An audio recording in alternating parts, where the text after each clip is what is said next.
supplies in stock. And for that, he relies on Grainger.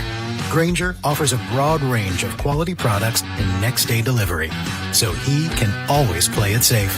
Call 1-800-GRAINGER, click Grainger.com, or just stop by. Grainger, for the ones who get it done.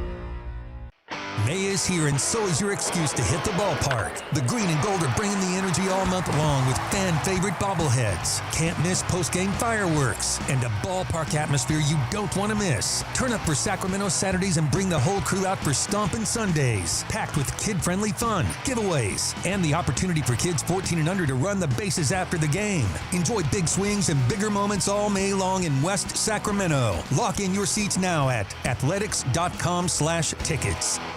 Is the crew on their way so we can fire up the grill? Cabrito, arrachera. They're gonna love it. Better go with birria and carne en su jugo. Classic Jalisco dishes with tradition. That seasoning is great, but Northern Mexican-style meat speaks for itself. Let's make both. Deal. And to boost the flavor, ice-cold Pepsi. Its sweetness pairs perfectly. And to go with it, flour tortillas.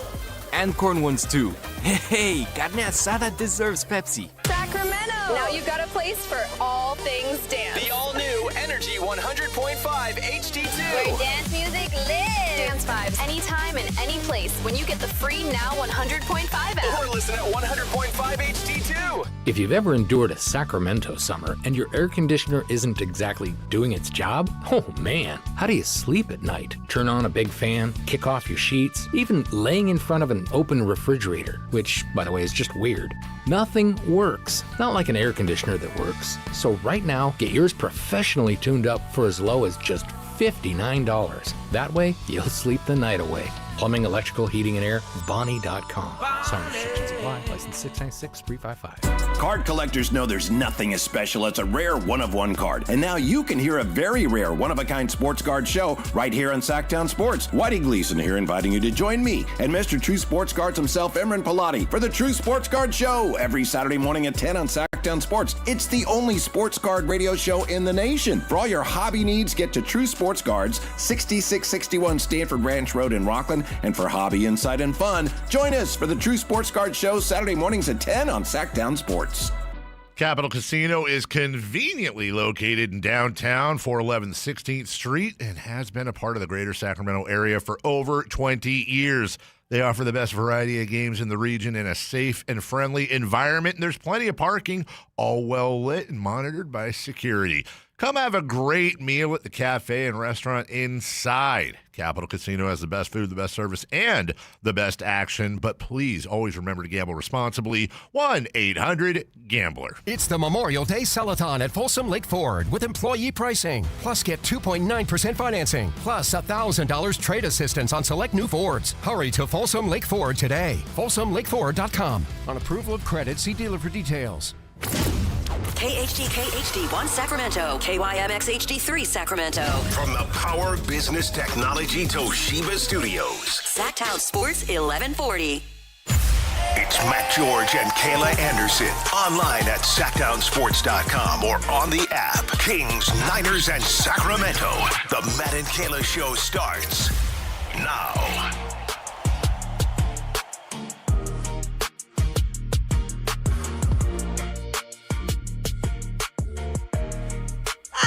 I see how it is. Don't do this. Not being invited to work events. Don't do this. It's not a work event. Come in here. Don't do this. Bragging about some Okay, I get like a golfing thing because I don't technically golf. But putt-putt, first of all, I'm a damn good putt-putt player. And I just was told that a majority of the guys, here got the invite to miniature golf putt-putt thing tonight. Not a majority and again, at all. Kayla. It sounds like 3 out of 5. Kayla gets struck out. 3 out of 5 who? Guys who work at the station. Jason's not going to be there. Yeah. Alan's not going to be there. Co-host, Whitey's not going to be there. Co-host yeah, I got invited. I was like the pity last-minute invite. At least you got the invite. Well, I'm happy to compete. Yeah. They invited me because I'm golfing, man. I'm a golfer. It's a putt-putt event. Yeah. That's different from golf. Anybody can putt-putt. So am I not allowed to go because you no, aren't going? I'm just mad because I didn't get the invite. That's all. It's not my fault. Didn't say it was. But you're coming at me. Right. Because you're my co-host. But it's not my take it out fault. on you. Don't put it on me. Get mad at them downstairs. You already heard what I said. No, you're mad at me. In the break. I'm not mad at you. No, I think you're mad at me. No. Good vibes. Good vibes to start. Speaking of good vibes, hi, welcome in, Matt and Kayla. I'm Matt George. That's Kayla Anderson. Kyle Ledbetter on the side of glass. I was getting gas this morning. Oh, congratulations. So was I. It cost. I had to I stopped at $30. I had to sell blood to be able to freaking fill up my car. Yep. And a gentleman pulls up in front of me to also fill up his car with gas. And you can hear the bass in this dude's car. So I'm thinking, okay, this guy's having a great time. He's blasting it. So he obviously turns off his car enough to where the engine's off, but where the music is still on, so he can listen to the music while he's filling up. Yeah. Now listen, your boy is not one as a nerd to yuck anybody's yum in terms of nerddom. I have the entire map from Lord of the Rings tattooed on my arm for life. Kayla, you and I were talking about Star Wars with Kyle probably like 2 or 3 weeks ago. And we were talking about the music in Star Wars and how they have an alien band that sings in an alien language. Okay. I'm not kidding you because I listened very closely. Whoa. No. Are you saying he's an extraterrestrial? It was EDM in a made-up language. I'm not joking. So he's an alien. No, he's just a dude that is into I listen so hard to maybe this is another language. Maybe this is just an actual real language that I just don't recognize. So I'm listening what is this from? Is this European? What is it? I'm telling you this is not a language. Yeah. And it was like an EDM song, like a classic EDM song, and I don't remember how it goes, but it was no, that's exactly what it sounded like. And so this gas station is busy, and so everybody's just watching this dude who's bobbing his head while pumping gas with this alien EDM song going on. He was a vibe, man. He had jorts on, jean shorts. He was just a vibe. He looked like he was just having a great Wednesday. It's Wednesday, right? Yeah, he's having a great Wednesday. And some dude in a work truck just screams from across the gas station, "I love this effing song!" Are you serious? It was just the weirdest way to start, but I swear to God, it was like Star Wars alien language EDM. It's not a joke. It was the electric dance music. Did the guy say anything? No, he saw that I was looking at him. He's an alien. Yeah. Oh, you believe? I think he's an alien. Victor Wembanyama? No, it was not Wemby. It's Wemby's brother. No. Wemby does have a brother. Very short white guy. Oh, okay. Not Wemby's brother. His half brother. But it was that's funny. It was the weird At least he was a vibe. Sounds like he was having a good time, yeah. and the music was all right. I mean, you kind of have to be now when you're at the pump because when you look at the price of things, I know you want to literally just numb the pain. Yeah, numb the pain any way you can. Ugh. If that means blasting your EDM, mine would be MJ. Yeah, I'd be blasting that. Can't say that I haven't done that before. Of course you do. You don't do anything else. Nope, not right now. Are you not tired? You're seriously not tired? No. How long is it going to go? I have no idea. Seriously, respectfully. I have no clue, Matt. I love Michael Jackson. How long is it going to go? I don't know. It's just infused in my blood. She's reconnecting with her childhood self, Matt. I'm over Drake after 3 days. Oh no, not me. Well, that's because that album was trash. Which one? The Iceman one. No, I don't think so. There's some good songs on Iceman. Isn't he have the Michael Jackson glove on one of the covers? Yeah, that's Iceman. That's the main album. And there's some good songs on there. There's some not good. There's some definitely bars that Drake thought were bars that are not. That weren't. Mm-hmm. He's one of the songs starts shabang. I promise you he's going on tour, Kayla. Of course he's going on tour. So funny. You got to feed that gambling addiction. You do. Well, any way you can. He's got, what was the other one? The Maid of Honor one. Yeah, that's the one you were talking about. That one is Is that diss tracks? Terrible. No, okay. Maid of Honor. It's the purpose of the album, I think the purpose of the album is to make women dance. That is the purpose of Maid of Honor. Oh, so he's trying to be MJ. No, not like MJ. Okay. He has sampled Michael Jackson before, though. I'm sure he has. Yeah. Which led to the Kendrick line of Prince outlived Mike Jack. Oh. But either way, like I have artists that I love that I'll listen to in bursts, but like not to the extent that's all you do every day is listening to Michael Jackson. It's been weeks. I know. It's been actually a month, like a straight month of just Michael Jackson every day, all day. It's her entire Instagram algorithm, we found out. I love it. But this is what you did in 1988, keeping me going, right? man. I'm going through some hard stuff, and Michael's keeping me young. He's keeping me motivated. Okay, to each their own. You are obsessed with Michael Jackson music again. That guy's dancing to alien EDM we gotta music. take what we get right now in this world. I guess. You know. It's like we're back in 1988. Gas prices are insane. Michael Jackson is popular. So true. My childhood. I'm reliving it. Man. Yeah. Well, yeah, that part. And then you've got at least this show to tune out for 4 hours, right? Huh? Oh, as in tune out of the real world. For I thought 4 you meant hours. you can tune out of this show for 4 hours. Don't tune out of us. This show comes on, just turn it off for 4 hours. Tune into us and tune out of the real world for 4 hours. There's less Michael Jackson, but still. When the drive guys come on, then you can turn the radio back on. Yeah. Well, the NBA playoffs are giving us life. They sure are, man. Their numbers are up too. Yeah. Great segue, Matt. Thank you. We didn't know if the Cavs and Knicks were going to be able to follow up the incredible opening act that was Game 1 of the Thunder and Spurs that went to double overtime, but we got OT. I think it was the first time in history that Game 1 of both the conference finals have gone to overtime. And I'm about it. What a comeback for the New York Knicks. Also, what a collapse for the Cleveland Cavaliers, depending upon how you want to look at it. And we're going to drag a certain Cavalier through the mud today. Let's go. Because it makes me happy. You mean Donovan Mitchell, the playoff choker? Definitely not Donovan Mitchell. Donovan Mitchell, I think, did he do his job? No, he didn't close out the game necessarily, but it wasn't his fault.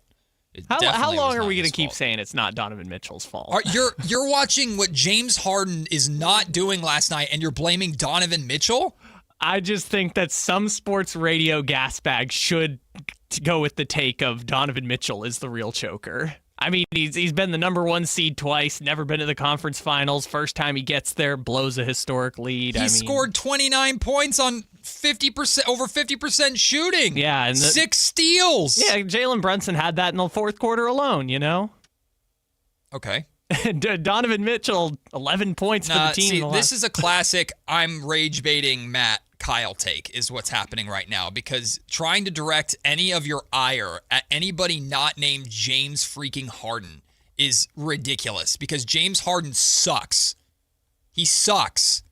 He's told us every single year of his career in the playoffs he sucks. And teams still believe he's not going to do it for them. He's terrible. And I don't know how many times teams need to see he's terrible. And he killed the Cavaliers in that game. But shout out to the Knicks. They didn't quit. They battled back, went on that monstrous run. And before we get into the negative of James Harden, how bad he is, Jalen Brunson is, we've talked about this before. Jalen Brunson is the guy to watch right now with hope if you're a Sacramento Kings fan, because Jalen Brunson represents that scoring star point guard that I think the Sacramento Kings are going to be hunting for in this draft. That's why, and I know even some of our colleagues here, and to each their own in terms of opinions, and I get like everybody wants that bigger shooting guard right now or bigger point guard, and there are some of them that are out there, but that's not the majority, guys. Like those aren't growing on trees. So to say that the small guard is just not a part of the game anymore, I don't think that's fair. And I don't think that's very smart to say, because we're looking right now at Jalen Brunson, who is doing a lot for this team and has done a lot for his team to get them to this point, and literally willed them back to life last night in the fourth quarter. And I understand it was against the cone James Harden, but I'm not going to take anything away from Jalen Brunson. No, it's because they were targeting James Harden. Right. It's not Brunson's fault. Right. I'm not going to take anything away from Brunson and what he was able to do and what he's continued to do throughout the postseason. So for it to be a thing that they in terms of the Kings, could possibly get one of these smaller guards, it is not a bad thing. And honestly, I don't know why that's even a thing that we talk about is like, oh, the small guard is no longer the way that the NBA is. I mean, yeah, if you can go the other route and you can get that type of guy, good for you. But I don't think it's awful if you end up with one of these smaller guards that has a potential to do what a guy like Jalen Brunson is doing. In 77 postseason appearances, Jalen Brunson is averaging 25.6 points, 5.5 assists, and 3.7 rebounds per game while shooting 46, almost 47% from the field. It's not a James Harden guarding him thing.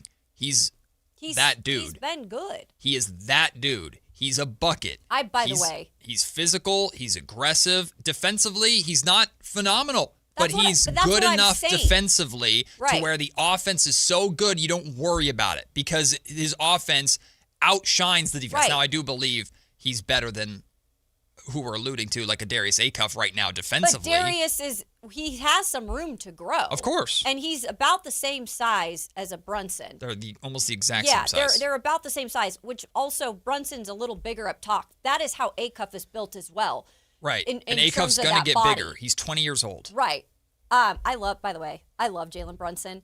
I just like his mentality too. Yeah, he's a dog. I read too yesterday that we were talking about music. He walks out and warms up to Bieber. Hell yeah. I was like, let's go. Hell yeah, Brunson. That guy just earned brownie points in my book. He's no, different. but I love Jalen Brunson. I think it's fun to watch a guy like that right now in the playoffs for sure. So on today's show, especially at noon during lunch break, we're going to walk through what we believe plans A, B, and C are for the Kings. And a lot of it is going to have to do with the assumption that Darius Acuff is the guy. Mm-hmm. Because what I've reported, what I've heard, what we've discussed, what's been rumored, Darius Acuff seems to be the guy connected to the Sacramento Kings. So that's what we're going to go off of. So what's plan A, B, and C for getting Acuff or if they don't get Acuff? And as part of that, we are going to respond to what Carmichael Dave said yesterday about Darius Acuff, because I'd love to hear your response to it, because I think Dave makes a fair point. Yeah. And Brendan Nunes, who did a deep dive Sactown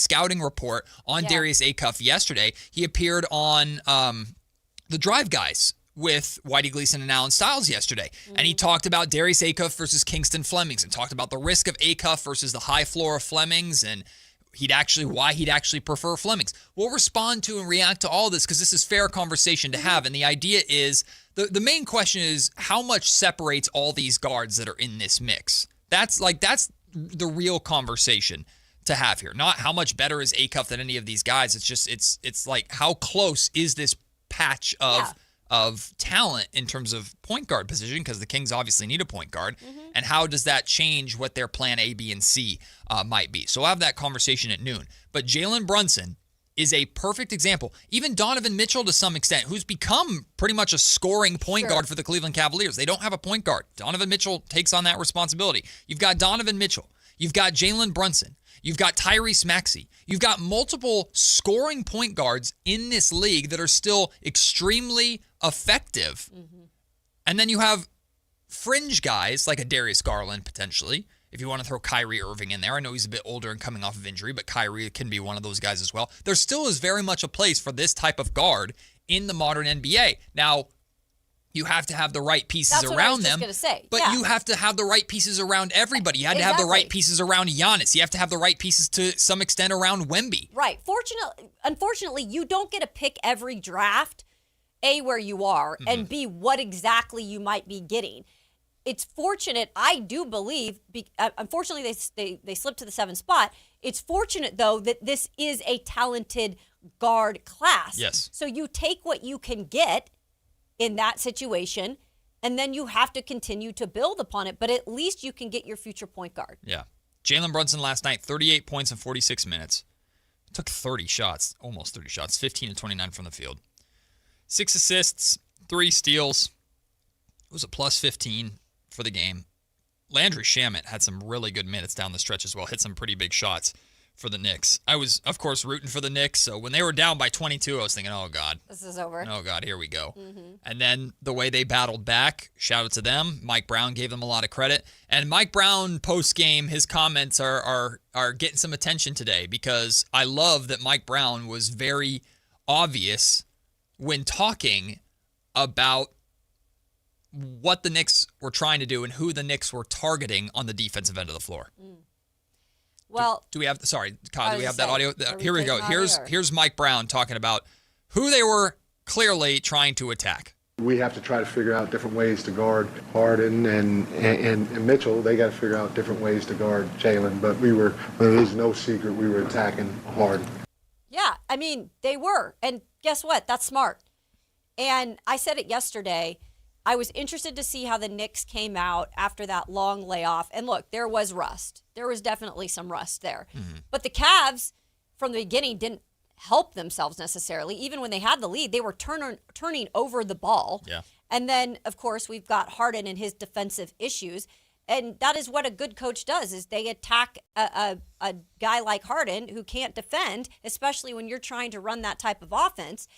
I was not happy with Kenny Atkinson's post-game comments about Harden. And I get it, like, you can't dog on your players, but he's essentially saying that Harden's one of their best defenders. Give me a damn break, Kenny. Here's the quote. He was asked if he considered benching or taking Harden out of the game when they were targeting him on defense. And he said, no, he's been one of our best defenders in these playoffs. I trust him. Smart, great hands. Didn't even think about it. That is politicking from a head coach who lost a game because of that decision. Exactly. And we're going to tie this into Keon Ellis, and we're going to have a Keon Ellis conversation at 11 o'clock. Because Jason Ross this morning said this, and I think he's 100% right, but I think it's telling that Kenny Atkinson didn't do this. If you put Keon Ellis in for 3 or 4 minutes during that stretch where the wheels are falling off, to guard Brunson instead of James Harden, I don't think the Cavs lose this game. Great point. And if you don't trust him in those moments, when are you ever going to trust him? And I think, and again, we're going to do this at 11 o'clock, it's time to really face the reality that maybe the Kings were right about Keon Ellis. Mm-hmm.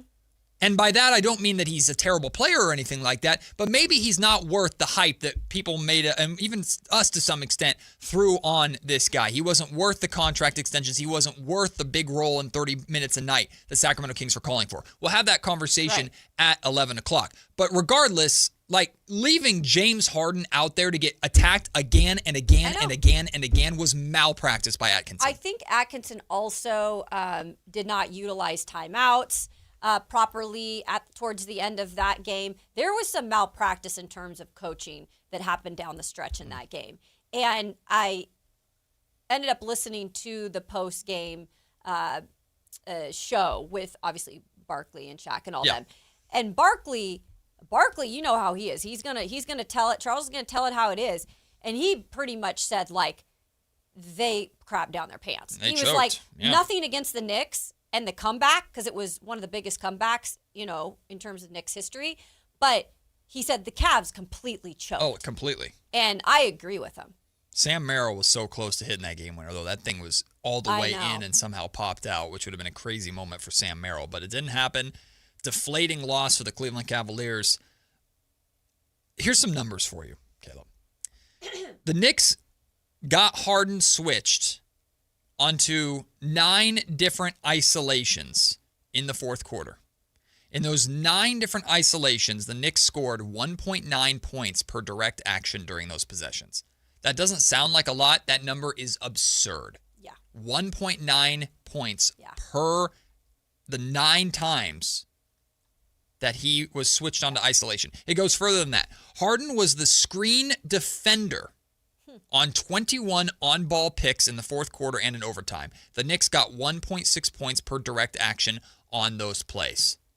Harden is a defensive liability.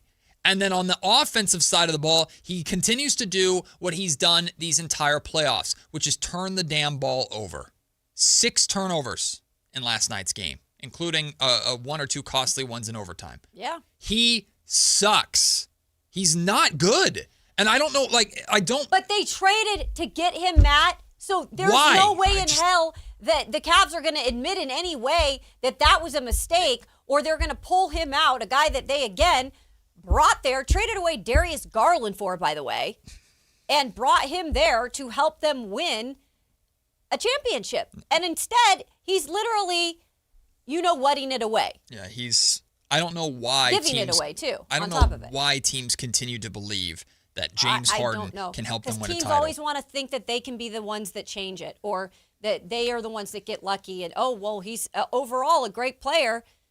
We'll go against the grain on this one. This is what teams do, though. This is why I was always Team Russ over Team Harden when the two of them were battling for MVPs, because the way Russell Westbrook plays and impacts a game versus the way James Harden plays and impacts a game are night and day difference, man. James, I loathe watching him. He's my least favorite player to watch in the league because even during his heyday, he foul baits to the absolute max. He does what people accuse SGA of doing. James Harden does times 10. Yep. He also invented the step-back travel where I take 7 steps back before shooting a 3 that somehow he was allowed to get away with.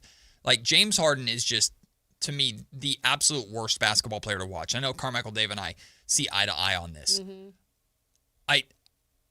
I absolutely hate watch James Harden. Now, I do think he's going to be a future Hall of Famer because of the numbers, the MVP award, blah, blah, blah, blah, blah, blah, blah. He's going to get in because of numbers and stuff like that. But he is absolutely on the Mount Rushmore. In fact, he might stand alone on the Mount. Just make the whole mountain James Harden's face and beard. I cannot stand watching the dude play. The Mount Rushmore of Matt's least favorite players to watch. He's just not good. He's not efficient. He's not effective. And I feel bad for a guy like Donovan Mitchell, who I believe is giving his heart and soul and pouring everything into trying to shrug off he can't get the job done, he can't be the guy, trying to drag this Cleveland Cavaliers team to the NBA Finals, and his teammate is an anchor strapped to his freaking ankle. It is interesting, if you go behind the scenes, what it is like there with Harden, right? And what I know Donovan and Garland were very close, and they were 2 peas in a pod when it came to, I know that that's kind of a weird thing with having them both there when they were there, but they loved each other. I'm interested to see what it's like with Harden there too, because Harden's set in his ways. He does things that he's going to do. But then when it comes to an actual game and him making those mistakes in a game like that, where I know Kyle was saying, is Donovan Mitchell ever going to get over the hump? And, he's part of it too. Mm-hmm. But Donovan Mitchell, I feel like when you're watching him play out there, he's trying to do everything he can to help his team win. He's certainly not a liability. Right. Like his teammate. Our guy Tony Harvey is in the comment section. He says, what? Jalen Brunson would have roasted Keon Ellis. He has many, many times. Also, Kenny Atkinson just out-coached himself. Tony, I'm not saying that Jalen would have been locked down by Keon by any means. And yes, we saw a number of times here in Sacramento how Jalen's gotten the better of Keon. But you get just a couple more stops. You just try and slow down the momentum. I don't think Keon Ellis is nearly the defensive liability that James Harden was, to where maybe the Knicks can't just hunt that every possession like they were able to do down the stretch. So I agree with you, Tony. I'm not saying Keon Ellis would have been a Jalen Brunson stopper, but with how bad James Harden is, you get a few extra minutes of Keon being in there just to somewhat slow that Knicks run down to where they can't come back from down 22 in the freaking fourth quarter. You didn't need a lot. You just needed someone to not be an absolute cone. Yep. And James Harden is a cone. And his beard needs some trimming. That thing is nasty. Golly, dude. It's his superpower, I guess. No, it's not. Well, now the Thunder have an act to follow. They set the bar. The Cavs, I won't say completely matched it, but did a damn good job. The Cavs and Knicks did a damn good job of matching it. Now, game 2, Thunder, Spurs, and OKC tonight. A desperate Thunder team ready to respond, and likely the return of De'Aaron Fox. If this game goes the way I think it's going to go, it's going to be an obnoxious day tomorrow in our comment section. I'll explain when I come back. It's Matt and Kayla on Sactown Sports. Like and subscribe to the Sactown Sports 1140 YouTube channel at Sactown Sports 1140 to get the Carmichael Dave Show with Jason Ross, Matt and Kayla, and the Drive Guys with Kevin Gleason and Alan Stiles on demand and at your fingertips. Get your fix of the Sacramento Kings, 49ers, Giants, Athletics, NFL, NBA, and the latest in sports and entertainment all in one place at Sactown Sports 1140 on YouTube. Your local sports leader, Sactown Sports 1140.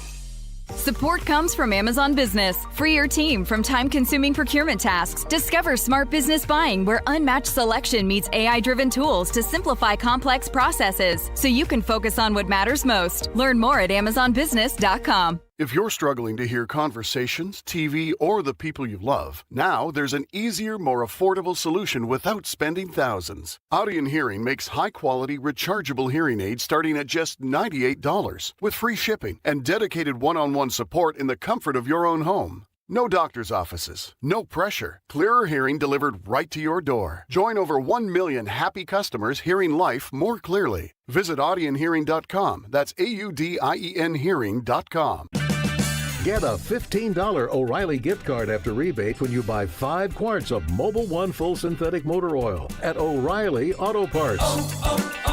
O'Reilly Auto Parts. The spring service event is on at Maida Subaru. Now is the time to let Maida Subaru get your Subaru road ready for spring with exceptional savings on tires, brakes, wiper blades, and more. See all the service specials at maidasubaru.com. The Travel Guys, new on KHTK 1140 every Saturday at 11 a.m. We'll make you a smarter traveler. Tips you can use on the road and at the airport, plus reports from top consumer advocates. The Travel Guys, 11 a.m. on Sactown Sports 1140. Bring the entire family out to Sutter Health Park for Sacramento River Cats baseball. From exciting action on the field to smiles in the stands, it's the perfect place to make family memories. Plan your next family night out at the ballpark. Get your tickets at rivercats.com. The NBA playoffs are underway, and now you can trade every game on Kalshi. You can also trade on who wins each series, the conference finals, and the championship. San Antonio is currently trading at 19% to win it all, meaning a $100 trade pays out over $500 if they take the title. On Kalshi, you're trading against other people in a live market. No house, no odds makers. And as odds move, you can buy in or out anytime throughout the postseason. For a limited time, download the Kalshi app and use code PASS to get $10 when you trade $10. KALSHI. Kalshi. Trade on anything. At University of Maryland Global Campus, we know you're no stranger to setting big goals, whether in school, at work, or in life, and you're ready for more. At UMGC, we offer the skills-based education you need to move your career forward. Learn how to apply AI, data science, and other emerging tech, plus gain skills in leadership and critical thinking. You've come far. Succeed again.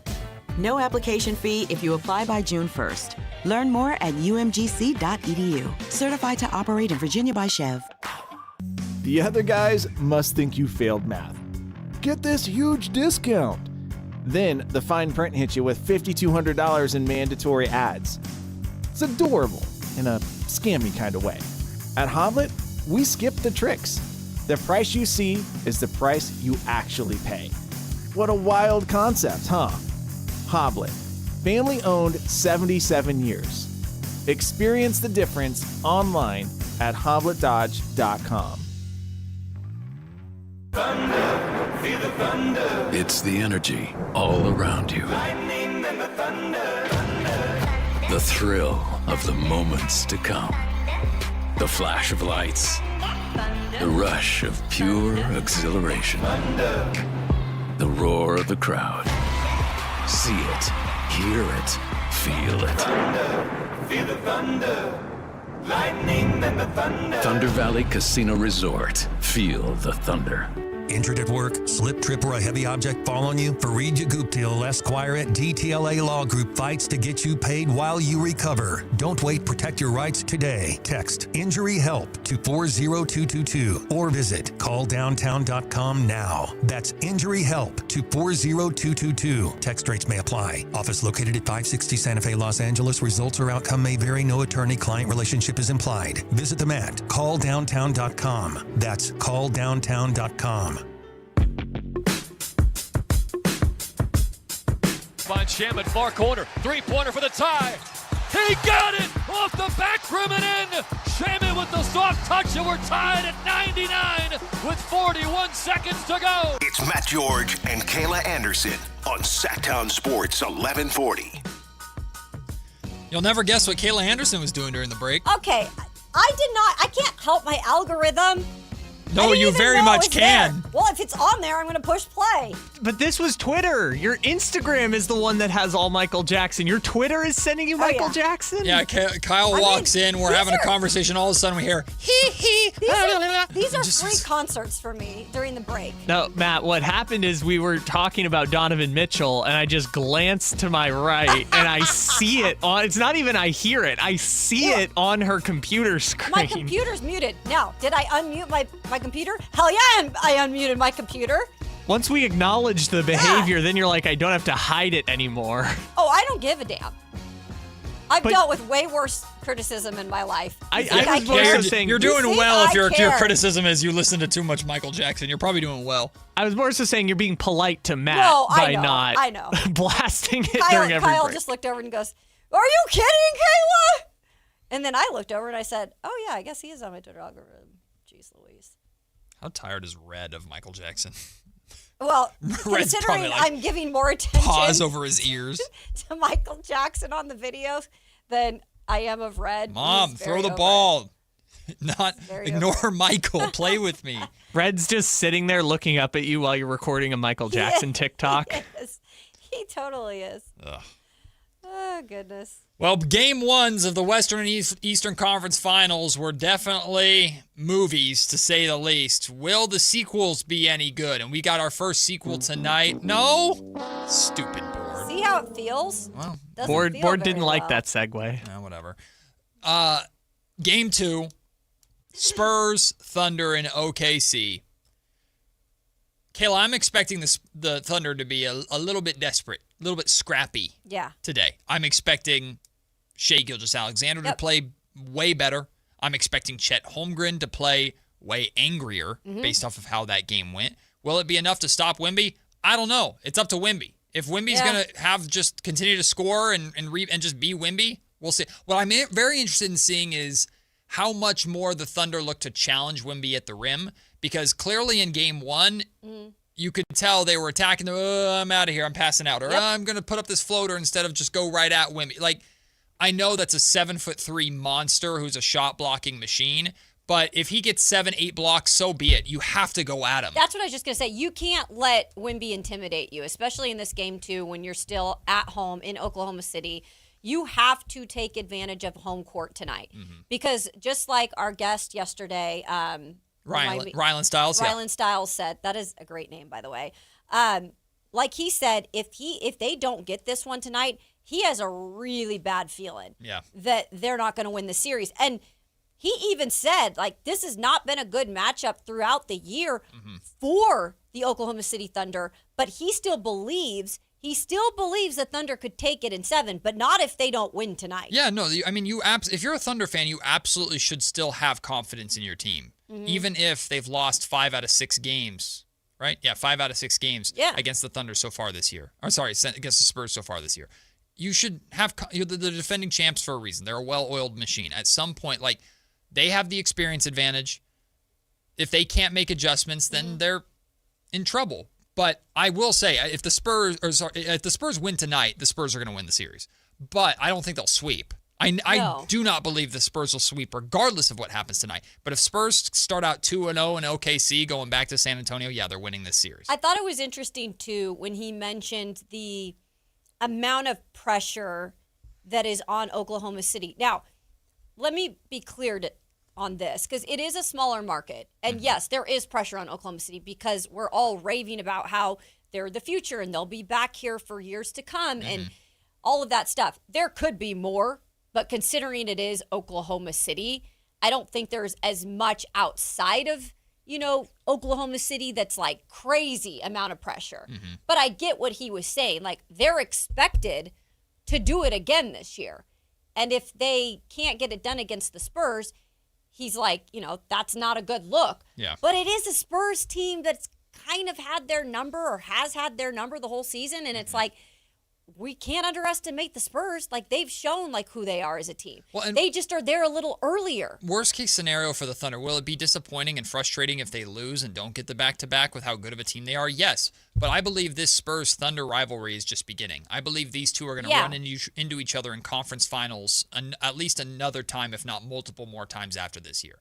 So, like, the Spurs could get the better of the Thunder this year and they win a ring. The Thunder could get the better of the Spurs next year. Like, I think that's what this rivalry is setting up to be. It's one game in. Yeah. The Spurs barely beat the Thunder, although I believe they were clearly the better team in that game because Victor Wembanyama had 40 and 20. Like, which was wild. You don't stop Wemby. You can only hope to contain him. You can't even contain Wemby. It's just, is he going to make shots or not? And how do you handle the other guys, right? Like Dylan Harper had a really good game one. The expectation is Dylan Harper's going to be back to coming off the bench tonight because De'Aaron Fox should be playing, is expected to play, expected to come back. And I'm already waiting for it because, Kayla, my expectation is I think the Thunder are winning tonight. I think the Thunder are going to respond, knowing who they are. They're once again, they're 6.5-point favorites at home. Exact same as game one. I think they are going to respond tonight. I don't know if they cover the spread necessarily, but I do believe we know what it's at? It's 6.5. Oh, I'm sorry. Yeah, it's the same as game one. 6.5 points. Same as game one. So I think they'll cover. I think they'll win because they should on their home floor. They should bounce back again. I think we're going to see a desperate, like, Spurs punched first. Where's the counter coming from the Thunder? That's how I believe this series is going to go. And, of course, it depends on how De'Aaron Fox plays, so I can't just completely write this off because if De'Aaron Fox comes out and absolutely has a stinker, then, yeah, he's going to get ripped to shreds for it, including by us, like we've done before. But if De'Aaron Fox comes out, plays fine, the Spurs play fine, but the Thunder end up winning, I already know the narrative is going to be, well, De'Aaron Fox came back and the Spurs lost. They're a worse version because it's just extremely it's kind of a lose-lose situation. No, it's just an extremely lazy argument. Like Alan was having his fun with it yesterday, and I kind of let him go because Alan's doing a bit. But Alan and Whitey were having a conversation about on their show about it, and I thought it was a very once Alan got away from doing the bit and actually they started having a basketball conversation, I thought it was a good conversation because it's a legitimate with how well Dylan Harper played. Yeah. It's absolutely a legitimate conversation of like, do you want to potentially mess that up? Absolutely. But yes, you put De'Aaron Fox back into the starting lineup like he's been all season long because he's been that dude for you. And what people failed to mention that Whitey did bring up, and he was absolutely right, Stephon Castle had a terrible game. He turned the ball. He scored 17 points. The way Whitey summed it up was perfect. If De'Aaron Fox had a 17-point, 11 turnover game on the shooting percentage, that he would have gotten ripped to shreds for it. And Allen's response to that was, yeah, but he's 22 years old. Okay. Like, it doesn't matter how old the dude is. It matters how they help you win basketball games. It was very clear to me that during the fourth quarter, when the Thunder were making their push and forced overtime, the Spurs were very severely lacking a De'Aaron Fox. Absolutely. I agree with you on that. De'Aaron takes some of the attention as much as he can off of Wemby. De'Aaron takes some of the defensive pressure off of some of the other guards. I don't think Stephon Castle, I think he proved it to us, is ready for the primary point guard floor general responsibilities that De'Aaron Fox has taken onto his shoulders the entire time. That being said, again, if De'Aaron steps in tonight and does not play well, and Dylan Harper continues to play well off the bench, okay, now we can continue to have this conversation. But the idea that the Spurs, after an entire season and an entire playoffs of relying heavily on De'Aaron, has he had some bad games? Yes, but he's had more good games than bad games by a large margin, and he's done his job almost on a nightly basis. That is his job. That is his role for the San Antonio Spurs. So the idea that they would consider taking him out of the starting lineup so Dylan Harper and Stephon Castle, who turned the ball over 11 times, could continue to start together, I think it's silly. It's asinine to me. They're not going to do it now. Now, did they have the luxury of there is depth on that team and that, they want De'Aaron to be as healthy as he can be, and if he feels like there was ankle stiffness, they didn't feel it was the end of the world to not have him in that game? That's a luxury in many teams' eyes to have that. But they're not going to, at least right now, keep De'Aaron out of the lineup once he's good to go. And I agree with your point. I think the future could be different in the way that you look at this Spurs team with De'Aaron Fox because there is the youth that they're going to just keep continuing to get better. And is there use then for De'Aaron in that moment? We'll see. But they're not going to not start him. And also, I'm interested. If De'Aaron does his part, which, he's done a lot of times this season in that role, if he does his part, but they don't win, you feel like there's still going to be a lot of hate on him. Of course. Because it's a lazy. What was different between game one and game two? Oh, De'Aaron Fox played in game two and they lost. It's just going to be so easy and so lazy. It's like a bad position to come in on too. Now, but if Fox scores 8 points, has 7 turnovers, and goes 5 for, 5, that doesn't make sense. It goes like 4 for 13. You're damn right he's going to get dragged. Well, yeah. Especially if Dylan Harper plays well. I'm saying if he does what he's supposed to do, it is good, but they just can't win because we all know Oklahoma City is like, we need this one. OKC's winning tonight. I know. That's what I'm saying. I'm so confident OKC's winning tonight. So De'Aaron Fox is kind of in a no-win situation. Not necessarily, because if De'Aaron Fox plays well and the Thunder win, people can be lazy all they want. De'Aaron just has to play well enough to where that argument just has no bearing. But if De'Aaron comes in, because everybody's now watching, wait a minute, Dylan Harper played really well and they won without him. If he comes in and doesn't play well, like he has to know, and I don't know if he cares or not, but he has to know that criticism is coming. And he also has to know that if there is a consideration to move on from De'Aaron Fox and trade away his contract to try and be in a Giannis sweepstakes or something going forward, these are games that the Spurs will use as an example to, hey, maybe life after Fox would be just fine. I don't know how much that matters to De'Aaron. It certainly matters to me, but we'll see how he plays. Ultimately, look, every single player on that team benefits immensely from playing with Victor Wembanyama. Of course, he draws so much attention. But I'm telling you, there is nobody on that team that benefits more from playing with De'Aaron Fox than Stephon Castle. Because Stephon Castle has the freedom and is typically not being defended by the opposing team's best guard perimeter defender. Typically, De'Aaron Fox is. We saw what Stephon Castle was doing when he was guarded by the opposing team's best perimeter defender. Turned the ball over 11 times. Well, yeah. Doesn't mean Stephon Castle's not going to be good in that role and take it away from Fox in a year or two.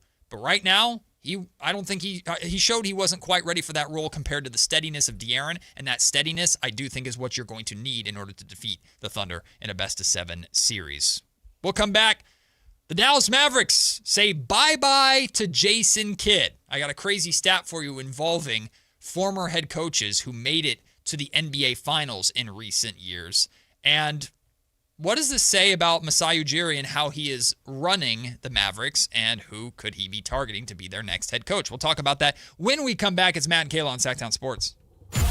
It's time for your Sactown Scouting Report, breaking down the top prospects for the Sacramento Kings ahead of the 2026 NBA Draft. Darius Acuff Jr., point guard, Arkansas. Few guards in this draft offer the kind of upside Darius Acuff Jr. does. He can create shots, make tough offense look easy, and has the tools to become a featured scorer at the next level. But with that high-risk, high-reward profile, are the defensive concerns too significant to ignore? Read the entire breakdown from Brendan Nunez right now at SactownSports.com. Presented by Power Business Technology. Copiers and printers for all your office needs. This is the story of the one. As a safety manager at a manufacturing plant, he does everything he can to keep his coworkers safe. From finding ways to reduce risks to keeping safety supplies in stock.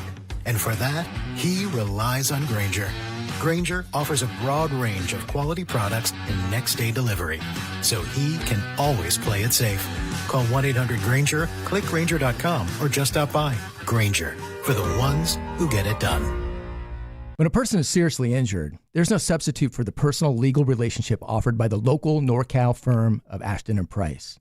From the first attorney meeting, every important decision is made with a direct consultation with, and I can't believe I have to say this, a real, live, experienced, flesh and blood local attorney. It's called Home Court Advantage for a reason. Ashton & Price, serious local attorneys for serious people with serious injuries with no fee until we win. For the best local advice, don't think twice. Call Ashton & Price. May is here, and so is your excuse to hit the ballpark. The green and gold are bringing the energy all month long with fan-favorite bobbleheads, can't miss post-game fireworks, and a ballpark atmosphere you don't want to miss. Turn up for Sacramento Saturdays and bring the whole crew out for Stompin' Sundays, packed with kid-friendly fun, giveaways, and the opportunity for kids 14 and under to run the bases after the game. Enjoy big swings and bigger moments all May long in West Sacramento. Lock in your seats now at athletics.com/tickets. Workdays can be unpredictable, but your workwear shouldn't be. With the Cintas Apparel Plus program, you'll have freshly laundered garments for everyone on your team delivered every week. Cintas has workwear for just about any job imaginable, with high-performance fabrics and an uncompromising fit that stretches and moves with you. Don't leave looking and feeling good to chance. Visit Cintas.com. Oh, I'm ready! And get ready for the workday. Meet Matthew Preston. Inside his apartment, everything he holds dear is protected by Progressive's renter's insurance, like his laptop and a surprisingly valuable collection of baseball bobbleheads. Outside his apartment, his laptop is still protected, as are his bobbleheads, which he carries around with him for reasons no one knows. Renters, the limits of protection aren't just the four walls of your home. When you're in Progressive's Protection Zone, get a quote at Progressive.com. Progressive Casualty Insurance Company, affiliates, and third-party insurers. It's the Memorial Day Sell-a-thon at Folsom Lake Ford with employee pricing. Plus, get 2.9% financing. Plus, $1,000 trade assistance on select new Fords. Hurry to Folsom Lake Ford today. FolsomLakeFord.com. On approval of credit, see dealer for details.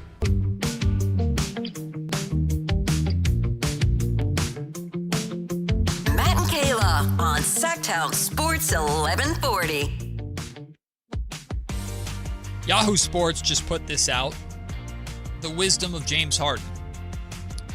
When asked about defending Jalen Brunson, James Harden replied, "We got to do a better job as a team because it's not a one-man job." It's not my fault. It's everybody else's fault too. We all suck. It's not just the fact that I'm a cone. It's not just that they're hunting me. We all are not doing a good job. All right, James. Good accountability, bud. Oh, boy. This guy.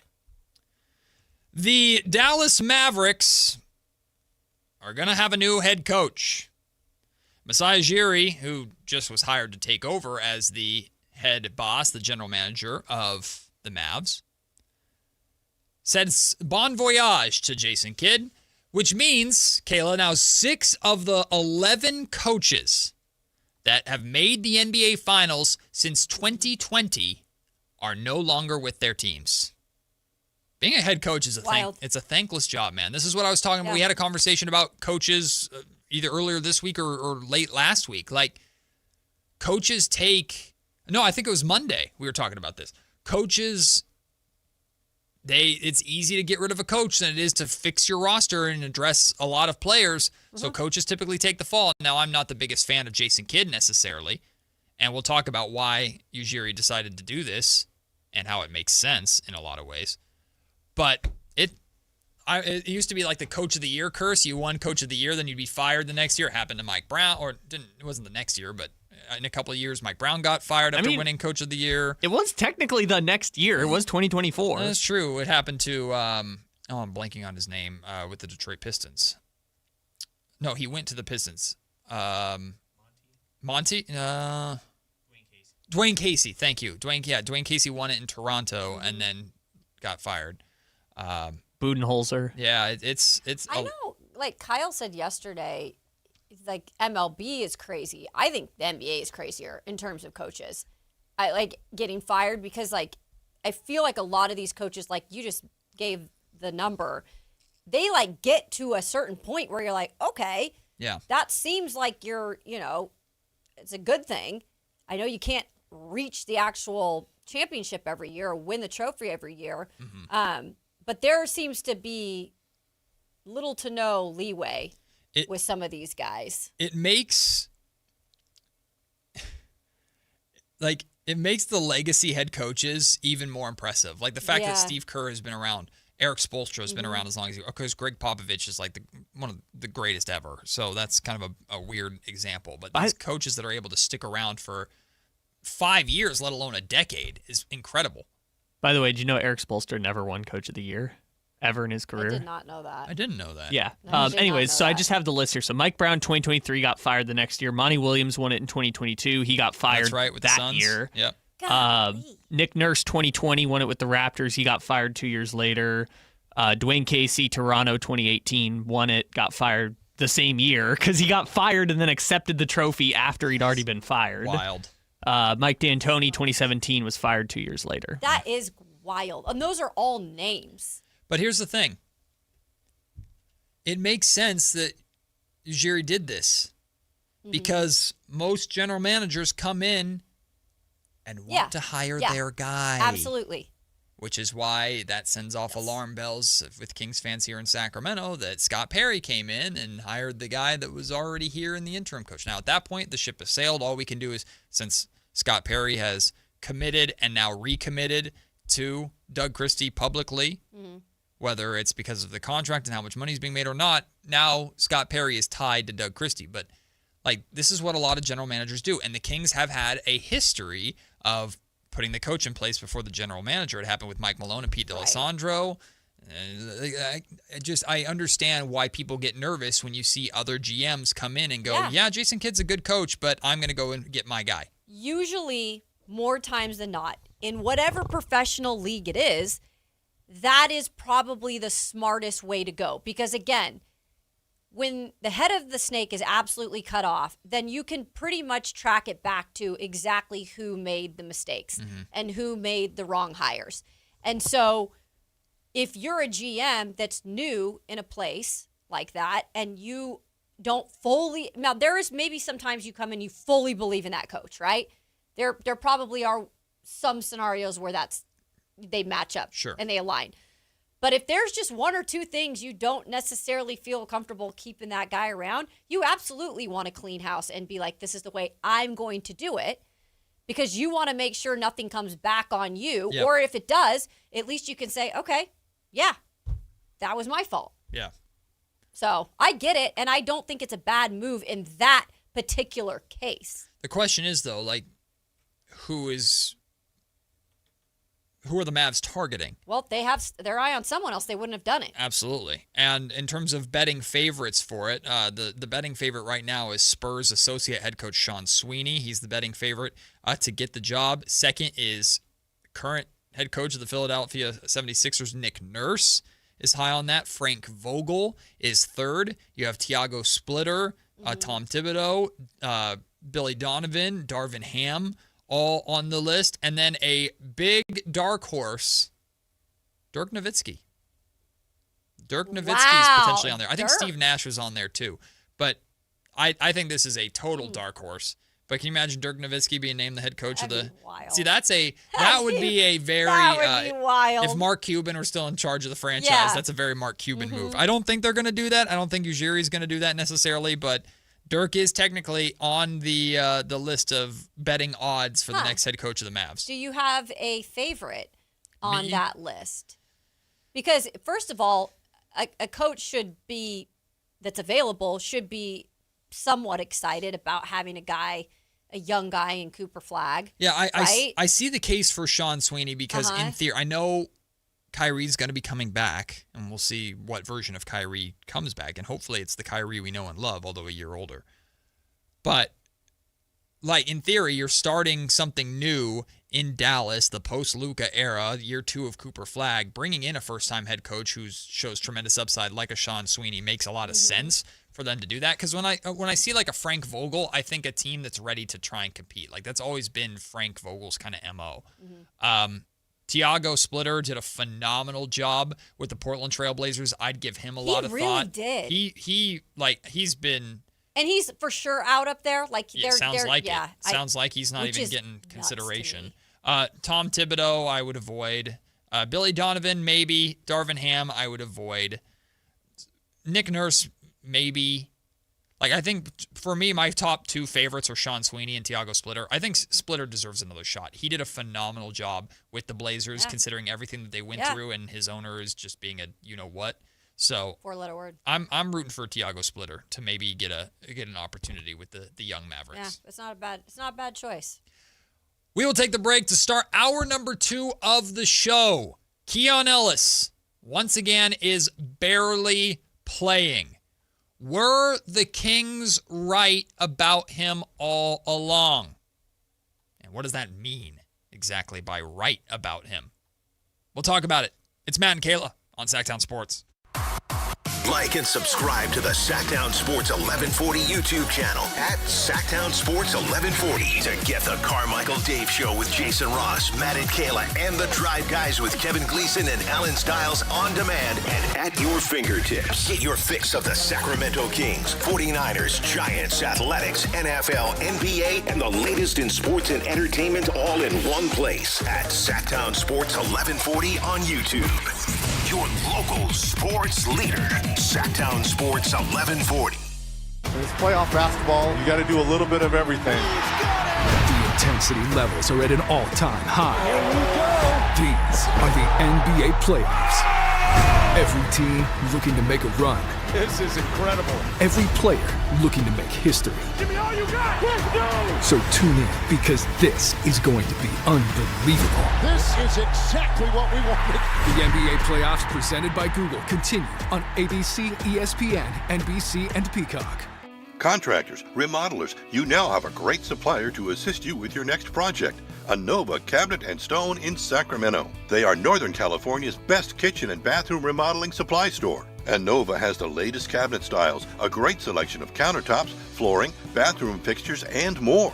Visit their website, InnovaCabinetStone.com. Take advantage of their grand opening special, a $750 in-store credit. Stop by today, Innova Cabinet and Stone in Sacramento. Today on the pod, we're talking to Joan, a method actor and scratchers enthusiast. So, Joan, what do you like about playing scratchers? Well, as a method actor, it's about becoming the ticket. Scratching up, down, stage left, stage right. So what's your motivation? Because your performance feels so real. Oh, I was just tapping into my inner scratchers. Incredible. Yes.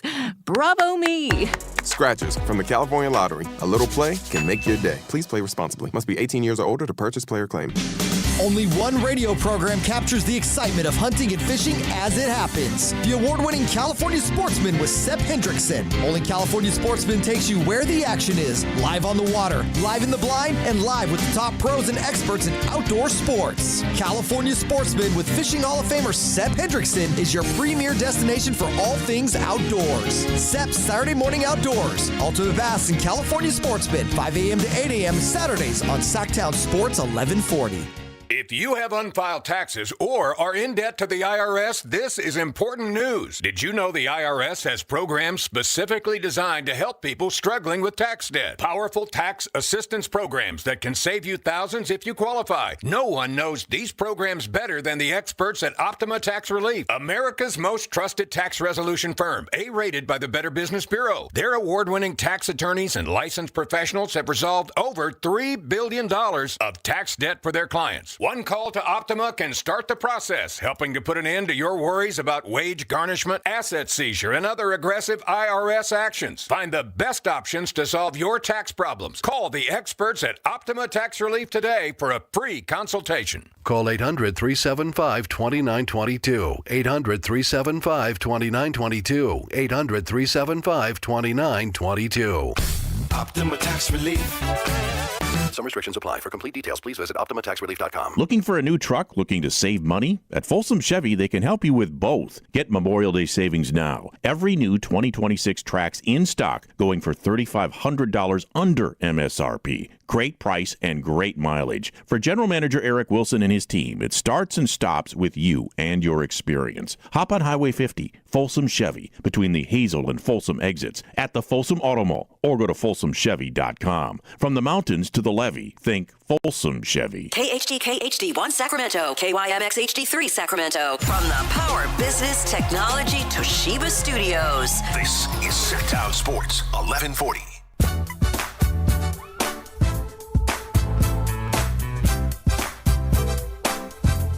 It's Matt George and Kayla Anderson on Sactown Sports 1140. Over the last few years, Keon Ellis, the undrafted free agent out of Alabama that fought his way for a two-way contract, converted into a full contract, got starting opportunities during the Beam Team year when De'Aaron Fox got hurt, including a victory over the Oklahoma City Thunder in the NBA Cup, by the way, to a man that was just synonymous with confusion when it came to decisions that the Sacramento Kings made. It started with Mike Brown. Mike Brown, who gave Keon Ellis his first opportunity because Keon played hard at the end of a blowout in, I think it was Chicago. Might have been, no, it was Chicago. Gives him his first opportunity. Then gives him more opportunity. And then starts to dial back that opportunity a little bit. And people are screaming, why? Why? Why is Keon not playing as much? He's been playing well. He's shooting well from three-point range. Even people outside of Sacramento, what the hell is Mike Brown doing? This kid seems great. Doesn't play him as much as people thought he should be played. Sometimes DMPs him. People use that and claim that to be a fireable offense. People use that as the chief reason why Mike Brown deserved to be fired. When Mike lost his job, and I'm not going down this rabbit hole, I'm using this to set up a Keon Ellis conversation. When Mike lost his job, the number one reason for why he deserved to lose his job that I saw from Sacramento Kings fandom was, look how he handled Keon Ellis. Malpractice. Doug Christie comes in. Doug Christie, who has similar ideals to Mike Brown in terms of being a defensive-minded coach, but two coaches that worked together for a short period of time. Doug was an assistant to Mike, and it was very clear that they didn't necessarily see eye to eye. Doug takes over. Doug starts finding success. Sometimes he plays Keon, sometimes he doesn't. We go into Doug's first full year as a head coach, as the head coach of the Sacramento Kings. Take the interim label off. This is Doug's team. Doug doesn't play Keon Ellis consistently. People start screaming, why is Doug not doing that? In between this, you have a new general manager that comes in, has an opportunity to avoid free agency with Keon, and he's an unrestricted free agent going into this summertime, which will be interesting to see how that plays out. He decides not to give Keon an extension. Decides to use that money elsewhere. Now, the Dennis Schroeder decision, not the best decision, so we can certainly look back at that with some criticism. Ultimately decides to not financially commit to Keon. So you have a GM that isn't ready to financially commit to Keon. You have two coaches that are not ready to give Keon the consistent rotational spot, including whether it was a starting role or like a sixth or seventh man role that fans were clamoring for, 20 to 30 minutes a night. People were clamoring for that in this city. Keon gets traded to the Cleveland Cavaliers. And what did we say? What do we expect here in Sacramento? Oh, now he's going to go to Cleveland. Yeah, he's going to ball in Cleveland. Stuff. He's going to be a perfect fit with the Cavaliers. He's going to play good defense for them. He's going to help them on their playoff run. The Cleveland Cavaliers are in the Eastern Conference Finals, and Keon Ellis is barely playing, period. And you have a game like last night, where even though I completely butchered the segment when talking about this yesterday because I confused Jalen Brunson with Donovan Mitchell like a ding-dong, you have an opportunity compared to guarding Cade Cunningham, compared to guarding some of the bigger, more physical guards that the Orlando Magic had. Or, sorry, Toronto Raptor. Who did the Cavs play in the first round? Toronto, thank you. Orlando was Detroit. You had an opportunity to have Keon Ellis out there. This seems like the perfect role for him. Space the floor, shoot threes, and just try and make Jalen Brunson's life as difficult as you possibly can. And Keon Ellis gets 5 minutes, scores 2 points because he got to the free throw line once, didn't take a single shot, turned the ball over twice, and had one foul, and was out the game. Yeah. Dude's not playing. I think, and again, I hadn't had that connection to Keon because I was new at the time to the market this first season.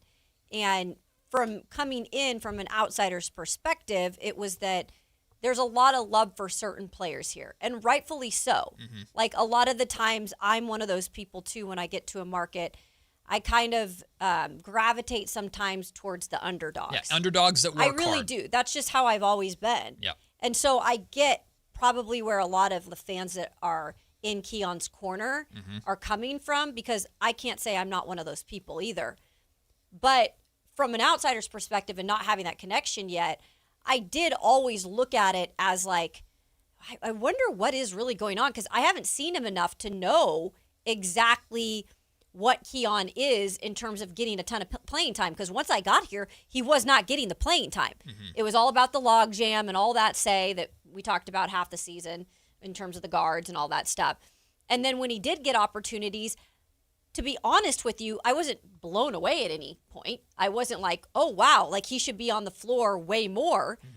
But I do think it's just like when you really want a player to succeed and you feel like you're attached to them and there is reasons not to love what this organization has done in the past, because some of the moves that they have made and players they've let go of that are their own have come back to bite them. I understand where people were coming from in the moment, but I hope that people maybe come around to see, at least right now, that it might have been the best thing for Scott Perry to part ways with him. in this situation because it doesn't necessarily feel like he's adding a lot right now to a team that honestly, got him and thought that he could be somebody depth-wise that could come in, but he's been pulled from games and he hasn't been great in the playoffs in moments. Listen, I was as perplexed as well, not as perplexed as some people were, because some people were like crazy about how much they believed Keon should be playing. But I was perplexed as to why his playing time was so inconsistent. And I remember having conversations with Mike Brown about it. And Mike Brown told me directly it was about, like, he couldn't have as long of a leash for Keon, who at that time was, I think, still either a two-way player or just barely got converted, as much as he has for some of the other defenders and some of the other guards on his team, even those who were worse defenders than Keon because of their status as veterans or how long they've been in the league. He also talked about Keon Ellis gambling too much. Like, I disagreed.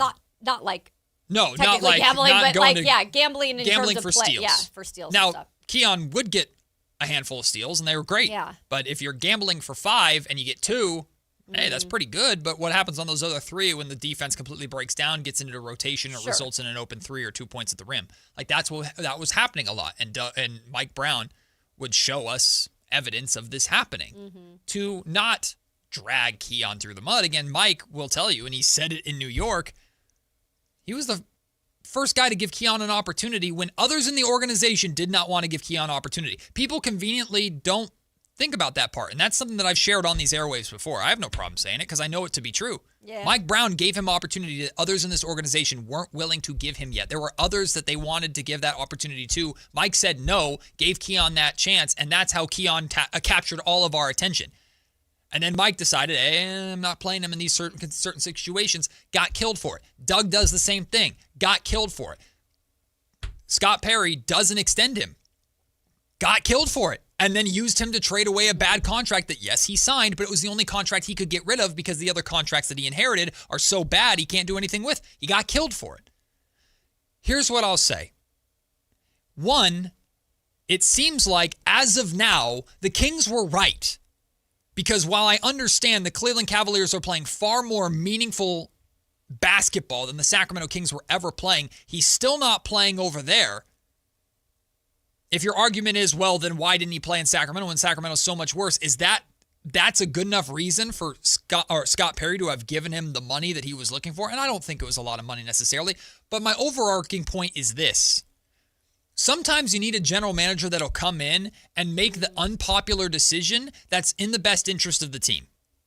I understand people who are still upset at Scott Perry for not signing Keon so that he could give that money to Dennis Schroeder. I get it, because the Dennis Schroeder thing did not work. But it's an incomplete picture. You know why? Because we have, and I'm all of a sudden blanking on his freaking name, eye patch, DeAndre Hunter, thank you. We have DeAndre Hunter here, who we barely got to see. If DeAndre Hunter turns into something to where after this year, the Kings decide to bring him back for 3 years because he fits with the rotation of wings and forwards that the Kings have severely lacked, we're not going to worry about the Dennis Schroeder trade anymore because it produced that. Now, if it doesn't work out, we'll revisit that conversation when it comes to it. I don't think Scott and Doug and Mike should be looked at the same negative way about Keon Ellis, because Keon is used as a negative against all 3 of them for completely different reasons, should not be used as a negative as much now that we're seeing Keon not getting any consistent playing time, period, for the Cleveland Cavaliers in the playoffs. I think it would be different and more warranted if Keon was even playing a little bit in the playoffs and like making, somewhat of a difference. Not like winning games for them, but you know what I'm saying. Like, he was somewhat of a guy that we were, we're not talking about him. They're not talking about him in Cleveland. Mm-hmm. It is what it is. Like, it's kind of like a nothing burger at this point. And on the Kings side of things, in terms of Scott Perry, I think like that is still a to be determined in terms of what your overall opinion is going to be about this trade. Yep. Because it's not fair to him yet that he doesn't get to be judged for what Hunter has done, because Hunter got hurt with a very serious eye injury. So like you can't fully like judge that trade yet. We didn't even get 2 games of him. Yeah. And we never saw him with exactly. Keegan. But we can start to see one side of it that maybe it's not as bad. Yep. as once thought. Yeah, because people thought, they dumped Keon to get rid of Dennis Schroeder. How stupid of them. So they dumped a guy who's playing 5 minutes in the playoffs. Is that big of a deal? Now, to be fair to Keon, these are the regular season numbers because postseason doesn't say anything, although postseason is, of course, the most important basketball. Keon played 43 games for the Kings this season, averaged 17.6 minutes per game. In those 17.6 minutes, he averaged 5.6 points, 1.3 rebounds, less than an assist per game, 1.1 steals, shot 36% from three-point range, 39% from the field. In 29 games with Cleveland, including 6 starts, he started more games for Cleveland this season than he started with the Kings, which is crazy to think about. His minutes went up from 17.6 to 24.8. He got more playing time during the regular season with Cleveland, and he responded with averaging almost 3 more points. He shot technically 1% less from three-point range on a pretty similar volume. He shot slightly more threes, 3.7 threes to 3.3 threes with Sacramento and Cleveland. Shot 49% from the field compared to 39%. So his shooting percentages in general, well, his regular shooting percentage climbed. His three-point percentage slightly dipped. His rebounds increased. His assists increased. His steals slightly increased with just simply more playing time. So Keon was playing more with Cleveland during the regular season after the trade than he was with Sacramento before he was traded. But now you get to the postseason, and Keon Ellis, I'm just going to go through minutes played throughout the entire postseason. The first game of the postseason, game 1 between the Cavs and the Raptors, Keon played 15 minutes. That's what we expected it to be. That's what we expected his role to be. Scored 3 points, hit a 3, had 3 rebounds, a steal. Okay, great. They won that game. That's a reasonable role for Keon. Yeah. 9 minutes in game 2. 0 points, 0-4 from the field. Okay, he had a bad game. He played less. Did still have 2 steals. Did his job on defense. 15 minutes in game 3, which was a loss. Didn't even take a shot, so he didn't score. Didn't have any steals. 4 rebounds, a block, like he was whatever. 4 minutes in game 4. Game 1 of the second series in Detroit, played 11 minutes. After that, 6 minutes, 2 minutes, 4 minutes. And now game 1 versus New York, 5 minutes. As it's gone on, Keon has they've slowly moved on from him. And that's with a cone of a liability of a defender in James Harden. And again, what scenario is better for Keon Ellis than what we saw last night? If you believe Keon Ellis is, granted he's undersized, but he should be able to defend guards at an elite level. If that's what we all believe that he is, while being able to space the floor offensively, what better time to play him than when you're getting cooked by Jalen Brunson during this 22-point comeback in the fourth quarter? Give him a couple minutes and see if he can slow it down. He didn't get it. Why? Because Kenny Atkinson either doesn't trust him or he's not as good as we think he is. And if it's the first thing that you want to blame Kenny Atkinson for, I get it. Kenny's being blamed for a lot of things last night. But you now have 3 different coaches. That's what the biggie is right and there. 2 different general managers that are saying, and we'll see what his market is in the offseason when it comes to free agency. Again, so they can keep him or they can extend him. Well, yeah. They can extend him or they can let him go. Yeah, he's a right. No, he's an unrestricted free agent. That's what I thought. So they are going to bid against other teams who might want him. Yeah. And a team's going to want him. The question is, what's the price point? And I know Kings fans might feel a certain type of way about that. Is if a team gets him for $5 million a year, what? We couldn't afford that? Yeah, but that wasn't the price that he was probably asking for in Sacramento. I don't know what the number was. I would guess like $8 to $9 million a year. That's what I would guess. I have no clue about that, though. That's pure speculation on my point. So I like Keon. I'm rooting for Keon. Keon is a great dude. Got to know him a little bit in his time here in Sacramento. Super good attitude. Was always a good interview. I'm very much rooting for Keon Ellis. Yeah. But the Sacramento Kings organization, including multiple regimes, was dragged for the consistency of, we're not so sure about Keon. And now you have a established playoff team doing a similar thing with him. So maybe it wasn't just a Kings problem. Maybe the Kings aren't just idiots. Maybe they saw something that maybe we didn't necessarily see because we weren't behind closed doors. And it's hard to always give the Kings the benefit of the doubt. Sure. Because there has been, like I mentioned, moves where you're like, what did we do? Or why did we give our player away? Or why did we trade our guy that we drafted or that we signed away? And I get that part of it. But I am going to be understanding to the fact that they are trying to change things. I hope, and I believe under Scott Perry, with Scott having what we think is all the say in the moves that he's making, that there's going to be moves like this that are going to start happening. And I know there's not as many Devin Carter fans as there was Keon Ellis fans, but these are the types of things like we're probably going to see a move on from Devin Carter. I mean, there's going to just be guys that are not Perry's guys that are going to be gone in the next year or so. And if Perry can use them in order to go and get his guys, like I don't know if DeAndre Hunter is his guy. But I think DeAndre Hunter brings a lot of what he and Doug Christie have been looking for and the Kings have desperately needed for years. And now you're going to get essentially a 1-year flyer on him. You were hoping to have a year and some change, but he got hurt. Now you're going to have a 1-year flyer on him to see how it goes. And if it doesn't work out, he's an expiring deal. Falls off the books like everybody else does, and now we move forward. But if DeAndre Hunter works out here in Sacramento, if he looks good and the Kings bring him back on, let's say, a 3-year, $18 million per year deal, because I don't think he's going to make more than the $20 million he's making unless something really changes. If you do that, Keon who? Yeah. And I don't mean that disrespectfully. No. The point is, if Scott feels that he can use Keon to upgrade his roster, he might have already done it. We just don't know it yet because we looked at it as using him for a salary dump when in Scott Perry's mind, and I believe Scott Perry feels this way, I didn't salary dump Keon Ellis. I traded Keon and Dennis Schroeder for a forward that we've needed. Well, that's what I was going to say. That's more of what they were looking for.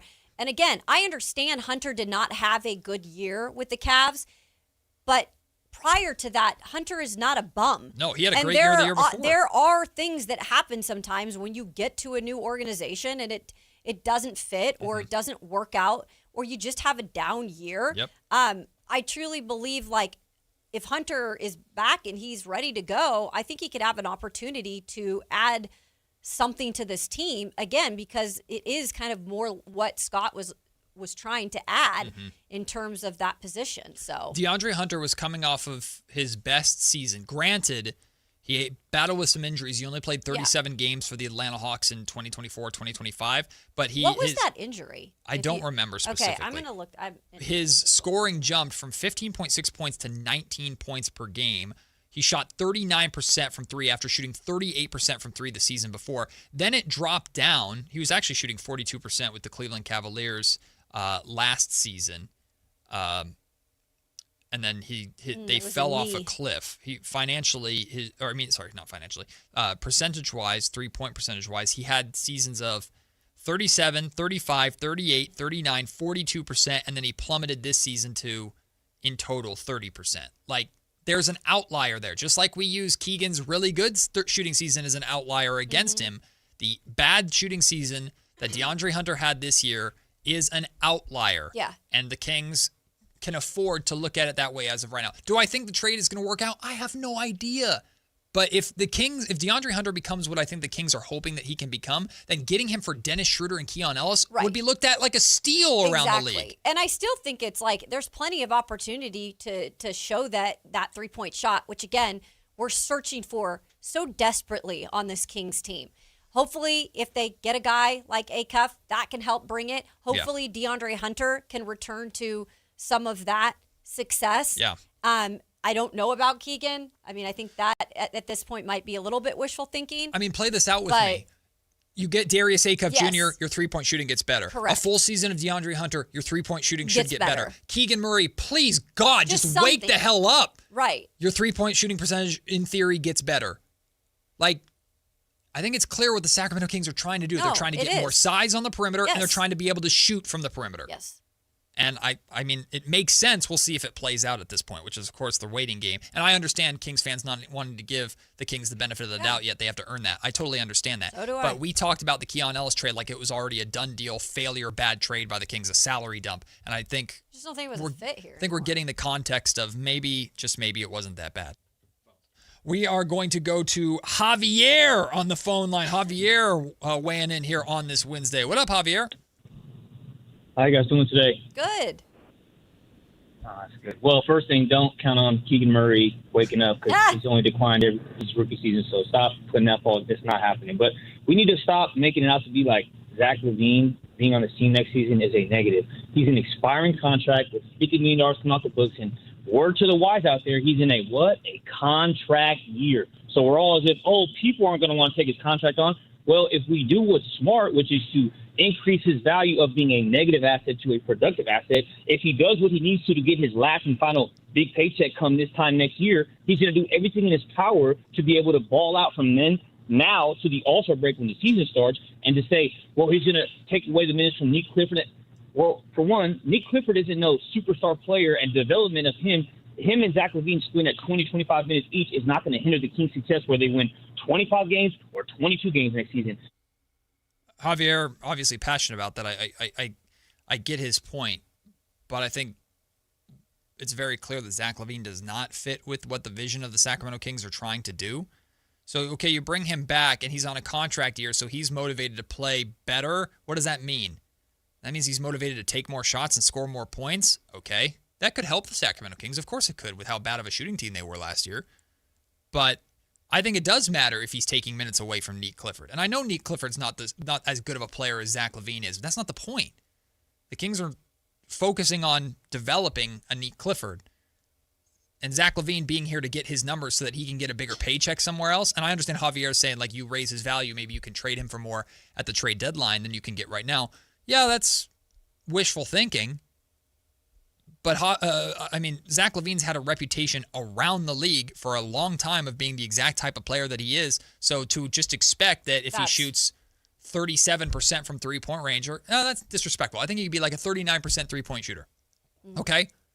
Who's lining up to give you more than whatever, like just an average price for him? Hey, it's more than you could get for him right now, so I get that point. But if I'm Scott Perry, I'm absolutely not looking to Zach LaVine as a priority, and raising Zach LaVine's value is not nearly as much of a priority to me next season. Was that Javier? Javier, yeah. To his point, is it the complete end of the world if Zach's here next season? No, it's not the complete end of the world.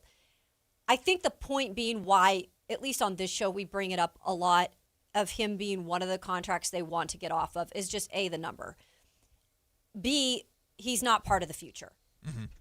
And that does, I think, the sooner you get off of that contract and he moves on and the Kings move on from him, you can start to get other pieces in here, or there are other things that can happen with this roster of the future. Mm-hmm.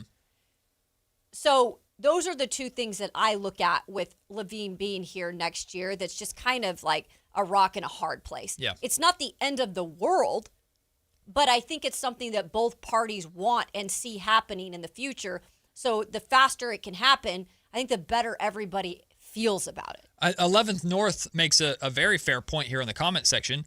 Major Neek minutes versus Zach LaVine is going to land you in the relegation zone. Yeah, that's absolutely something to think about, because the Kings obviously are going to want to win enough games to avoid that bottom three, assuming this new draft lottery reform passes. Mm-hmm. However, one of the things we talked about yesterday, what's essential for the Kings to do next season is better establish this identity. And if you have four guys on the court that are playing to this identity, and then you have Zach LaVine who's sticking out like a sore thumb, but hey, at least he scores 20 points a game, how beneficial is that for you as a whole?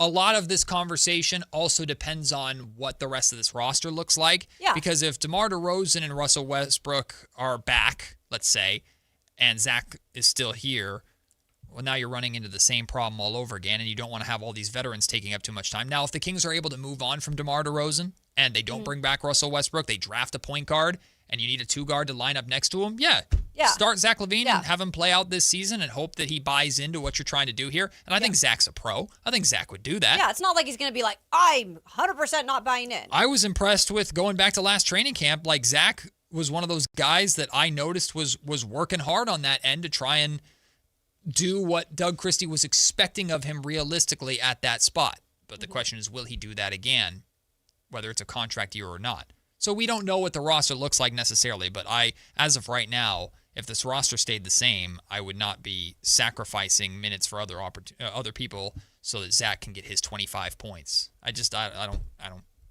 That's not necessarily beneficial to me. We'll take the break. When we come back, Michael, I see you on hold. We will get you right when we return. Plus, We'll talk about today's the day that NBA all-rookie teams are being announced. Will Maxime Reynaud make the first or second team? We sure hope so because he deserves it. We'll talk about that next. It's Matt and Kayla on Sactown Sports. Listen up, Niner gang. Sactown Sports is your local home for 49ers football, and we're here to level up your game day experience. Download the Sactown Sports app and tap the contest banner on the homepage for your chance to win a pair of tickets to the 49ers home opener this season. Don't wait. Download the Sactown Sports app today. Your local sports leader, Sactown Sports 1140. Injured and you're considering an LA law firm looking to charge you 45% to 50% in attorney's fees? That's overcharging. Ashton & Price has been around for over 25 years, and I can tell you no matter how complicated your injury case, you should never be charged 45% or 50% in attorney's fees ever. Direct, experienced, unrelenting, and honest local representation matters. It's called Home Court Advantage for a reason. Ashton & Price serious local attorneys for serious people with serious injuries. So for the best local advice, don't think twice. Call Ashton & Price. Hey, movie fans, get ready. Star Wars, The Mandalorian and Grogu is landing at the Esquire IMAX Theater in downtown Sacramento. Impressive. The galaxy's toughest warrior is back, facing new enemies and bigger battles. Don't just watch the action. Feel it on the Esquire IMAX 6-story screen. Sacramento's biggest, loudest, and most immersive movie-going experience. Grab your tickets now for Star Wars, The Mandalorian and Grogu at the Esquire IMAX Theater. Good shot, baby. It's the Memorial Day Sell-a-thon at Folsom Lake Ford with employee pricing. Plus, get 2.9% financing. Plus, $1,000 trade assistance on select new Fords. Hurry to Folsom Lake Ford today. FolsomLakeFord.com. On approval of credit, see dealer for details. Earn an accredited MBA in as few as 16 months for about $21K at University of Maryland Global Campus. Explore 10 specializations, including finance, HR, cyber technology, and more. Plus, showcase the value of your MBA with a comprehensive learner record and digitally demonstrate in-demand skills and credentials to employers. No application fee if you apply by June 1st. Learn more at umgc.edu. Certified to operate in Virginia by Shell. Wesley Financial Group is not a law firm. I'm Chuck McDowell, founder of Wesley Financial Group. Did you buy a timeshare because they told you it was a great investment? That's a lie.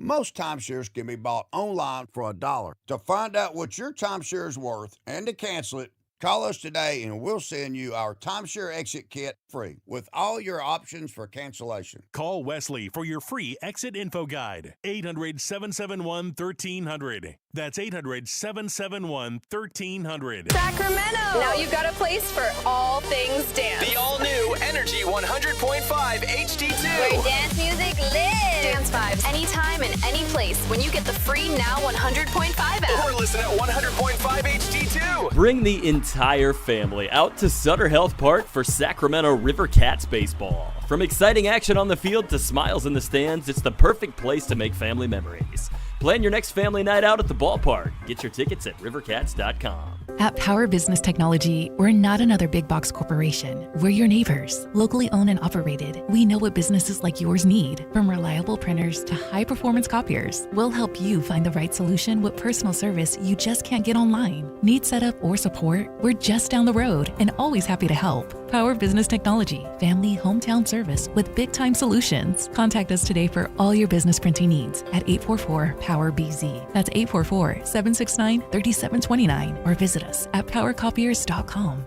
There's the hard way to buy a car, and then there's the Hoblet way.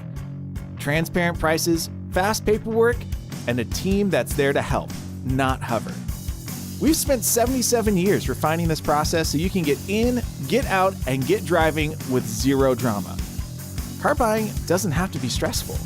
At least, not when you do it the Hoblet way. Experience the difference at HobletDodge.com. The easy way to buy.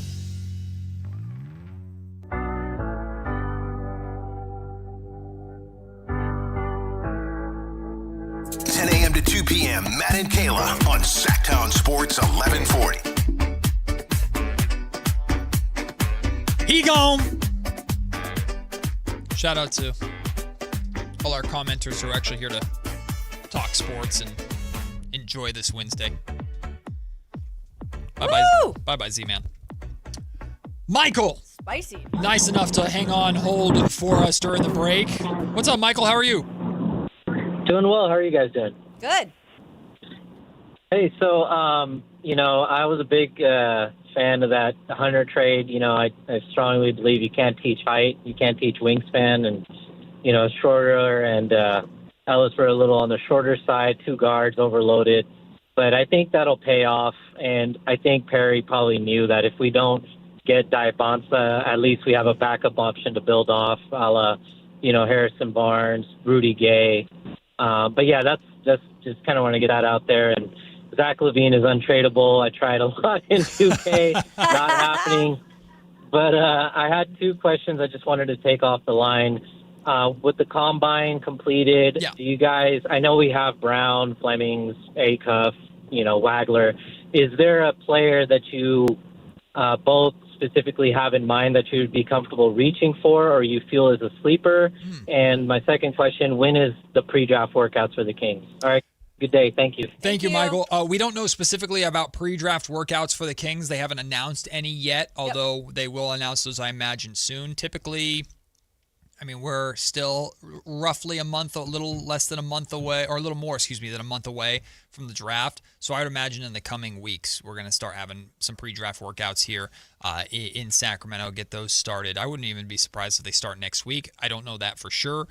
When we hear about pre-draft workouts and who's coming through Sacramento, not just some of the top names, but some names to keep an eye on in the second round, we will definitely share that information with you. Speaking of that, Brendan Nunez from Sactown Sports is dropping his Sactown scouting report tomorrow, which features some guards to keep an eye on in the second round. To his question, are there any guys that maybe you would reach or that you would say that aren't the obvious you would reach for at 7? It wouldn't be any of the guys that are mocked to go in the second round necessarily, because that's quite a reach. But there are the Braden Burries, and there are a couple guys like that we haven't talked as much about. Yeah, I'm not as low on Nate Ament as I've seen so many people be. He's the boomer bust potential. The dude's 6'10". He's an athlete. He's one of those guys that, depending upon how far he falls, I don't hate the idea of the Kings trying to move back into the first round. Let's call it 17, 18, 19 range if they're able to. The Thunder have the 17th pick. Okay, I'm not a fan of trading 7 for 12 and 17 necessarily, but if the Thunder don't trade both of those picks, can you visit the Thunder at 17 if Nate Ament plummets that far and take a swing at that point? But I wouldn't feel comfortable reaching for him at 7. I'm not comfortable at all with Yaxel Lendeborg at 7. I'm just not a big fan of it. Not after our interview. I was like, that really pushed me to a different level. No. I think the darling of moving up in the draft right now is the big man out of Michigan, Ademara. But we talked yesterday. I'm not trying to be. I appreciate Michael's question. I'm not trying to get cute. Yeah. You've got a crop of 5 point guards here: Keaton Wagler, Darius Acuff Jr., Kingston Flemings, Michael Brown Jr., Braden Burries. You could argue 2 of those 5 guys could be more suited for off-ball 2, Keaton Wagler and Braden Burries especially. But regardless, you have 5 really good guards right here. And the question is, who's the best out of the 5 of them? Hopefully the Kings can figure that out before everybody else can. And number 2 is how much of a difference is there between those 5 in terms of moving up or moving down to go and get them. Just walk out of the draft with one of those 5. Don't try and get too cute. That's my thing. I'd rather the Kings we need a guard, go get in guard, get any of those 5 and hope it's the best out of those 5. That's my philosophy. It's pretty simplified, but it's because I wanted AJ Debonsa. Now that that's off the table, Darius Acuff Jr. is at the top of my list. Yeah, I'm not probably reaching for many guys, and I think even a Burries, I think there's people who like him, and even our guest yesterday, or what day was it? The day before, when we were talking about, it was one of the draft. Oh, that was last week. Last week. It even mentioned Burries is someone he really likes. I'm still probably going to take a Flemings over him if Acuff is not there. Yeah. And I'm still questionable about Mikel Brown just because of the back issues. Issue. Yep. And so if it didn't exist, I would be all about a Mikel Brown situation. But I am weary on just my pasts with athletes that have had back issues. So that's probably PTSD on my part, more so than anything. I want to put a pause on this because at noon during our lunch break, we're going to go through plan A, plan B, and plan C. Specifically, like, assuming Darius Acuff Jr. is the pick, what is plan A? What is plan B? If plan A doesn't look like it's going to work out. And then if neither of them work, what does plan C look like? And I'm really curious, Kayla, your thoughts on this, which will kind of branch off of the conversation that we're having right now. So we will revisit this and pick this up coming up at noon. Tonight, the NBA all-rookie teams are announced, the first and second team. And the question is, like, I don't even think it should be a question, will Max make a team? Like, he's got to at least make the second team, right? I think the question is, will he make the first team? If Max doesn't make any of these teams, I'm going to be just stunned. I'm biased, obviously, here. You know, and this being Max's first season. I truly, though, do believe what he did in terms of also being a second rounder. Mm-hmm. Like, he should, I think he should be first team. I truly do. So 4 of the 5 first-team spots are already accounted for. They're already accounted for. Yeah. It's Cooper Flagg, who's the Rookie of the Year, Con Knipple, who I think should have won Rookie of the Year, VJ Edgecombe, who was fantastic all year for the Sixers and was really good in the playoffs for them, and Dylan Harper, of course, for the San Antonio Spurs. Those 4 spots, lock and key, no question about. So there's one spot up for grabs in the first team, and the question is Maxime Reynaud better or more deserving than Cedric Coward? Or Jeremiah Fears, or Derek Queen, Ace Bailey, Trey Johnson. Like, I get it. I personally don't think Maxime Reynaud is going to be a first team. You just named some names there. By the way, big Coward fan, obviously. Go Cougs. But you just named Ace Bailey, Queen. Like, I think when it comes down to it, now, I think he's deserving of it. Of course. But I think one of these other guys is going to get it over him. So, Cedric Coward and Ace Bailey both averaged more points per game than Max, a point. They averaged 13.8 and 13.6 to Max's 12.5. Max had them in rebounding. He should. He's a 7 freaking footer. Both of them had Max in assists, but not by a massive margin. What works in Max's favor, because we love the double-doubles, and Max was a double-double machine when he got the playing time. Yeah, he was. And he has the narrative. What do they call that? Plot armor. That's a term. Yeah. Plot armor. I like that. He's got plot armor. Because he's a second-round pick that's being considered amongst the top 10 picks of this, or top 10 rookies of this season. Does he have chinks in the armor because he plays for the Kings? Absolutely. Yeah. You're damn right he does. Yeah. Yeah, him playing in Sacramento 100% plays a factor in this. It's all those empty calories. And yes, the empty calorie stuff. How much? Was it just Russell Westbrook that gave it to him? Blah, blah, blah. Like, that stuff's going to exist. Voters are going to think about that. Also, if we're being completely honest with you, too, and I don't even blame voters for this. I'm not saying this is sour grapes. I think there's a lot of people that didn't really pay attention at all to what Max did. Because why in the world would you pay attention at all to Kings basketball? It was so abysmal. Yep. Now, Max put up numbers, and you saw the double-doubles, and you could go off that. But I would guess, Kayla, I don't think this is a hot take, I would guess most voters paid more attention to Ace Bailey in Utah or Cedric Coward or even Trey Johnson than they did Maxime Reynaud, who, by the way, Max averaged more points per game than Dylan Harper. I didn't even realize that. Dang. Man, that's brutal. If they were paying more attention to Pelicans, Wizards, and Grizzlies basketball than the Kings. But they had at least top picks. Max is just this out of nowhere. Domas isn't playing, and Russell Westbrook and DeMar DeRozan are still playing. I don't care. This team's 120. Like, that's... It's also on the West Coast, so that's too late. That's the other point. It's a good point, too. And those are very... As much as we don't want to admit those things sometimes, they very much play into it. I know. I do believe like he's worthy of a first team nod in terms of making it, but I get there's other players that are also worthy of it that they might sway a little bit more towards. If he doesn't make the second team though, bruh. Yeah. We got a problem. There's no way. Yeah. Like I won't even fathom that would be it. like I would throw my arms up in the air. We will there will be a Matt George freak out on tomorrow's show. For sure. If he doesn't get that honor. Oh, can I ask something really quick? Of course. That just brought to my attention. Matt George freak out? No, Max. The rookies were at the Oklahoma City game the other day? The Thunder game? They were? The rookies were like all... The Kings rookies? That's what I thought. I was seeing some things I didn't see this. They were like at a game, and I thought it was like there was a group of them, all of the... I don't know. It was,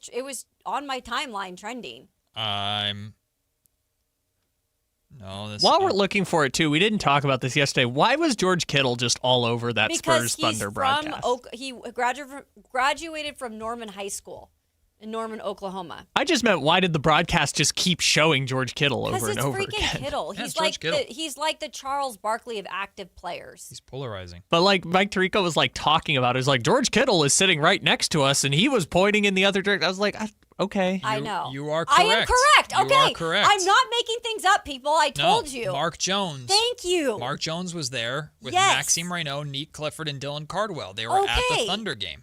That's what I thought. I was like, am I seeing things? Am I like making this up? But I'm pretty sure that they're there. Paul Johnson from the Kings front office was also there. Yes. I wonder if they're just getting work out. Well, first off, you love to see that these rookies continue to spend time together. I really love that. I mean, they're the Bean Boys after all. Maybe they're getting work in.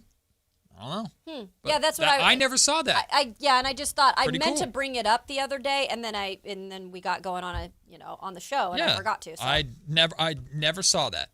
Well, Okay. good for them spending time together. You love that team bonding. I know. We will take the break. When we come back, it is time to pick a side, including the new head coach of the New Orleans Pelicans. The Thunder shopping their draft picks because they want to move up. And Anthony Edwards trying to recruit a certain star to Minnesota. Pick a side is next on Sactown Sports.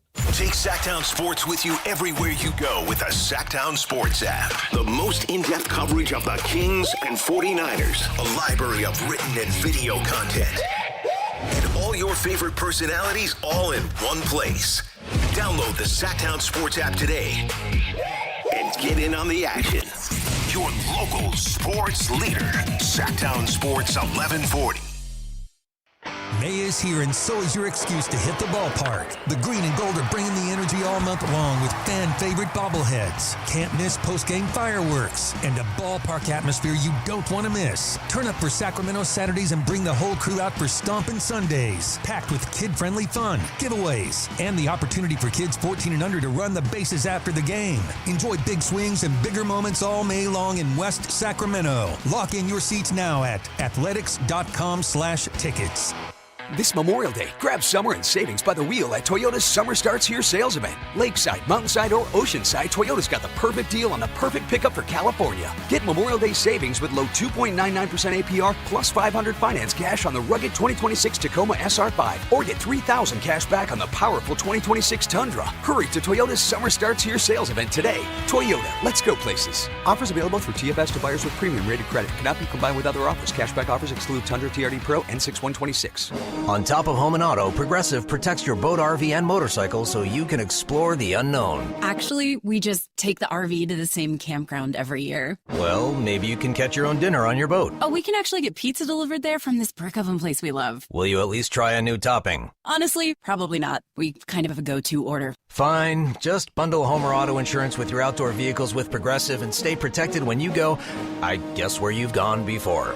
Progressive Casualty Insurance Company and Affiliates. Not available in all states or situations. The NBA playoffs are underway, and now you can trade every game on Kalshi. You can also trade on who wins each series, the conference finals, and the championship. San Antonio is currently trading at 19% to win it all, meaning a $100 trade pays out over $500 if they take the title. On Kalshi, you're trading against other people in a live market. No house, no odds makers. And as odds move, you can buy in or out anytime throughout the postseason. For a limited time, download the Kalshi app and use code PASS to get $10 when you trade $10. KALSHI. Kalshi. Trade on anything. Patrick was way behind on his IRS taxes. I was in way over my head. The total amount ended up being somewhere just over $30,000. $30,000. Then the IRS came to collect. Started getting letter after letter. A lien had been filed against me. They were going to basically hang me completely out to dry. He had to do something. That's when I reached out to Optima Tax Relief. Patrick's life quickly got a lot easier. It was very easy, pretty much hands off. They picked up the ball and ran with it. And how'd it go? I couldn't believe it. I had to ask 2 or 3 times. I saved an incredible amount of money. How does Patrick feel about Optima? Couldn't be happier. They definitely helped me. Optima Tax Relief, the best place to call. They're the best in the business. Do what Patrick did and call Optima Tax Relief for a free consultation. Call 800-375-2922. 800-375-2922. 800-375-2922. Optima Tax Relief. Testimonial from an actual client. Some restrictions apply. For complete details, please visit OptimaTaxRelief.com. Capital Casino is conveniently located in downtown 411 16th Street and has been a part of the greater Sacramento area for over 20 years. They offer the best variety of games in the region in a safe and friendly environment, and there's plenty of parking, all well lit and monitored by security. Come have a great meal at the cafe and restaurant inside. Capital Casino has the best food, the best service, and the best action. But please always remember to gamble responsibly. 1-800-GAMBLER. The statewide direct primary election is June 2nd. Vote centers open May 23rd. Remember to vote early and avoid the lines. Visit elections.saccounty.gov or call 800-762-8019. We're living through a monetary crime scene, and your IRA or 401k is a key victim. Hi, Dr. Ron Paul here. In 1971, gold was $35 an ounce. After the dollar was cut loose from it, inflation soared, and in just 9 years, gold hit $850. People who diversified into precious metals survived and thrived. Today, we're in a worse position because we face inflation and massive debt. Fortunately, gold is still an option. My trusted friends at Birch Gold Group can help you own gold inside your retirement account without penalties or taxes. Start now by getting a free info kit on gold. Text the word SECURE to 989898. We're facing the same monetary chaos as the 70s with significantly more debt. Get your free info kit from Birch Gold. Just text SECURE to the number 989898. Pick a side, any side. It's time for Pick a Side on Matt and Kayla. Lots to get to on Pick a Side today, so we got no time to lose. Kyle, let's get this party started. Let's party. Speaking of party, New Orleans. Hey. Yeah, the New Orleans Pelicans, they hired Jamal Mosley as their new head coach, former Orlando Magic. Board didn't like it. Board didn't like it. Dang. Former Orlando Magic head coach Jamal Mosley is now the head coach of the New Orleans Pelicans. They were interviewing Rajon Rondo and Darvin Ham and James Borrego and a couple other people. But is this a good hire for the Pelicans? See, I think Rondo would have been a fun coach because I think Rajon Rondo is brilliant. Yeah. Got to cover him very briefly in his time here in Sacramento, and he's just, it's unbelievable how, I know he's not the greatest of personalities sometimes, but he's an X's and O's genius. Yeah. But I think this is a great hire by the Pelicans. Jamal Mosley, I understand why he got fired with the Orlando Magic, but he did a good job building that team up. The Pelicans are in a bit of limbo right now, but they've got some young talent to be excited about. They've got some tradable pieces. We'll see what the hell they do with Zion. But Jamal Mosley absolutely deserved to have another job, and I think it makes perfect sense for the Pelicans to get him. Yeah, I think it's a fine hire. You're not going from like a kind of a minuscule market to a huge market. You're going from one minuscule market to another minuscule market. So it kind of works out in terms of better food, though. Disney World for Bourbon Street. Bourbon Street, yeah. There's not as much like eyes on you right away, right? And he had the opportunity in Orlando to kind of bring that team to where they got to, and sometimes a change of scenery is needed. Yeah. I think he's a good coach, though. I think this is a decent fit. I like it. Yeah, the fact that he was able to build something in Orlando and he'll have the ability to build something again in New Orleans, that's going to take some patience and going to take some change. Sure. There's going to be some turnover in New Orleans. That roster now should have been better, certainly, than they were last season, but I don't expect them to look the same on opening night of this upcoming season. Just Googled the phrase Orlando cuisine to see what options are available They're there. not known for their food, I don't think. They do. It says Latin American Caribbean culture in Orlando is a big deal. So maybe there's good food there. Great food at Epcot. Down towards Florida. You ever been to Epcot? No, I have not. Oh, eating and drinking around the world at Epcot is dope. I heard that is a cool little thing, though. It's great. To do. I'll take your word for it. Just but don't ride the test track afterwards. You'll hurl. Ew. Did you? No. Is this coming from experience? No, but the test track it's a fun ride where it's about like you test the speed of vehicles and crash. It's just a fun little ride. Whether it's true or not, Kayla, I think for lore, it's true that Matt threw up on the test track at Epcot. I have never thrown up because of any sort of amusement ride, but I certainly have gotten dizzy from some of them. Shout out Six Flags. Six Flags will beat you up, man. They've got some rides on there that just beat the crap out of you. But they're fun. And you can see dolphins. That is my fear, though, at an amusement park. And I've been to amusement parks many times. But getting thrown up on, total fear of mine. Love the California State Fair. Always have a good time going to it. I am not a California State Fair ride guy either. Like, I ain't touching Think about the stuff they're eating at. These young children and what they're eating.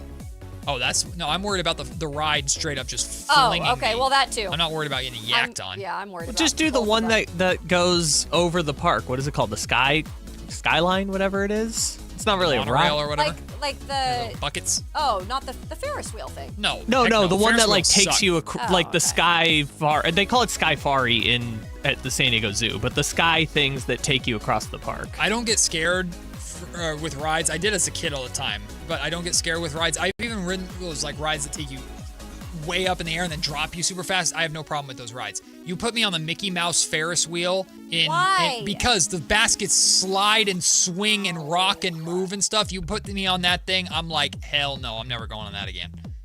Anyway, what are we talking about?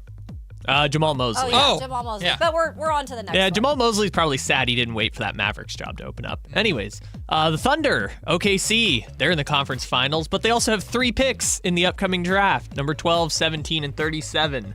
Brian Windhorst says they are fully expected to trade their picks to move into the top 10. I know Dave has talked about it to death for the Kings. We know Matt's not a big fan of it. No. Let's just ask, will they do it at all? I think they definitely have a chance when you have 2 second-round picks. Oh, sorry, first-round picks to trade 2 for 1. But let's talk about who could potentially do it. Well, the Clippers wouldn't do it all the way for 5 unless you're attaching future compensation to that. Yep. Plus the Thunder getting the 5th pick sounds gross. Atlanta at 8. Well, Atlanta does need some depth pieces, although they might go a Demara at 8 if they're looking for that center of the future. Yeah, they could. I don't think a Demara is going to be there at 12.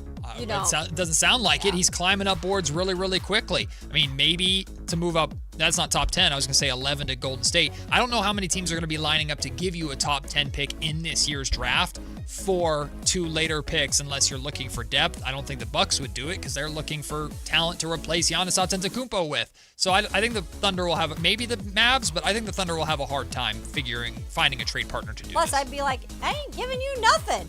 You guys have already found success. What do you need? Another great piece? We that you're can't gonna beat hit on? Wemby. Yeah. We need a top 10 Another pick. great pick. We can't beat Wemby. I think it sounds like it's realistic. I don't know if it's going to be though. That'll be legit discussions. Because there are so many teams that want to go get the best left player in the top 10. Because again, the draft is pretty decent in terms of depth deep. too. It's a deep draft. Yeah. I do believe there's going to be great talent in the teens where the Thunder are picking. Don't get me wrong. I'm just not. And maybe they come to the conclusion where they can find that person. No shot in hell I'm doing it as the Kings. The last time Scott Perry was drafting for the Kings outside of last year, was the De'Aaron Fox draft when the Kings did just that. They sent 10 to who was it? Portland for 15 and 20. Right. How'd that work out?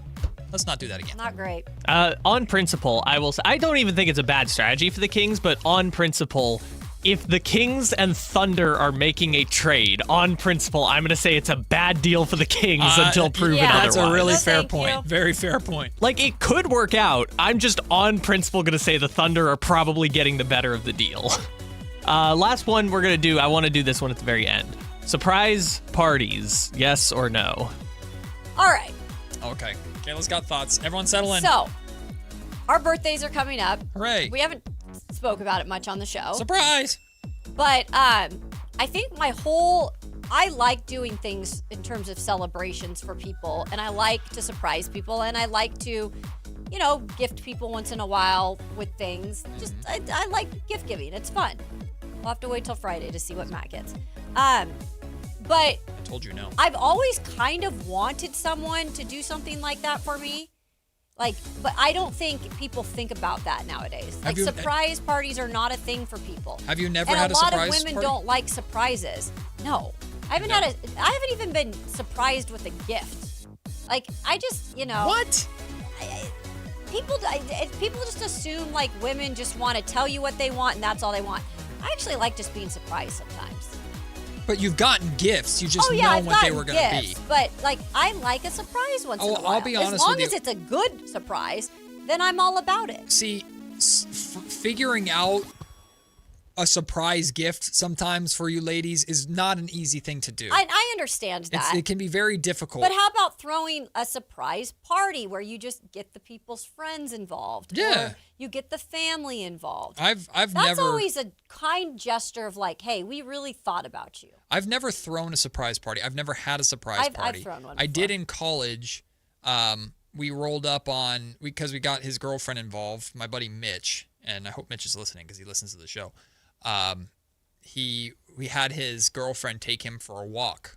Mm-hmm. And in college, one of his favorite places to go was we called it Addie's, Adalberto's, the Mexican place. He loved the California burrito over there. So for his birthday, we had her take him for a walk around campus, and then we rolled up in a car and kidnapped him and threw him in the car and took him to Adalberto's. That's like we go. That's the version of the surprise party we did. I love it. By the way, just found out TC has the same birthday as Matt George. Oh. TC joins our weekend of birthday festivities. TC, you're born on the 23rd? Yeah, Matt's Let's the go. 23rd. Mine's the 24th. And you Tauruses. No, we're Geminis. Yeah, idiot. We're Geminis. I don't know what that means. Makes us even crazier. Wait, so Makes us even Jason's crazier. a Taurus, but you're a Gemini? Correct. Okay. Yeah, early we're May right. and late May is Literally, different. Matt and I are right on the line. Like, Yeah. we're close to Taurus, and we have the best of both worlds. We're first place Geminis. Yes. I still don't know And what that's that a means. fact. I don't know any of that stuff. We're the good Geminis. I'm last place Gemini. What does Gemini mean? Geminis can be a little crazy. Well, yeah, I got that. What are you, Kyle? I'm a Cancer. That's right. You're on the. Yes, the I'm like 'cause the you're last June day.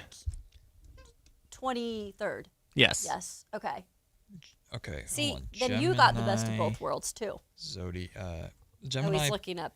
Gemini personality. No, Gemini personalities are great, but we're also a little crazy sometimes. But I feel like we're towards the upper part of the good part. A Gemini personality is characterized by curiosity, adaptability, and sharp communication skills. Well, we're in radio.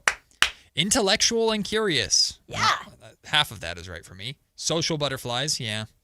The twin duality. Because of their dual nature, they can quickly switch between being the life of the party and seeking introspective quiet time. This is so true, Very though. real. That's a real thing. Strengths, excellent communicators, highly versatile, quick thinking, and charismatic. Good. Yeah. Weaknesses, can be prone to restlessness, 1,000% true. Yep. Indecisiveness, 1,000,000,000% true. And easily bored by monotone routines. Yep. Compatibility. Libra and Aquarius are what we're compatible with. That's like the love compatibility. What's early May? Taurus? Taurus. Like all my best friends are there's a lot of them that are Tauruses. Hold on. Taur. T-A-U. Taurus personality. Yeah. Let's see how much this is my wife. No, I think, yeah. Grounded, dependable, and Yes. pleasure-loving. What's pleasure loving? I don't know. We'll stop there. Oh, what is it? I don't know. We'll stop there and take a break because that is not accurate. Jesus. It is lunch break coming up next on Matt and Kayla, Sactown Sports. Listen up, Niner gang. Sactown Sports is your local home for 49ers football, and we're here to level up your game day experience. Download the Sactown Sports app and tap the contest banner on the homepage for your chance to win a pair of tickets to the 49ers home opener this season. Don't wait. Download the Sactown Sports app today. Your local sports leader, Sactown Sports 1140. This is the story of the one. As a safety manager at a manufacturing plant, he does everything he can to keep his coworkers safe. From finding ways to reduce risks to keeping safety supplies in stock. And for that, he relies on Grainger. Grainger offers a broad range of quality products and next-day delivery, so he can always play it safe. Call 1-800-GRAINGER, click Grainger.com, or just stop by. Grainger, for the ones who get it done.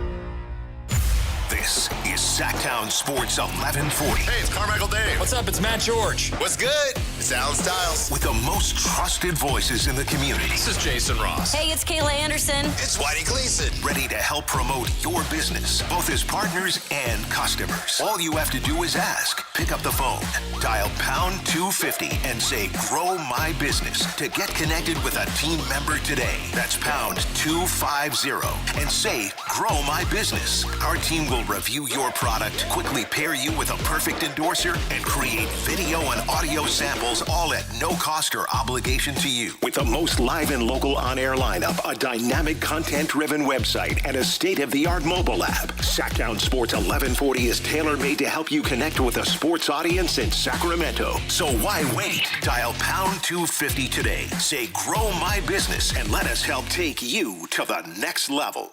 Today on the pod, we're talking to Megan, trapeze artist and scratchers enthusiast. So, Megan, what do you like about playing scratchers? Well, they're easy to play when I'm hanging around. Oh, okay. Like when you're relaxing? No, like when I'm hanging on the trapeze. I swing upside down, then do a quadruple somersault, all while playing scratchers. Watch this.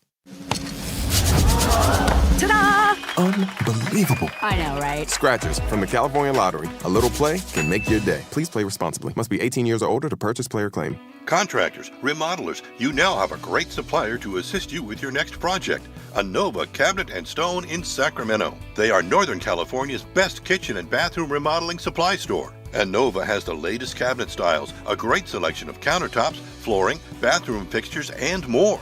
Visit their website, InnovaCabinetStone.com. Take advantage of their grand opening special, a $750 in-store credit. Stop by today, Innova Cabinet and Stone in Sacramento. Buying golf gear is easy. Buying the right golf gear, well, that's different. At Hagen Oaks, they don't just sell equipment, they fit your entire game. With TrackMan technology in the Player Performance Studio, your clubs are matched to your swing. Ping's Ballnamic Fitting helps you find the golf ball that performs best for you. Hagen Oaks Putter Fitting Studio dials in your stroke, and FootJoy's 3D foot scanner finds correct shoe size for your feet. It's a smarter way to play better golf. Total Game Fitting at the Hagen Oaks Golf Super Shop, Fulton Avenue at Business 80. Hey, it's Carmichael Dave. I'm talking to Chad Hoblet of Hoblet Dodge Chrysler Jeep Ram. Chad, what's going on for the Memorial Day sales event? One word, options. Right now you can finance your new 2026 Ram 1500 with our lowest rate option of 2.9% APR for 72 months with no payments for 90 days. That will save you thousands in finance charges. But what if I'm looking for a lower payment? Then you can take advantage of our 4.9% APR financing for 84 months with no payments for 90 days. Either way, you're saving big, and you can get the new Ram of your dreams waiting at Hoblet. Search, select, and save through their whole inventory at HobletDodge.com. Unbeatable prices, unbeatable selection, and now unbeatable interest rates. Nobody beats Hoblet, period. Must finance through SFS for qualified buyers. 2.9% APR for 72 months equals $15.15 per thousand borrowed. 4.9% APR for 84 months equals $14.08 per thousand borrowed. No payment for 90 days on approved credit. Interest accrues from date of purchase. Offers cannot be combined with other incentives. Excludes Ram 1500 RHO and Tungsten models. Sample VIN 42368. See dealer for details. KHD HD1 Sacramento, KYMX HD3 Sacramento. From the Power Business Technology Toshiba Studios. This is Sactown Sports 1140. It's time for the lunch break. Your calls, your thoughts, your segment. Call or text us at 916-339-1140. It's the lunch break on Matt and Kayla.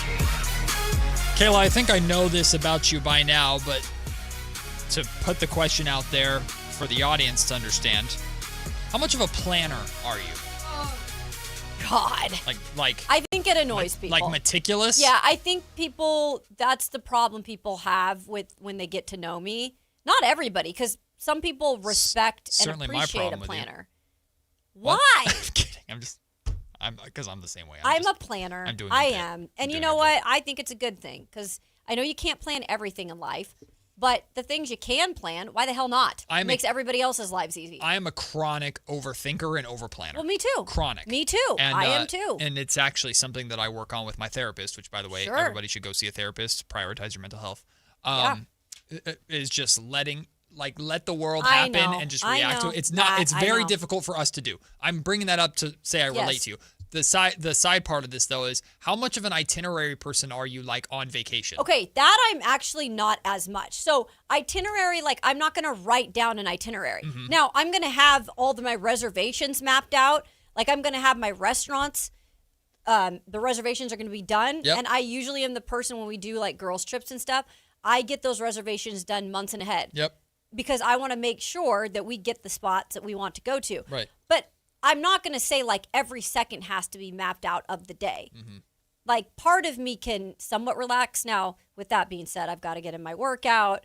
I have to somewhat relax. I have to get up at 7 o'clock. I have to work out. Then I have to get tan. Then I have to walk on the beach and count seashells. That's not relaxing. You're planning everything. No, I still find time to relax. But yes, there needs to be at least like some things done. 9 a.m. rest by pool.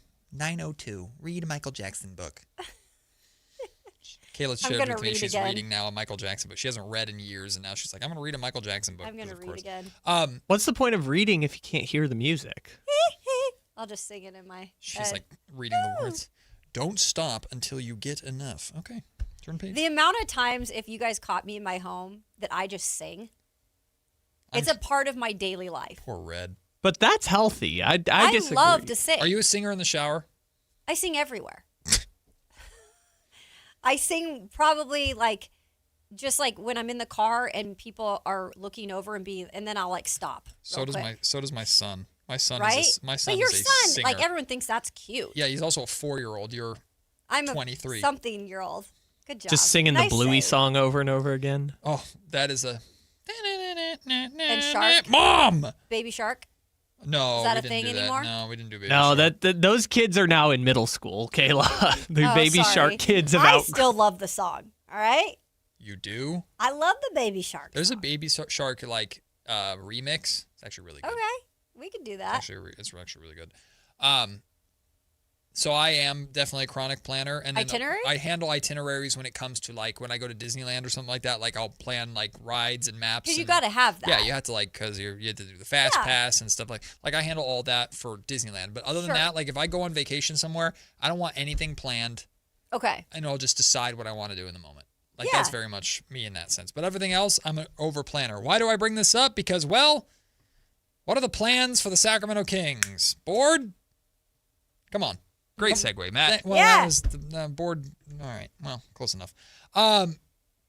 Plans A, B, and C for the Kings in the draft. Let's talk our way through this. And let's talk about this with the assumption, based in a lot of reports and a lot of speculation and a lot of stuff that I've heard, that Darius Acuff Jr. is the pick. I believe that's the choice. As of now. We still got a whole month until the draft. Plenty can change. But as of now, I believe the Sacramento Kings want Darius Acuff Jr. He's at the top of their board. Okay. So plan A is simple. Darius Acuff Jr. falls to 7. You take him at 7. This is where the conversation that we were having last week comes into play. Because the Kings are powerless at 7 to do anything about what the Clippers decide to do at 5. Correct. And I don't believe they take Acuff at 5. The assumption for this is that they'd go like Wagler, Keaton Wagler. I think so too. And especially what the Brooklyn Nets do at 6. And that's the pick where a lot of people are like, yeah, Darius Acuff Jr. ain't making it to 7 because he's not getting past the Nets at 6. Yeah. If you feel that way, I get it. I get it based off of upside. The only thing the Kings can do is try to influence the Nets and the Clippers in any sort of way by getting Darius Acuff Jr.'s camp on board. Now, I believe this is a thing. I've had conversations. I've been told from people that were at the draft combine that this is very much a thing, that there is significant mutual interest between Darius Acuff Jr. and the Sacramento Kings. We know the ties between Scott Perry and the Acuff family, not just the Detroit ties, but also Perry coached Darius Acuff Jr.'s dad. So we know the ties there. We know. How old is Dad? I don't know. A lot younger than I was thinking. Yeah, he's probably. Yeah, I'm guessing I guess. it's like yeah, late because 40s, Darius early. is so. Yeah. Let's say. Sorry, that was early 50s. random. I would guess. I have no idea. Regardless. Well, he played in college in 1999, so. Holy smokes. Probably 50s. Yeah. No, 40s. 40s. Yeah. Well, because Darius Acuff Jr. is 20, so he could be like 45, I guess. I don't know. If he was in college in 1999, that means he's born somewhere between like 78 and 82. Well, he's not super old. Anyway, so the Kings, again, they can't do anything about what the Nets and Clippers are going to do. They can't do anything about it, except for they can try and get Acuff's camp on board to the level where Acuff lets it be known, I would rather go to Sacramento. That does not guarantee anything either, but that then puts pressure on both the Clippers and the Nets to look at this and go, with other names that are available, and a lot of people believe there is not a lot that separates any of these 5 rookies. A lot of people think it's a pick of the litter. You can't really go wrong. It's just who is going to be the best one out of the 5, but you can't really go wrong. Some people genuinely believe that with this rookie point guard class. Then the Brooklyn Nets have to ask themselves, the Clippers have to ask themselves, okay, do we want to take Acuff knowing he'd rather be somewhere else versus going out and getting a guy that wants to be here? And that's up to them to decide. That's the only pressure that the Kings can put on these teams. I think that is plan A. One question about that. So how does Darius Acuff's camp go about doing that? Will we hear potentially, if that happens, some of the stuff that comes out, or in terms of like why they don't want to go there or why they want to come? Like, how does that usually shake out? I will say the fact that I've heard these rumblings now is a little premature. Okay. And I acknowledge that. Like, why would you do it this early? Because Darius Acuff Jr. is, in theory, unless he just says, I'm only working out for the Kings, which I think would be absurd of him to do, he's going to work out with the Nets and have meetings with the Nets. He already has. He's going to work out with the Clippers. He already has. Absolutely. So I think the fact that I'm hearing these things enough to share them and concrete enough to share them this early does open up the door to speculation of smokescreen. Mm-hmm. Is this a smokescreen? And I know Whitey and Allen talked a lot about, well, is this coming from the Sacramento Kings side of things? Are the Sacramento Kings putting this out there because they either want to throw other teams off the scent of who they're really going after? I don't subscribe to that. I think they genuinely are going after Darius Acuff Jr. Or are they trying to do it to improve their image around the league of, see, players want to play for us regardless of how last season went? Those are logical scenarios. I cannot deny that I can't concretely say those aren't the truth. Yeah. I can tell you, it's not the Kings that told me what I heard. Right. I can't tell you the people who told me. I don't know where they got the information from, although it could come from Acuff's camp. I've gotten the inclination that it's coming from Acuff's camp, that there are people in Acuff's camp that really, and it might be Acuff himself, that really value the connection to the Kings. Mm-hmm. I have no idea who that is. Could be an agent, could be his dad, could be a family member, could be Acuff himself. I don't know. But regardless, this is out in the atmosphere, which makes it probably somewhat true. Yes. Now, to answer your question, I think typically, if this were the case, I think we'd start to hear more about this with the draft right around the corner and even on draft night. This is the type of thing that happens on draft night, to where, let's say, okay, the 5th pick, the LA Clippers select Keaton Wagler with the 5th pick. The Brooklyn Nets are now on the clock. Okay, this is where Acuff, if he hasn't done already, lets it be known, I want to go to the Kings at 7. And then it's up to you, Brooklyn. Right. I can't tell you verbatim how it happened, but we know that Tyrese Halliburton very much orchestrated his way to Sacramento in, what was that, the 2017? No, it wasn't that late. 2020 draft. Yeah. 2020 draft. So it's happened before, and people have to respect it. What was his reasoning again? I think he wanted the opportunity in Sacramento, to playing with De'Aaron Fox. He looked at Sacramento as a good landing destination for him, and he was right. And the Kings traded him away, and look at how his career is gone. That one I was mad about. That's a painful one. Yeah, but you get my point. It doesn't guarantee anything, but this is a way that the Kings and Acuff can put pressure on these other teams to potentially have him fall to 7. I think this is Plan A. Sure. Plan B, though, is the Brooklyn Nets come back and say, I don't give a damn where you want to go. We're going to draft If you're there at 6, we're going to draft you. Yep. So then Plan B, the difference between Plan B and Plan C is this. Is he worth trading up for? So I ask you that question, Kayla Anderson. A spot, right? If you're trading up to 5 to get him, we'll talk about what that could take in a second. But Kayla Anderson, right now in your mind, with all the context that we have, we're still a month away from the draft. Right now, in your mind, is Darius Acuff Jr. worth trading up to 5 for? You would pick him first out of this crop of 5 guards, clearly signifying the fact that you believe he is the best guard in this crop. Yeah. You would do it. I think that, first of all, when I believe in someone, I'm pretty much like sticking with him unless they do something that makes me disbelieve, which he's not done any of that. And I feel like if they truly think he's better than any other guard that would potentially then be there at 7, because there's 2 more that can go before him or before they pick. And let's put that point out there too. There's not only one guard that they might like, Acuff. There might be 2 guards that they like before a Kingston Fleming. Oh, sure.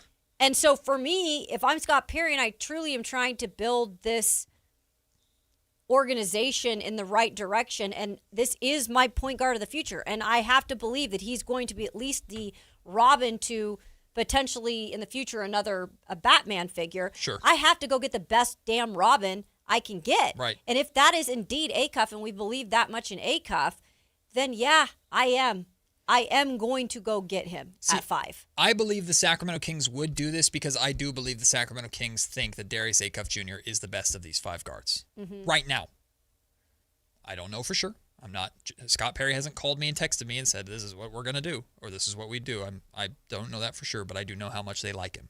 That doesn't mean that, like you said, they don't like a Braden Burries or a Keaton Wagler or any of these other guys that if they... And maybe those impress him along the draft process. And we'll get that in part C. They're going to have conversation. They're going to do their homework on all these guys. Yeah. They're going to do their homework on guys that are slated to go 15, 16, 17, 18, 19 in that range. Because that's what they're supposed to do. That's what a good front office does. But I understand Kings fans, including Whitey and Allen on the afternoon show, that are going, do not use future assets to trade up 2 spots when the separation between Darius Acuff Jr. in their mind isn't significant enough compared to a Flemings or whoever you will get at that 7th spot. You're guaranteed to get one of these guards, and there are clearly a lot of people that don't believe Acuff Jr. is better than who's likely going to be, or that much better than who's likely to be there. But the Kings might. Perry might, if he really wants a guy, then using what I wrote down is a top 8 protected 2030 first. 2030 first round pick, not 2031. A 2030 first round pick, top 8 protected. I know the protections are going to change with this draft lottery reform. I did top 8 as like an average because I think you're still going to be able to do that. Top 8 protected first to move up 2 spots in 2030, so 4 years from now, to go out and get the guy who you firmly believe is the guy that fits your mold and that is going to be that star of the future or part of that star core of the future. That's a risk, of course, and time will tell, and that could decide Perry's job long term. But if Perry feels that strongly about Acuff Jr. or any of these guys, yes, you move up to 5 to do it. I also think, in a way, and I could be wrong if the Clippers are gung-ho about Acuff. I don't believe they are. I don't think it makes as much sense with Darius Garland there, who, by the way, I think they really do like the move that they made for Garland. And he did some great stuff towards the end of the season for him. I don't think that's the move they're going for. Yeah. So if anyone right now, in terms of teams that need guards but maybe need a different type of guard, that might be the best trading partner that you could work with that 5 right now, unless I'm completely wrong on the Acuff thing and that maybe they love him and they wouldn't be willing to move off of him. But I think that they could be like, okay, let's do this trade. We won't possibly ask for that much because we're going to go get Wagler. Or sorry, no, they would be trading. They'd be trading down. The Clippers, they'd be trading down. But that doesn't mean that if they swap spots with the Kings at 7, Wagler could very much be there. Or they don't hate the idea of let's play this scenario out. They trade with the Kings 5 and 7. Yes. Why do they do this? Well, the Kings go out and get Darius Acuff Jr. at 5. If they feel like that's the reason they're moving up to do it. Okay, now the Brooklyn Nets go, then fine, we're taking Keaton Wagler. Okay, well then we'll take Braden Burries because he's another one of those guys that we feel confident could play off the ball next to Garland versus they're a point still guard a different, Right. I'm not saying that's what they're going to do. But if they're in love with Wagler, they'll probably just take him 5. They're just going to take him 5. So I guess I maybe talked myself out of that for a second. The 2 reasons they make the trade are, 1, they know with 100% certainty the guy they would have taken at 5 is going to be available at 7. Correct. Or 2, they get an offer they just simply can't refuse. Which arguably getting a protected first to move down 2 spots in this draft is pretty good value, which then makes Kings fans go, then why would you do it? Because you really want to get your guy that you don't believe is going to make it past Brooklyn at 6. So there's Can the A plan work out for us here? So plan A. Can plan A be Plan B is very essential for some people, but Plan A. So Plan A is you do everything you can to influence Acuff to fall to you at 7, if Acuff is the pick. Mm-hmm. Plan B is he's not going to make it past 6. We trade up to 5 to go get him. Plan C is either the price is too steep or the Clippers aren't interested. Now you have to start thinking of life after Acuff. Yeah. Who is the guy? Which we've talked about. The Kings will have names in mind. I mean, it's. I have the name that I know as of right now. It would be. Oh, you like Mikel Brown? Mikel Brown Jr. I know the back, and listen, the Kings don't touch Mikel Brown Jr. Is that your opinion? Yeah, mine. Okay. This is me. I don't know. Okay. I have not asked directly about how the Kings feel about Burries, Flemings, or Jr. I probably should at some point. I do. Well, that's not true. I'll backtrack a little bit. I have been told the Kings like Flemings, but I've reached out about A.J. DeBonsa, Kingston Flemings, and Darius Acuff Jr. specifically to a source of mine close to the Kings that I trust. Well, what was the Kingston then? Well, so that's the difference. The reason why I haven't brought it up as much is because when I reached out about AJ, this was months ago. Oh, we love him. They love him. They love him so much. Okay. When they reached out about Darius Acuff, oh, love him. Love the idea of him in Sacramento. The Kings love it. Reached out about Kingston Flemings. Kings like him. I think Kingston Flemings is certainly a guy that they would not be opposed to taking. I think he's definitely in that mix for who's the back. He's the backup for. He's the backup for potentially if they don't get Acuff or the guy that they want number 1 on their board. Mikel Brown Jr. is the guy for me specifically because one, I know the back issues. The Kings don't touch him if they don't have any certainty that whether it's medical reports or whatever that the back is going to be okay. Number 1. Number 2 is it's an upside swing.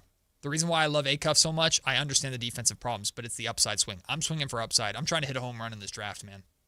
And hoping to hit, if the very least, if I don't hit a home run, it hits off the top of the wall and it's a double. That's why I'm like, I know people are not thrilled about trading up to get Acuff, but I'm so sold on him that it's hard for me. I mean, look, I think Kingston would be the pick at 7. Mm-hmm. Kingston Flemings would be. But there is something in me just like still that's like, I don't know. I don't know about Kingston. Like, I don't dislike him. Yeah. And I do appreciate the fact that he plays better defense. Like, he just doesn't bring exactly everything I need to the table. And I guess sacrificing the defense where I think he can get at least better in terms of Acuff. But then we have all the upside on the shooting and the scoring part and the mentality and the leader. Like, I just think he's a fit here. See, I'm willing to take the swing and take the risk. I think you're there with me. Yeah. Because I think that's what the Kings need to do. But I understand people who aren't.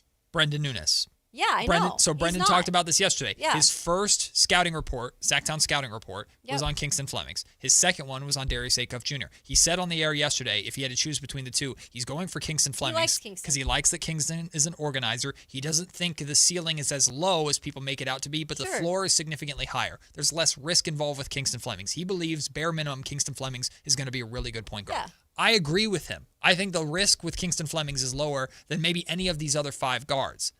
The problem is, compared to those other 5 guards, the lowest star potential is Kingston Flemings, in my opinion, and I felt that way for months. Mm-hmm. So I'm taking the swing.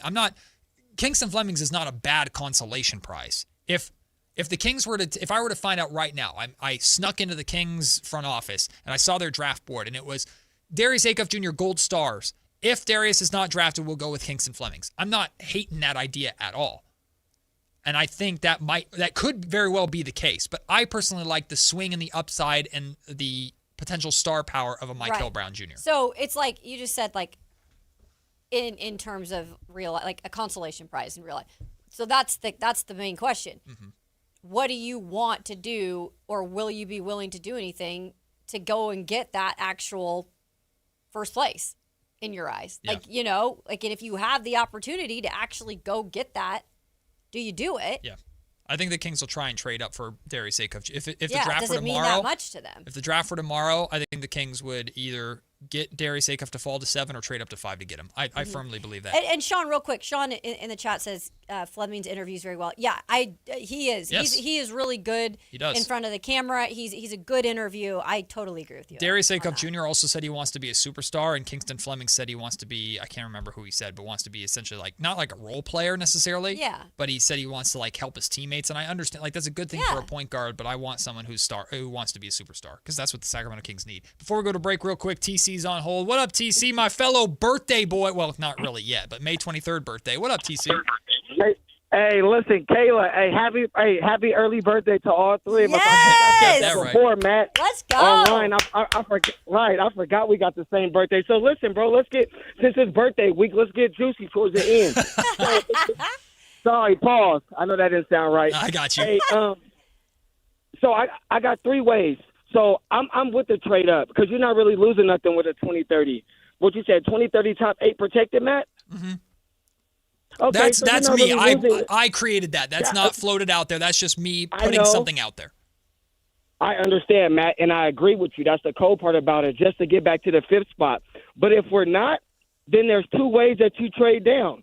Actually, there's 1 way that you trade down only, and that's if you get Ja Morant.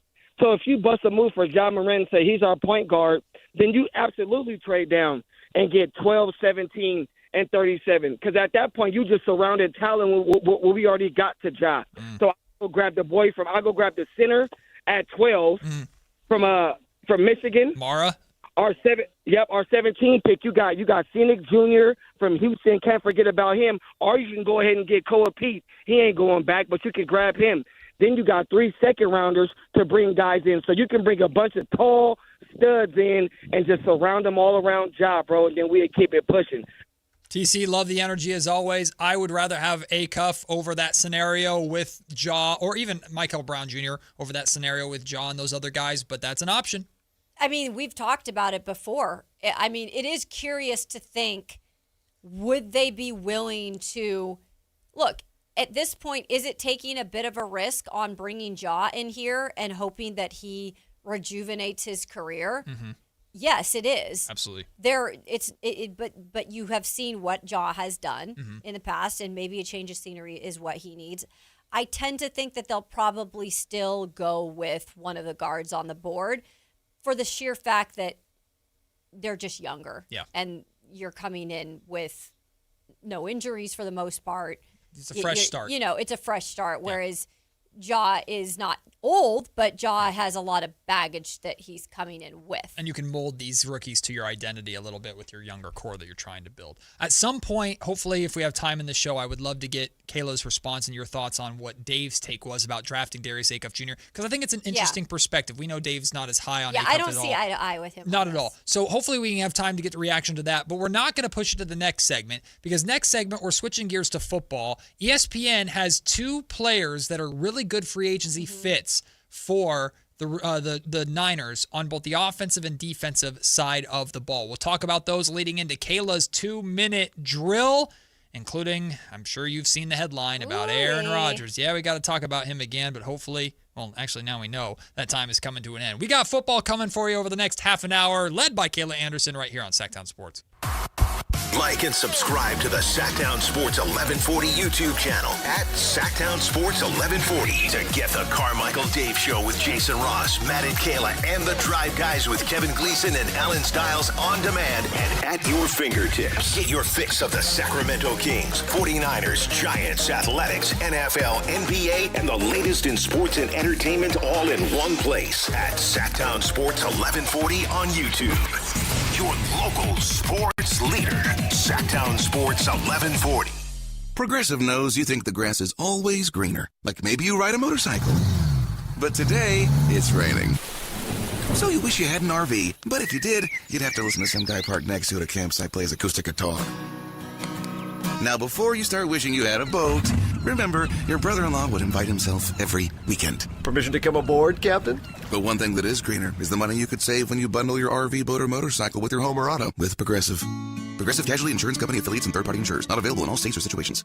The NBA playoffs are underway, and now you can trade every game on Kalshi. You can also trade on who wins each series, the conference finals, and the championship. San Antonio is currently trading at 19% to win it all, meaning a $100 trade pays out over $500 if they take the title. On Kalshi, you're trading against other people in a live market. No house, no odds makers. And as odds move, you can buy in or out anytime throughout the postseason. For a limited time, download the Kalshi app and use code PASS to get $10 when you trade $10. KALSHI. Kalshi. Trade on anything. It's the Memorial Day Sell-a-thon at Folsom Lake Ford with employee pricing. Plus, get 2.9% financing. Plus, $1,000 trade assistance on select new Fords. Hurry to Folsom Lake Ford today. FolsomLakeFord.com. On approval of credit, see dealer for details. Capital Casino is conveniently located in downtown, 411 16th Street, and has been a part of the greater Sacramento area for over 20 years. They offer the best variety of games in the region in a safe and friendly environment, and there's plenty of parking, all well lit and monitored by security. Come have a great meal at the cafe and restaurant inside. Capital Casino has the best food, the best service, and the best action. But please always remember to gamble responsibly. 1-800-GAMBLER. Power Business Technology is proud to be a 100% independent, locally owned and managed Toshiba copier dealer. Local ownership cuts out the red tape, allowing ourselves to never be too busy to personally answer the call when our clients need us. Recognized for excellence in service execution, training, and customer service, we're proud to be named a Toshiba ProMasters Elite Dealer since 2021. Contact us today for all of your business printing needs at 844-POWER-BZ. That's 844-769-3729. Or visit us at powercopiers.com. Bring the entire family out to Sutter Health Park for Sacramento River Cats baseball. From exciting action on the field to smiles in the stands, it's the perfect place to make family memories. Plan your next family night out at the ballpark. Get your tickets at rivercats.com. Mike Rowe here with a fun fact. Did you know that 50% of the air that you breathe inside your home comes from your crawl space? Yeah. Whether your crawl space is wet, musty, or your floors are bouncy, do yourself a favor. Call Groundworks. I spent some time working with these guys, and they're the real deal. Their people are trained and certified to repair your crawl space. Schedule a free inspection with Groundworks, the foundation and waterproofing experts. Licensed in all states where work is performed. See website for details.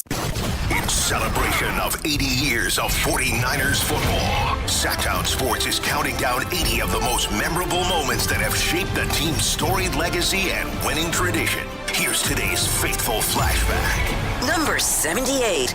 Jim Harbaugh wins Coach of the Year. From 2003 to 2010, the San Francisco 49ers didn't have a winning season. All things changed when they hired Jim Harbaugh. In 2011, Harbaugh brought the red and gold back to prominence to the tune of a 13-3 record, the NFC West crown, and their first trip back to the postseason in 8 years. It also produced a classic playoff win over the Saints. That was something his predecessors, Dennis Erickson, Mike Nolan, Mike Singletary, and Jim Tomsula did not do. For his effort, Jim Harbaugh won the NFL Coach of the Year. Faithful flashbacks on Sactown Sports 1140.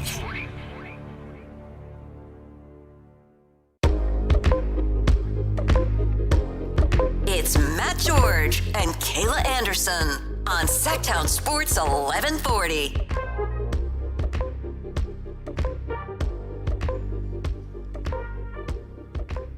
Well, NFL offseason has certainly cooled down. Free agency has been going on for a while now, and the vast majority of the big names have found new homes, but not all of them. Some significant names are still available. One of the ones we were waiting for a long time to find a home, and then they finally did, was former 49ers wide receiver Juwan Jennings, now with the Minnesota Vikings. We talked about that. What was that, last week that broke, that he finally found a home? Yeah. That is correct. But there are still some names out there that are available. Those names include wide receiver Stephon Diggs, Joey Bosa, Deebo Samuel, Taylor Decker, to say a few. And Kayla, ESPN has listed 14 top free agents that are still available and best NFL team fits for those 14 free agents.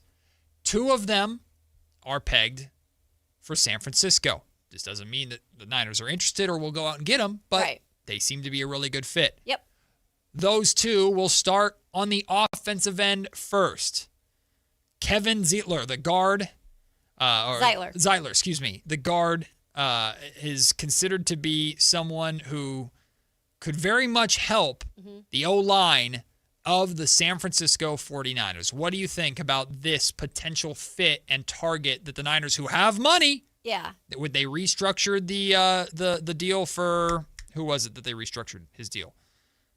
Trent Williams. Trent Williams, yes. They restructured his deal to open up and free up some more money. I know Alan Stiles had his fun with that, but they have money to still be able to go out and get one or two of these guys if they want to. What do you think of that? Yeah, so I know Zeitler well in terms of what he's done in the past year because he played for the Titans. So he is Detroit's long-term Pro Bowler guard and has had tons of success in his career. He went to Tennessee on a deal last year. For the most part, I mean, it wasn't a Pro Bowl season, but for the most part, he was very consistent. He was a reliable, serviceable veteran.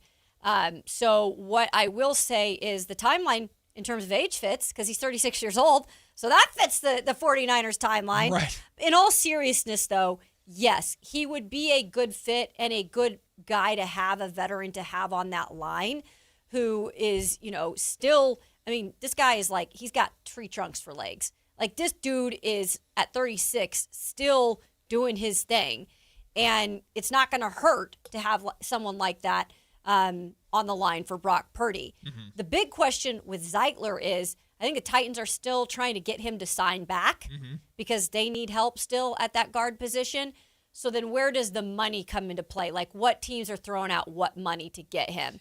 Yeah, in theory, the longer free agency goes on, the more the price would drop, right? Because now you're bidding against less teams and that's what happened with Juwan Jennings. Right. But in a situation like this, Kayla, it could be that Zeitler knows the Tennessee Titans are very interested. Correct. He's just playing hardball to try and get as many pennies as he wants. And I'm not saying that he would use the Niners as leverage necessarily, but the Niners have to think about, well, we still very much are trying to pry him away from Tennessee versus he's out there going get him for free or easily. Here's what the Niners have going for them, though. They attract free agents. They just do. Yep. We've heard why. The coaching, the culture. But there is a way better opportunity for Kevin Zeitler to go to the playoffs, possibly win a Super Bowl in 49ers territory than there ever is right now in Nashville. So if he's going to spend the last maybe year or two of his, career, I would probably say I'd go somewhere like San Francisco too. And maybe the money isn't as much as the Titans are willing to give me, but maybe I could win a Super Bowl. They're certainly vet-friendly over there, too. Yeah. Matt Bowen from ESPN is the one who wrote this article, by the way. He writes, Zeitler also uses his strong base in protection. He ranked 37th out of 65 qualifying guards in pass block win rate last season, winning 92.4% of his pass block situations. He would be an upgrade to the interior of San Francisco's O-line, which saw left guard Spencer Buford leave for the Raiders in free agency. Yeah, that's what I was saying. I mean, he was good last year. It's not like he took a dip, going to the Titans. The Titans just weren't good last year. But, yeah, I think, honestly, if I'm the Niners, if the money is decent in terms of what he wants, I'm bringing him here. I'm bringing him here. He's not the only one, though, that ESPN has pegged for the best landing destination, the Niners being the best landing destination for available free agent. This one we've talked about before should come as no surprise to anybody because the Niners, well, they have his younger brother. I'm talking about Joey Bosa. ESPN still believes the Niners are the best fit to bring the brothers together in Santa Clara. I would just like to see this happen. And I don't think it's going to cost them an arm and a leg to do it at this point. I don't think it is either. Again, he's still on the market. I feel old because I covered Joey in college and watched him win a national championship. I hated him with the Chargers for years. Yeah, I mean, rightfully so. I think it's something that I don't think it's going to be a lot. And I think Joey would probably be willing to come here for a little less to come play with his brother. I think that's pretty special. It doesn't happen that often. Sure. I know his mom would love to see that happen, her two boys together for sure. And what I will say about the health of Joey Bosa, because, look, that's been the issue in the last, several years is like, how much availability has he had? You know, we went in 2022 with just 5 games played with the Chargers to just 9 the year after. What I will say is he's gradually played more games the last 2 seasons. In 2024 with the Chargers, he played 14 games. Last year with the Buffalo Bills, fairly healthy, played 15 games. I believe last year he had 17 tackles. What was this? Was that tackles? Yeah, 5 sacks. So he wasn't awful.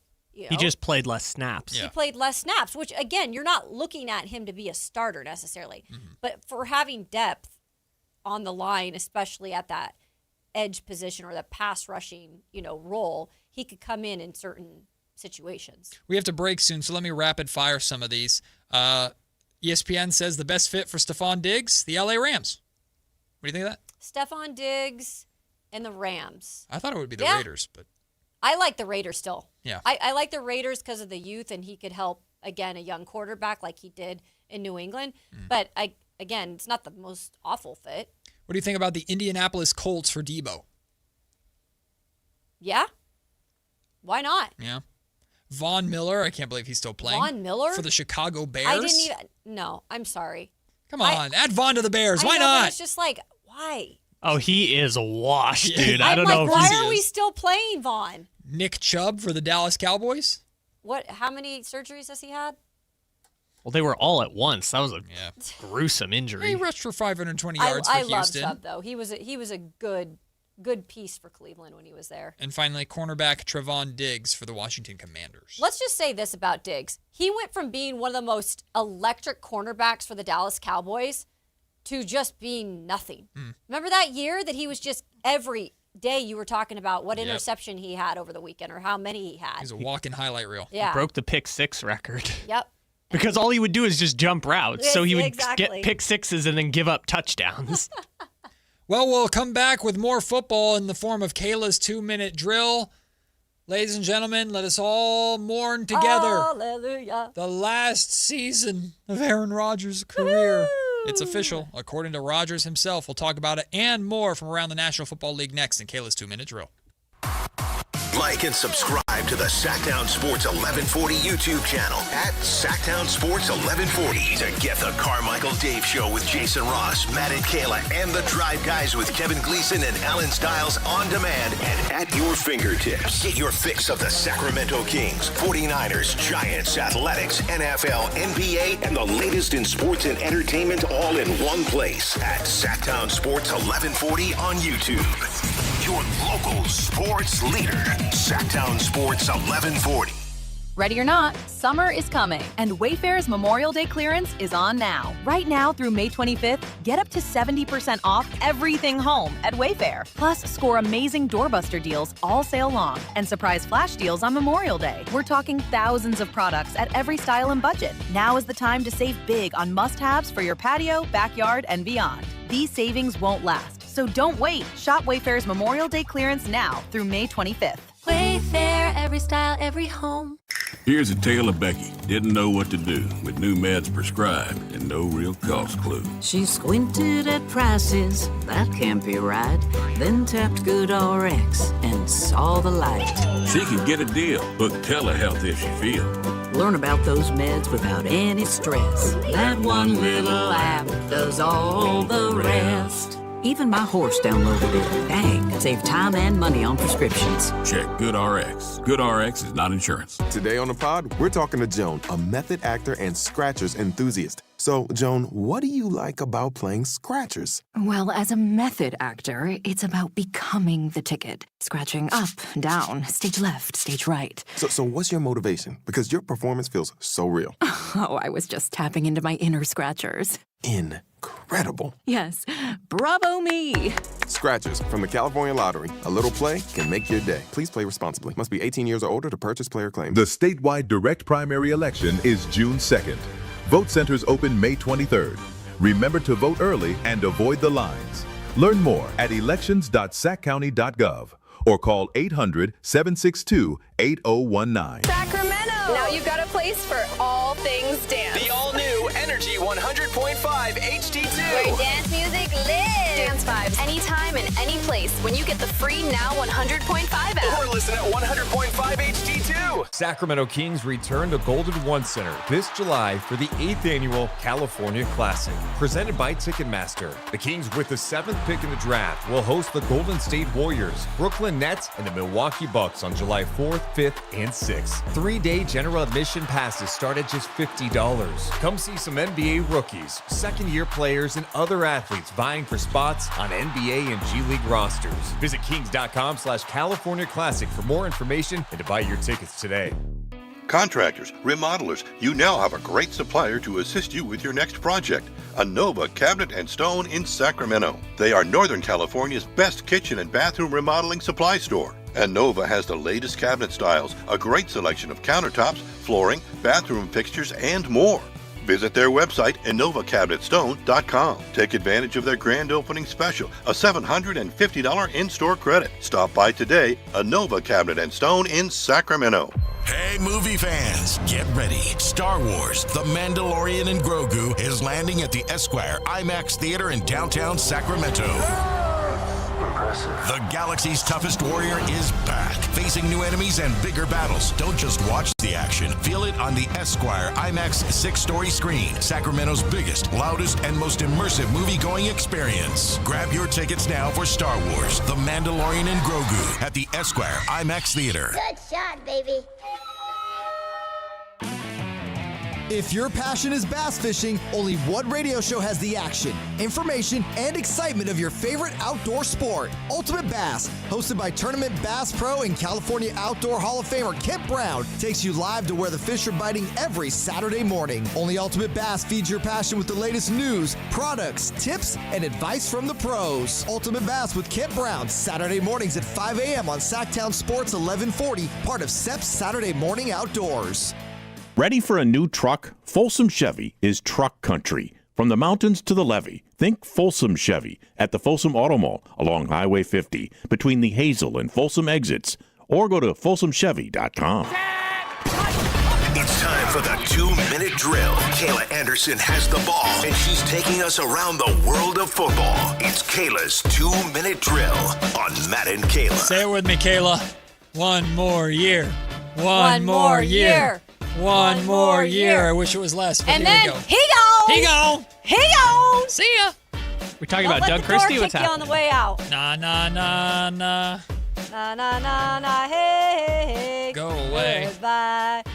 That's what we'll start with in this year's. This year's. That's it. It's the only one you get. This is this year's 2-minute Nothing drill. till 2027. Yep, that's this all. here's 2-minute drill. This here's 2-minute drill. No, but in all seriousness, I do appreciate the career that Aaron Rodgers had. Nothing to take away from what he was as a quarterback during his Green Bay years. Yeah. Because he was. Oh, he was amazing. Top-level talent. He's you amazing. cannot deny that. Uh-huh.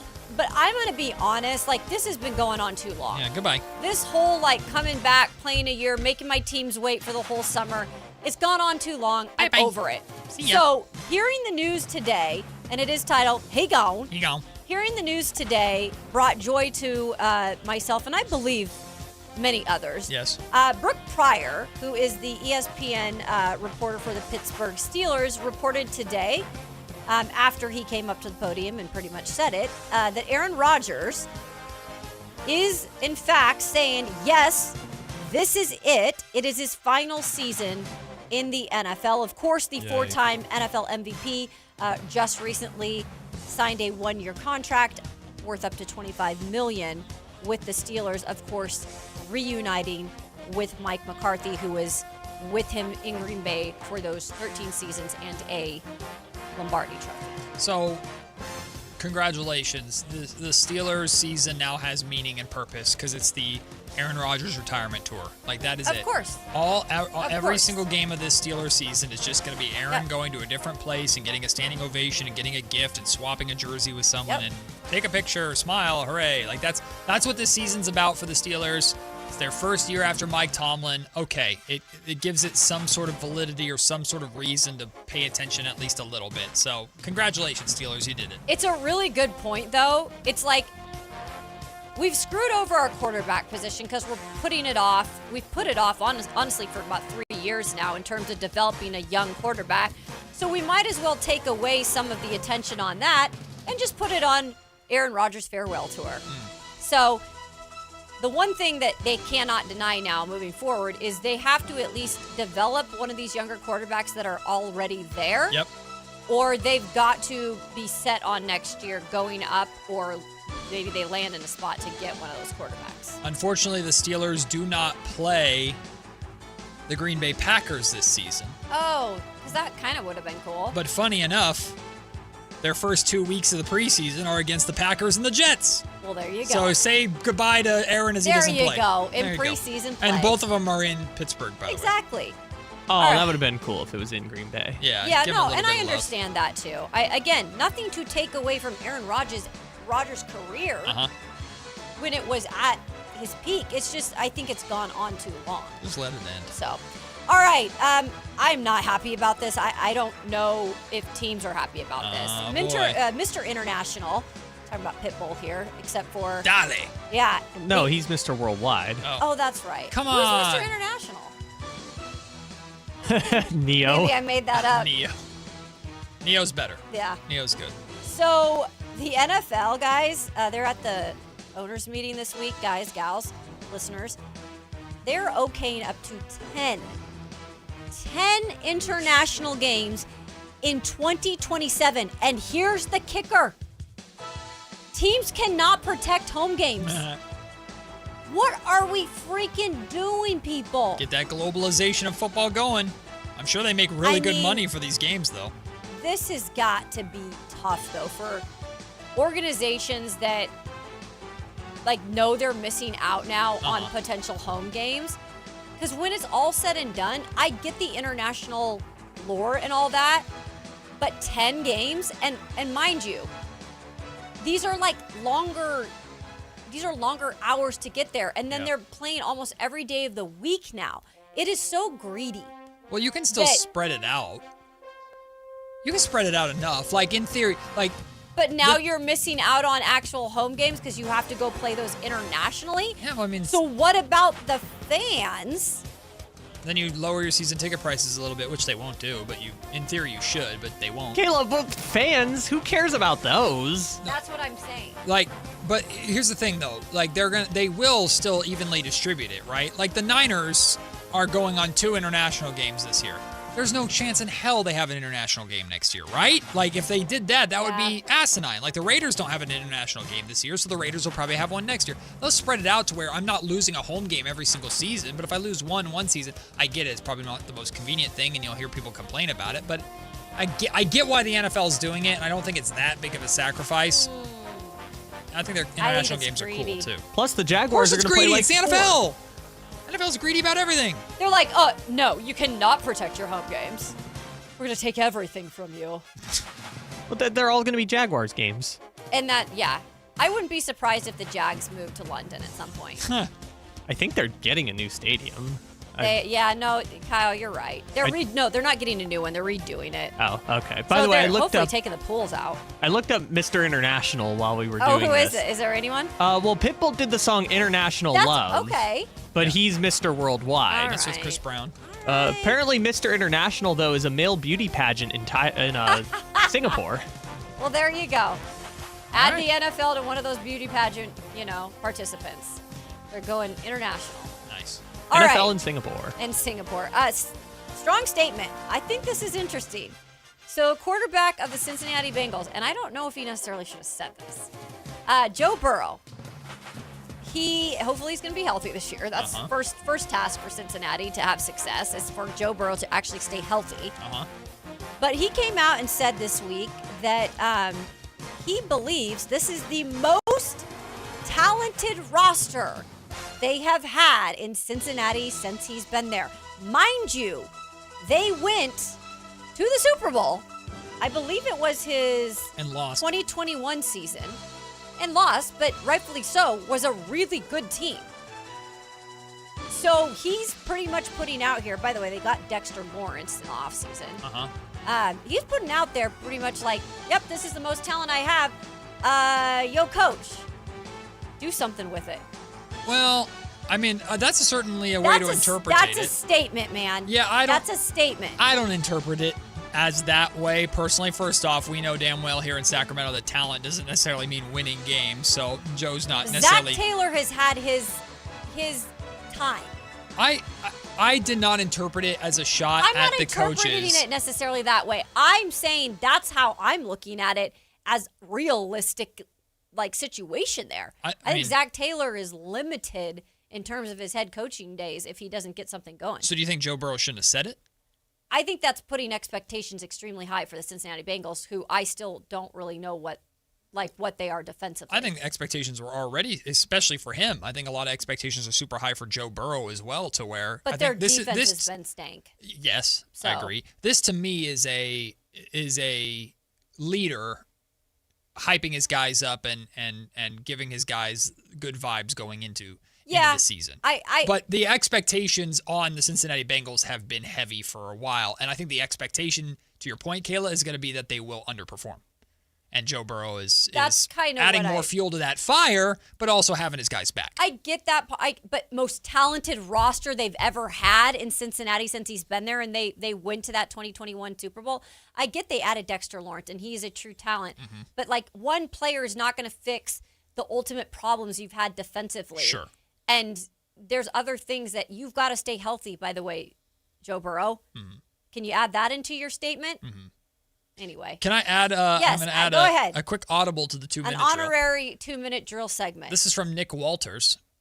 Raiders head coach Clint Kubiak on Fernando Mendoza at the start of OTAs. Quote, I heard this. Anything you put in front of him, he's going to attack it. Anything that's new, he spends extra time on it. You can tell he fixes things from one day to the next. Very coachable, and that can be said for all those quarterbacks in the room. Love it. Aw. I've also heard that happy days. Brock Bowers is just gushing over him?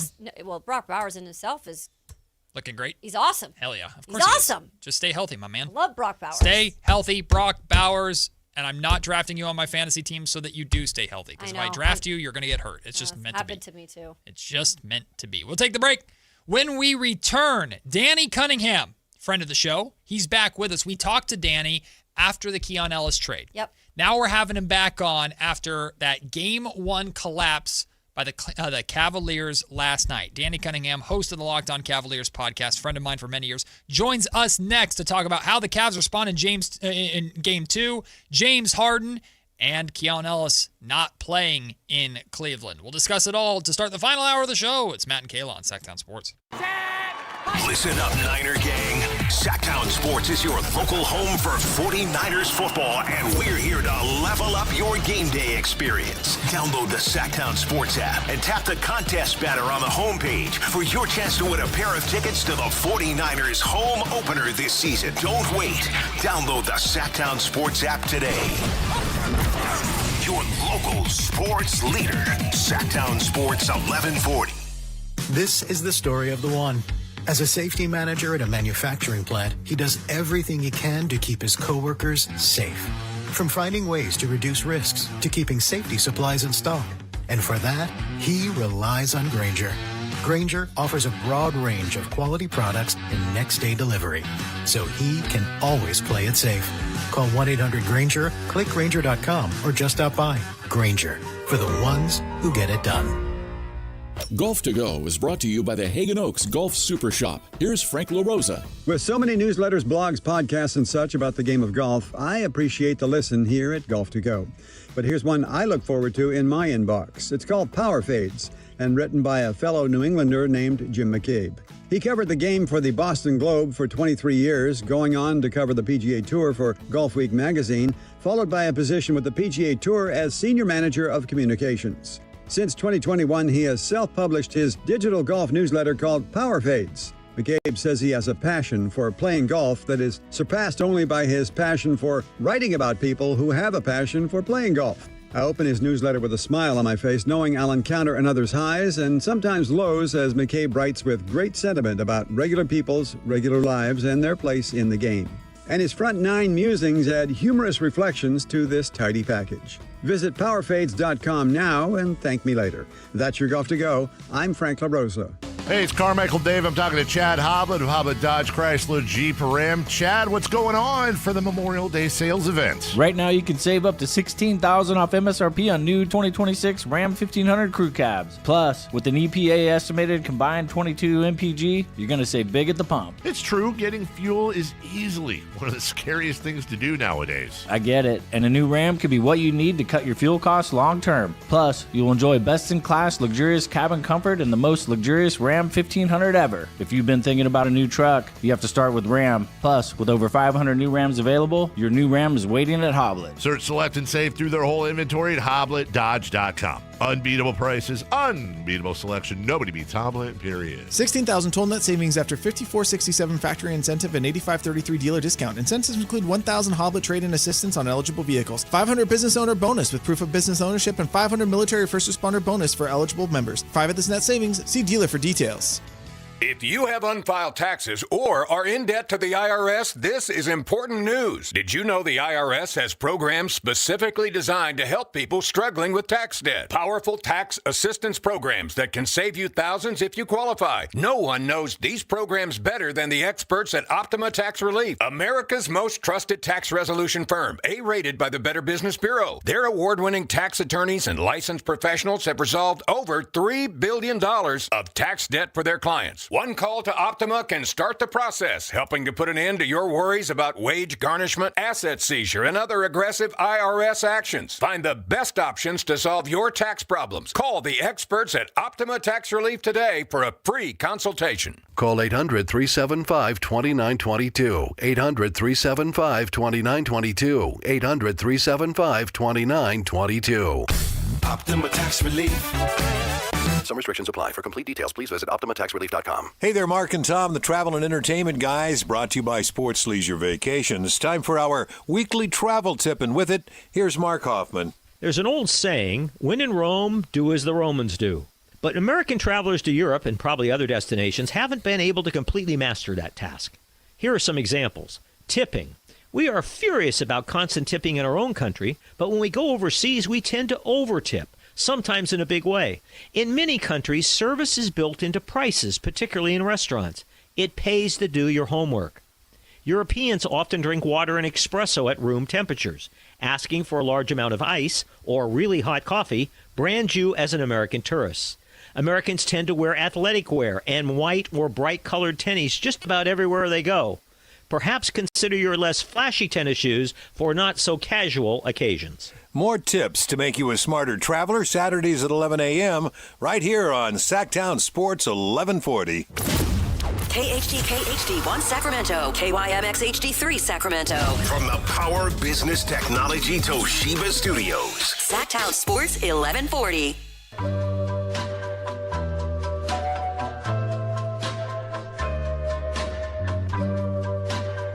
10 a.m. to 2 p.m. Matt and Kayla on Sactown Sports 1140.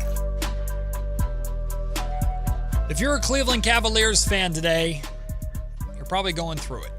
If you're a James Harden fan today, you're really going through it. If you're a Cleveland Cavaliers and James Harden fan today, my prayers are with you. Joining us right now, friend of the show, back with us the last time we spoke with Locked On Cavaliers host Danny Cunningham, was back after the Kings traded away Keon Ellis and Dennis Schroeder to the Cavaliers. And, of course, we're going to talk a lot about those two, in particular Keon Ellis today. Kyle, I'm trying to get him on the air, but for some reason my button in here is not working. Thank you very much. Danny Cunningham joining us now from the Locked On Cavaliers podcast. Danny, I know the way last night ended was certainly not fun for you and members of the great city of Cleveland and that fan base, but it's a new day today. How you feeling? Has it settled in? Have you gone through the stages of mourning, and how much you looking forward to Game 2 coming up tomorrow? I'm feeling great, Matt. I'm in New York. It's great. I'm happy to be here, happy to be talking with you guys, and thrilled, honestly. I got to experience an incredible basketball game last night, and I think that tomorrow's going to be one of the more interesting days in the NBA this season, because while last night for the Cavs was heartbreaking and demoralizing and embarrassing and whatever other adjective you want to use to describe the complete and epic meltdown that they had in the final 7 minutes and 50 seconds of that game. It's kind of been here before because, and I don't know how closely you've been watching their playoff run. I don't know how closely folks in Sacramento have been watching their playoff run, but they've had 3 losses in this run that have felt kind of similar. They lost game 4 against the Toronto Raptors in the first round where they're up by 8 with 4 minutes left and they find a way to lose that game in regulation. They lose game 6 in Toronto on that incredible RJ Barrett shot that hits the heel of the rim and goes above the shot clock before it drops down to win the game for Toronto. And then even game 6 against Detroit, where they have an opportunity to wrap up the series and they get throttled at home. And every time that's happened, the Cavs have responded really, really well. They've won the next game every single time. Now, I can't promise they're going to do that tomorrow night, game 2 in New York, but I do look at this and think, if a team is prepared for this, if a team has sort of been through this type of embarrassment and this type of letdown before, kind of is the Cavs. And I wonder if that is something that they can use to help them get past this mentally, emotionally, and get ready for game 2 tomorrow. We have Danny Cunningham on of Locked On Cavaliers talking a little NBA and Eastern Conference Finals. It's been exciting, let's just say this, in terms of game 1s of the conference finals. With the Cavs coming out in the first half in particular, Danny, of this one, and knowing maybe the Knicks would be a little bit rusty, were you happy with what you saw minus kind of some of the turnovers, I guess, from the Cavs? Yeah, I think the first quarter, the Cavs had a few too many self-inflicted mistakes, if you will, where they were turning the basketball over and, good teams and the Knicks have a very good defense. Like they're going to force turnovers at times, but it's the ones where you kind of just hand the ball to the other team that you have to avoid. And the Cavs have done that consistently throughout the postseason. They've made really silly mistakes in all 3 rounds so far like that. But I really think the second and third quarters and even the first 3.5, 4 minutes of the fourth quarter was some of the best basketball that the Cavs have played all year, all postseason. Like the third quarter to me, I thought was just awesome from the Cavs. I thought their process on both ends was spectacular, and even defensively in the first 3 quarters, New York scored 23 points in the first, second, and third quarter. So they were really playing well on both ends of the floor. And I think that third quarter is probably where you look at and say, they had an opportunity to really create some distance and they didn't. And what I mean by that, I know if you pull up the box score, you're going to see, well, what are you talking about? They scored 35 points in those 12 minutes, and it's true. But they were 4-14 on threes, and they were consistently generating wide open threes for good shooters. And they had a few rim in and out. They had a few that just didn't drop. And that kind of, to me, was the difference between being up by 16 at the end of the third and maybe being up by 22, 24 points at the end of the third. And then we know how the fourth quarter started where they did push it out to 22. But and I think maybe that is one of the more disappointing aspects of this is they had a really good formula and they had awesome process throughout most of the night. And they went away from it in the fourth quarter. And ultimately, we could talk about James Harden defensively. We could talk about what Jalen Brunson did offensively. The Cavs lost this game because they stopped doing what was working on the offensive end of the floor, too. And I think that probably doesn't get as much mention, but it might actually be the bigger deal than what happened on defense. I don't know if I fully agree with that last part, Danny, although I do understand the point that you're making offensively. But also, I'm coming from the standpoint of, and I think you've known this from me over the years, I am not a fan of James Harden. I think James Harden has proven and shown us time and time again over the course of his career that he disappears in the playoffs, is a liability in the playoffs, and Mike Brown made it perfectly clear after the game that the Knicks were completely targeting James Harden, and he doesn't mind anybody knowing it because clearly he doesn't think there's anything they can do to necessarily stop it. If James Harden's out there, the Knicks are going to hunt him, and it worked very much in their favor during that run last night. Danny, I don't mean to be, I don't know how you feel specifically about James Harden, but how is Cleveland feeling about Harden today and the belief in him? I know Kenny Atkinson had his back a little bit, although I rolled my eyes at some of Kenny's comments after the game. But how is Cleveland feeling about their number 2, the Robin to Donovan Mitchell's Batman today with how that game 1 ending happened? Like, he needs to be better. He needs to be better on both ends of the floor because he wasn't good enough offensively either. And, like, James has never been a great defender, and certainly at this point at age 36, after having played, last night was the 15th playoff game that he's played for the Cavs in this run, and they've played every other day since April 29th. Like, I do think that there was some fatigue there that made him not being a good defender, maybe even being a little bit worse defensively.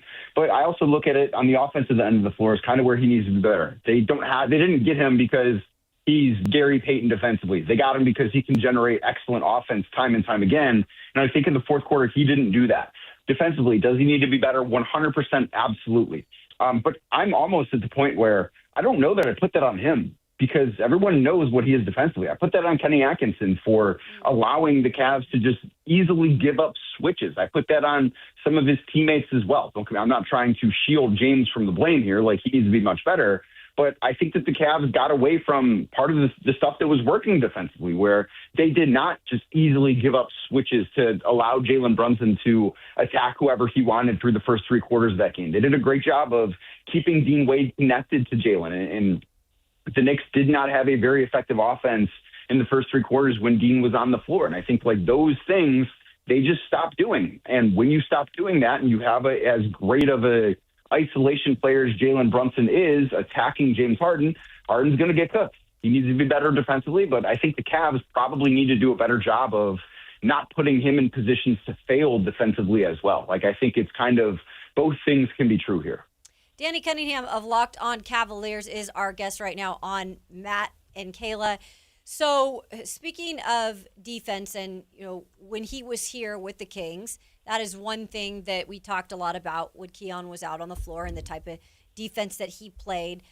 From your perspective, with him arriving there in the regular season where he played a little more, what has it been with the postseason and not being able to see much of Keon? It just doesn't seem like he's getting minutes, and when he does, maybe he's making too many mistakes where he's not out on the court anymore, or maybe it's just been the matchups. But if in any matchup he'd be playing, like Matt mentioned, it might be this one in terms of size.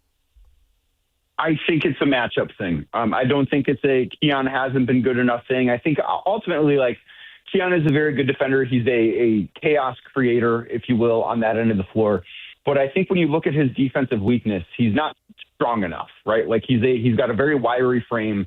And if you look at the personnel the Cavs played in Toronto and in Detroit, like, they were bigger, they were stronger. You look at the guys that were initiating their offense. It was Cade Cunningham, who is, I think, significantly stronger than Keon Ellis. It was Scotty Barnes, who is certainly stronger than Keon Ellis.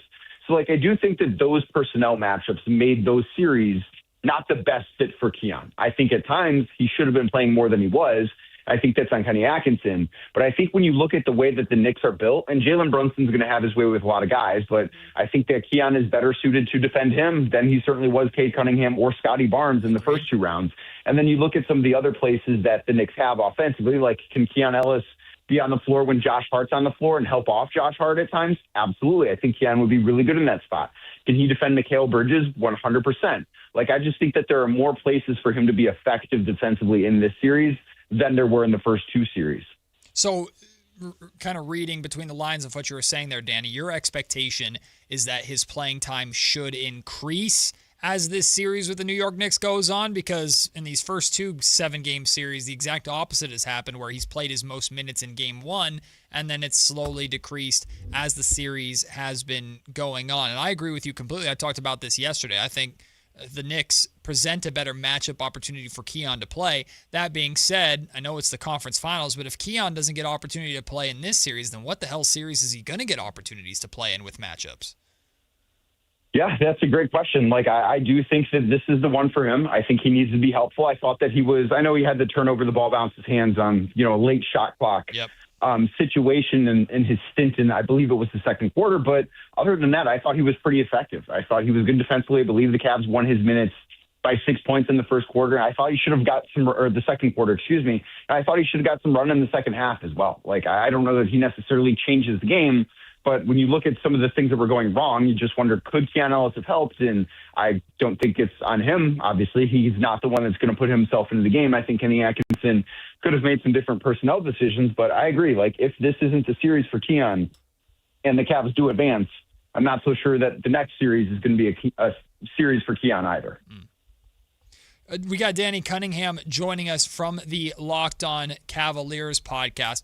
What about Dennis Schroeder? I mean, we saw really, in a way, how much the Detroit Pistons missed Dennis Schroeder and what he brought with him being on their playoff squad last year. And he's been in and out of, I won't say in and out of the lineup necessarily, but his playing time and his significance and his impact has varied along the way. But when we initially talked about this trade, it was, the Cavs are bringing in Keon Ellis and are taking in Dennis Schroeder's salary in order to do it. But now we see kind of the veteran presence of Dennis Schroeder and being more established in what he does is resulting in him ultimately getting more playing time than Keon.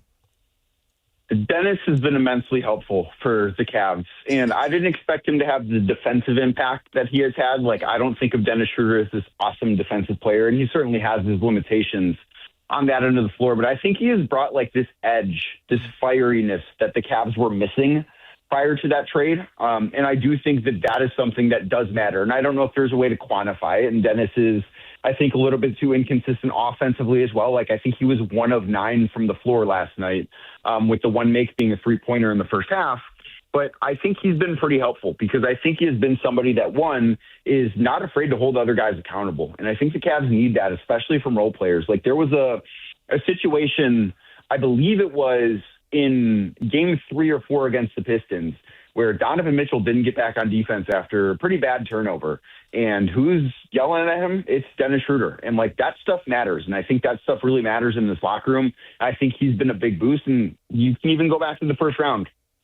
That game 5 he played against Toronto, if he's not that good, and I think he had 18 points with 11 of them coming in the fourth quarter, you and I probably not talking on the phone about the conference finals right now. Like, I don't know where the Cavs would be without Dennis Schroeder. Not saying that he's been perfect, because he hasn't, and he needs to be better than he was last night.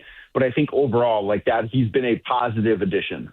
So we have Danny Cunningham of Locked On Cavaliers joining us right now on Matt and Kayla, talking about the Eastern Conference Finals between the Cavs and the Knicks. So obviously last night after that loss, the Cavs getting a lot of national scrutiny in terms of they blew that game. Like, I don't know if they can even recover from that. I mean, it's been a lot of focus on, they even at some point I feel like are already counting the Cavs out of this series.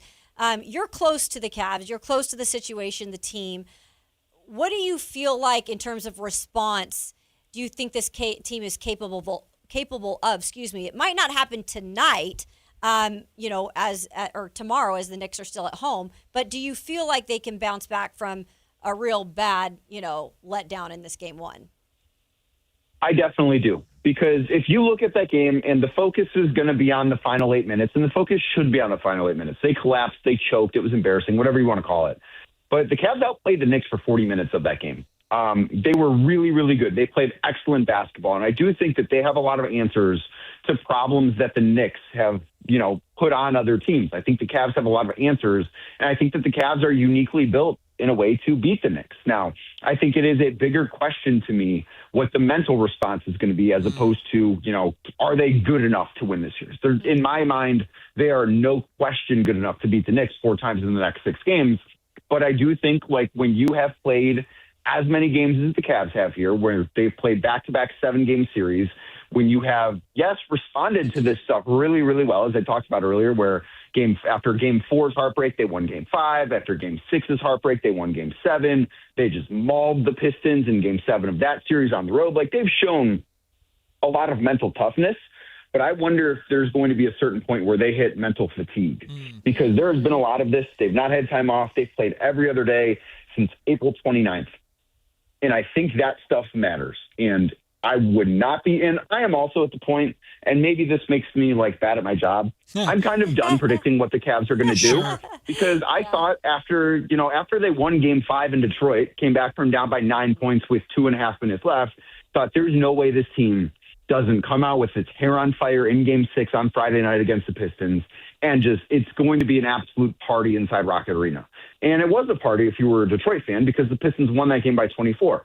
So then my thought was, okay, well, there's no way they win Game 7, and they absolutely annihilate the Pistons in that game. I honestly thought going into the game last night, I thought the Cavs are going to lose this game by 20 points. Now, they ended up losing by, I think it was 8, and they did so in heartbreaking fashion, but they played better in that game than I expected them to because I thought they would just be gassed. So I'm at the point, I don't know what's going to happen, and maybe that makes me bad at my job, even though I've been to like 70 of their games this year, but that's kind of where I'm at with this team. That's the fun of this series, though, and that's the fun of playoff basketball, is anything can happen on any given night, especially in the conference finals. An image that stuck with me, Danny, is the game ends, Madison Square Garden celebrating and rocking, Timothée Chalamet's hugging somebody courtside, and then it cuts to tunnel cam, and you just see Donovan Mitchell walking by himself, head hung, just kind of shaking his head, knowing he let that get away. And then he talked afterwards, post-game, and took ownership of everything and just was a leader. And I'm a big fan of Donovan Mitchell. Been a big fan of Donovan Mitchell since the Jazz drafted him. I wish the Kings had. That being said, it's a lot to put on the shoulders of one guy because, of course, Evan Mobley can step up. Jarrett Allen was so good in that Pistons series. He can step up. James Harden needs to be better. No ifs, ands, or buts about it. But it really feels like to me to get through the Knicks and then to have even a remote chance about anybody or against anybody, whether it's the Spurs or Thunder that come out of the West in the finals, Donovan Mitchell just has to be there almost needs to be another ascension to Donovan Mitchell's game. And we've seen how much he's risen to the occasion over his career. He certainly did that at times in the playoffs so far with 2 Game 7s under his belt already. But how much of this truly just rests on the shoulders of Donovan Mitchell becoming that dude for the Cavaliers? I think a decent amount of it. And I do think that in the first 3 quarters, he looked really, really good. And I know that he was 4 of 11 from 3, which is maybe a little bit more attempts from beyond the arc than you would like to see. I think I personally think Donovan should be at like 65 attempts, 65% of his attempts to 70% of his attempts should be inside the arc, and the other 30 are threes. And I think that's a healthy balance. And that has been, when he's not at his best, that's something that gets a little bit out of whack. And I do think that he ran out of gas last night because the Cavs have played, like I said, a lot of basketball. It's been all high leverage stuff. And the fact that they went from playing in Detroit on Sunday night to playing in New York on Tuesday in a Game 7, and I get it, Game 7 wasn't stressful the entire way through with the Cavs leading by as many as 35 points or 36 points in that game, but you still had to mentally go through it. And I do wonder if this postseason run is wearing on him. And I think that having today off will do this team wonders. And I also look at it and think, okay, the first series he had to deal with Scotty Barnes, who is an excellent defender, and he gave Donovan Mitchell fits. In the second series, he had to deal with Asar Thompson, who might be the best wing defender in basketball right now. And in this series, the Knicks don't have somebody like that. So I think that this is a series where Donovan needs to get better as the series goes on. And if he does that, which is no guarantee, but if he does that, I think the Cavs will really like their chances of winning for the next 6 games. Really quickly, Kayla, just to illustrate, I wanted to talk, Matt. Just to illustrate Danny's point, I think if I'm doing the math right here, in 31 days, the Cavs have played 15 games. Yeah, it's insane. That's a lot of wear and tear to Danny's point. As someone who's been at all of them, it feels like it. I counted yesterday. Obviously, I'm sitting in a hotel in New York right now, so the Cavs had practice, but I don't have a very heavy lift of a day.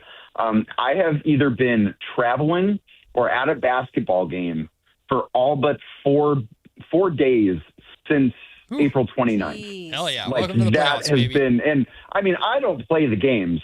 I have no room to complain about this, but it's been exhausting. I don't know, Danny, real quick, if you've met Sean Dunnigan, he does. He's a photographer up there. Yeah. That's my good friend. So tell Sean Dunnigan hello from Kayla Anderson. My last playoff question. This is kind of a fun one, but when I was up there, LeBron was there. We were covering LeBron. Any chance that LeBron retires and comes back and has his career end in Cleveland? You're asking, could LeBron be on the Cavs next year? Yeah.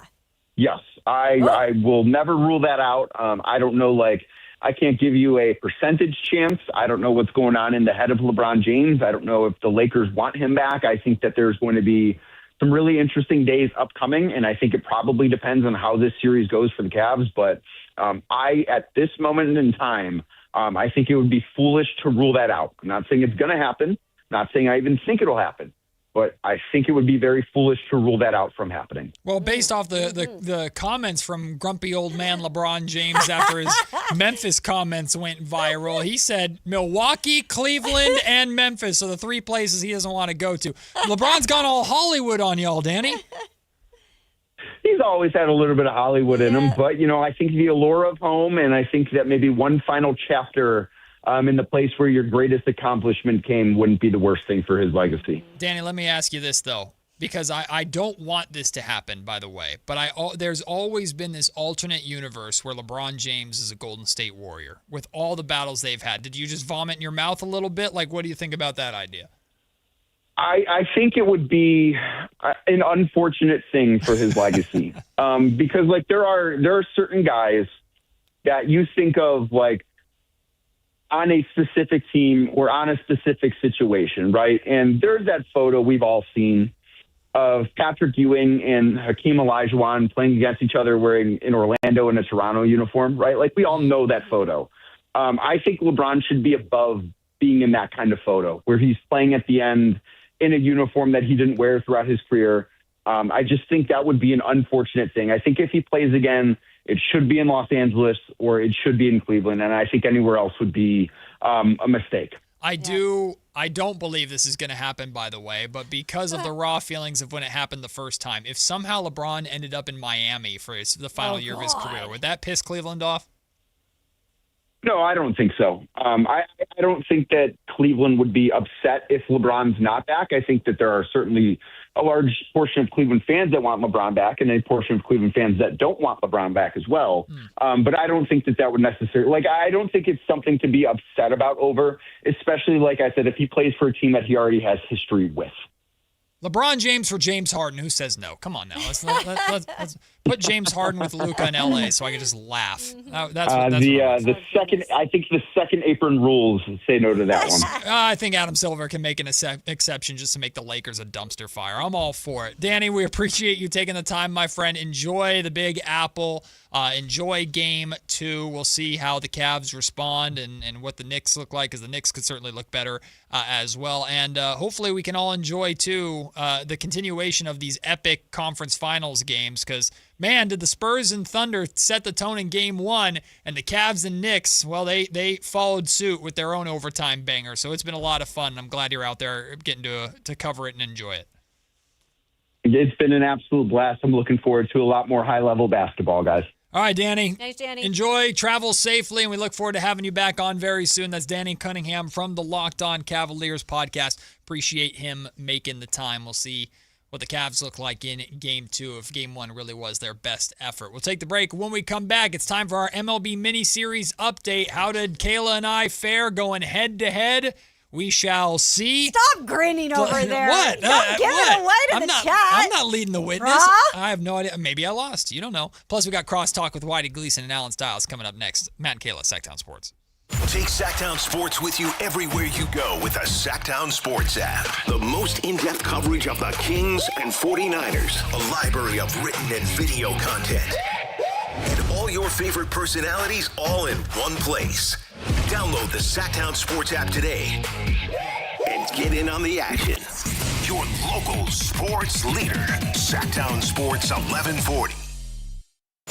This is Sactown Sports 1140. Hey, it's Carmichael Dave. What's up? It's Matt George. What's good? It's Alan Stiles. With the most trusted voices in the community. This is Jason Ross. Hey, it's Kayla Anderson. It's Whitey Gleason. Ready to help promote your business, both as partners and customers. All you have to do is ask. Pick up the phone, dial pound 250 and say, grow my business to get connected with a team member today. That's pound 250 and say, grow my business. Our team will review your product, quickly pair you with a perfect endorser, and create video and audio samples details, all at no cost or obligation to you. With the most live and local on-air lineup, a dynamic content-driven website, and a state-of-the-art mobile app, Sactown Sports 1140 is tailor-made to help you connect with a sports audience in Sacramento. So why wait? Dial pound 250 today. Say, grow my business, and let us help take you to the next level. It's the Memorial Day Sell-a-thon at Folsom Lake Ford with employee pricing. Plus, get 2.9% financing. Plus, $1,000 trade assistance on select new Fords. Hurry to Folsom Lake Ford today. FolsomLakeFord.com.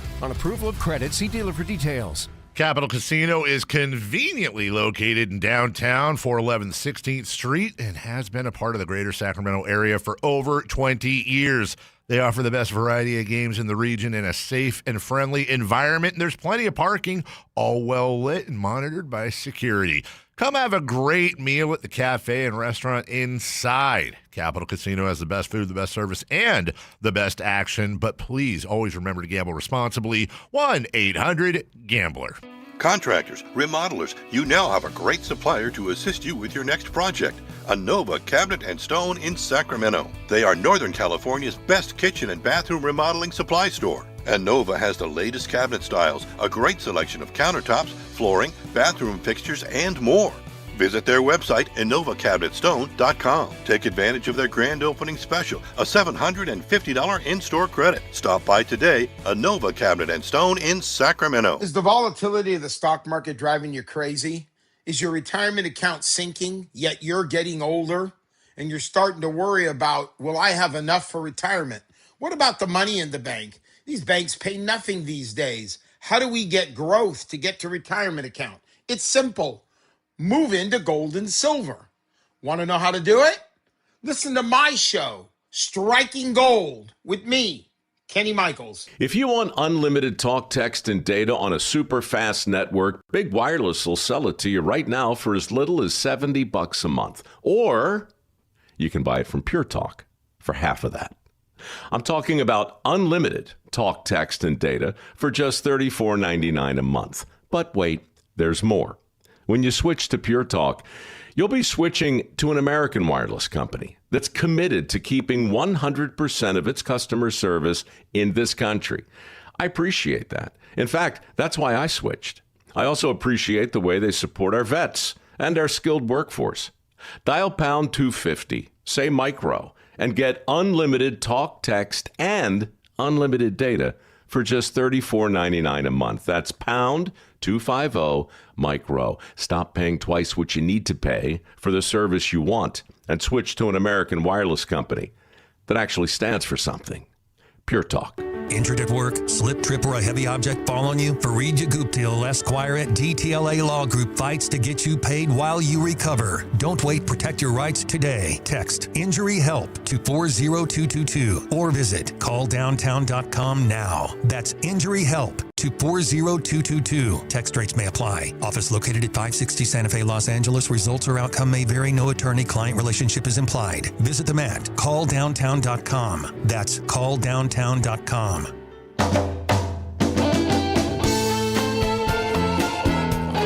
It's Matt George and Kayla Anderson on Sactown Sports 1140.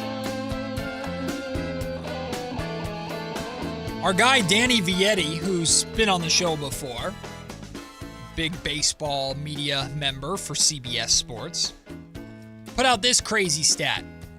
Yes. A's young star first baseman Nick Kurtz has played 163 MLB games. He has reached base in 142 of them, 87%. That's wild.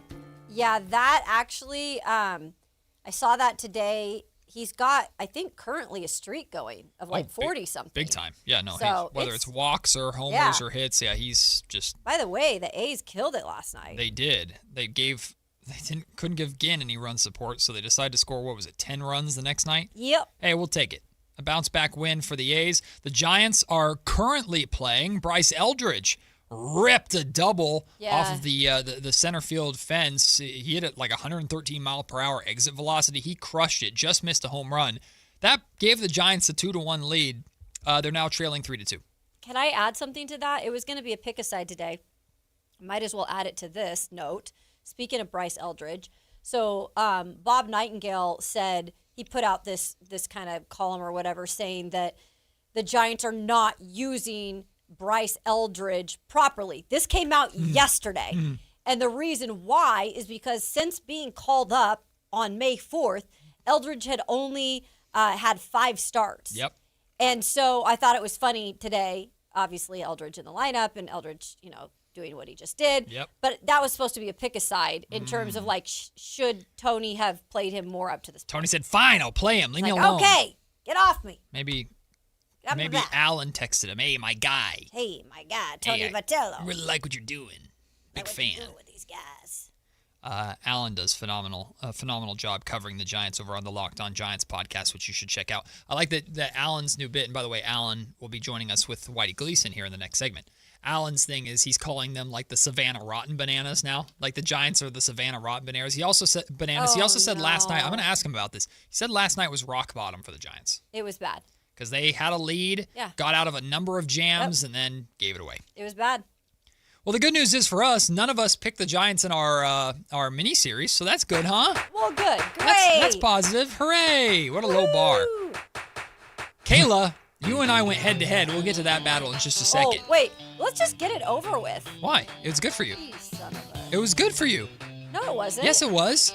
You picked the Cubs to beat the Brewers, and you didn't lost. I'm not joking you. I about just threw my pen at your eye socket. You lose again. She genuinely threw a pen at me. It hit your computer. The 4-time champion I'm done with now it. has a 7-game win streak. Oh, yeah, I'm cooking. Great. My Milwaukee Brewers. I hope it comes crashing down. Defeat your little baby Bears 5-2 yesterday. So I took on Kyle head-to-head, beat him. Took on Kayla head-to-head. It's almost like I meant to have the trophy. Weird. He made up this masterful game. Get good. Weird. Get good. Remind me that I need to make up the next game. Well, I mean, all these weird every time rules. you play a dumb game with Whitey, he makes questions directed to you and your Seattle-ness. Yeah. False accusations. What do you mean false accusations? False accusations. That was rigged from the start. I'm trying to think. I think you're like 10-2 in this game since that happened. Like you went into your Michael Jordan, took that personally mode. No, I've locked in. You've never relinquished the trophy. Now here's the thing, Kayla. What you need to do, you need to apologize for me for throwing your pen, and then you need to apologize for Kyle for misleading him.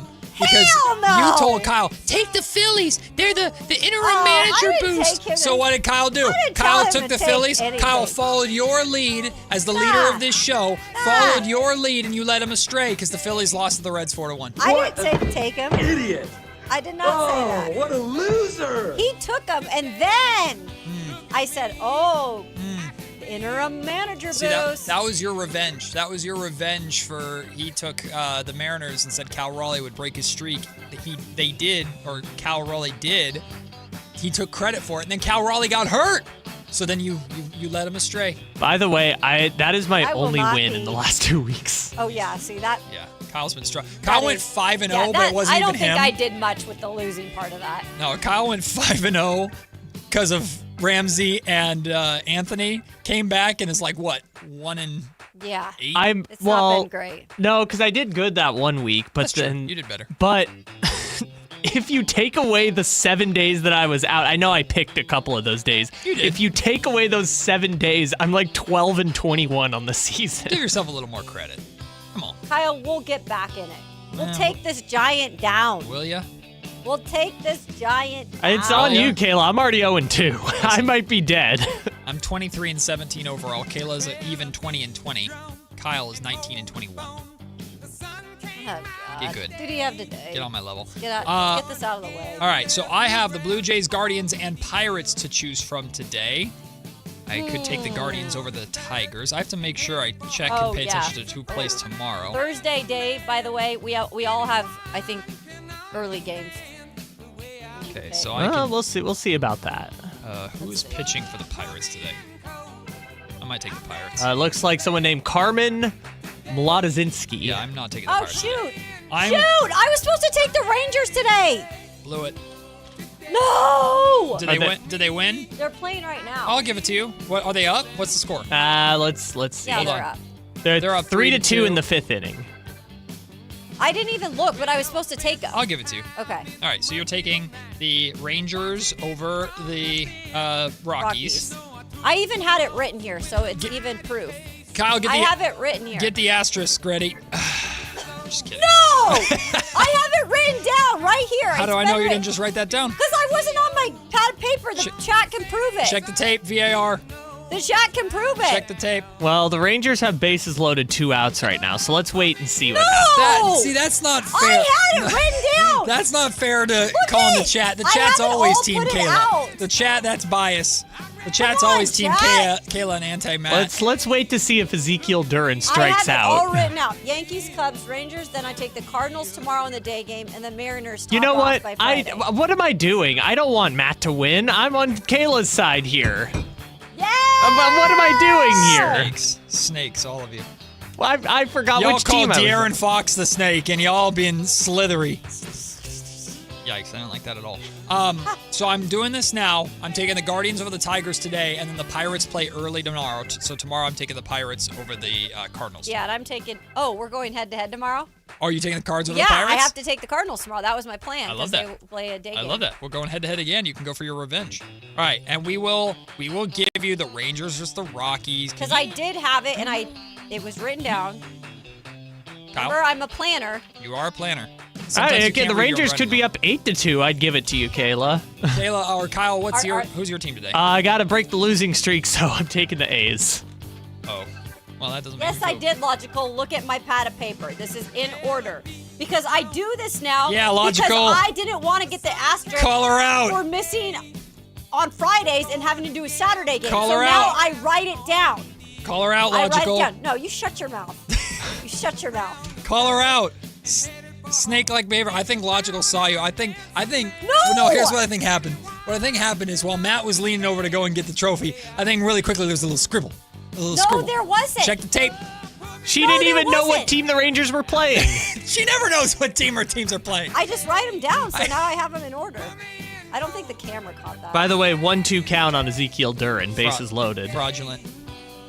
Oh, I'm messing with you. We will give it to you regardless of what happens. Looks like Aaron Savali is pitching for the A's today. I don't know if that's good or bad, but well, the A's going for it's a 4-game series, so they can't win the series today necessarily. but they're also playing the Angels, who are the only team in baseball with fewer than 19 wins. Good point there. All right, so I've got I've got the Guardians over the Tigers. Kyle's got the A's versus the Angels, and Kayla allegedly has the Rangers over the Rockies with an asterisk next to it. Don't throw your pen at me again, please. Looks like Ezekiel Duran grounded out with the bases loaded. You can take him. How about that?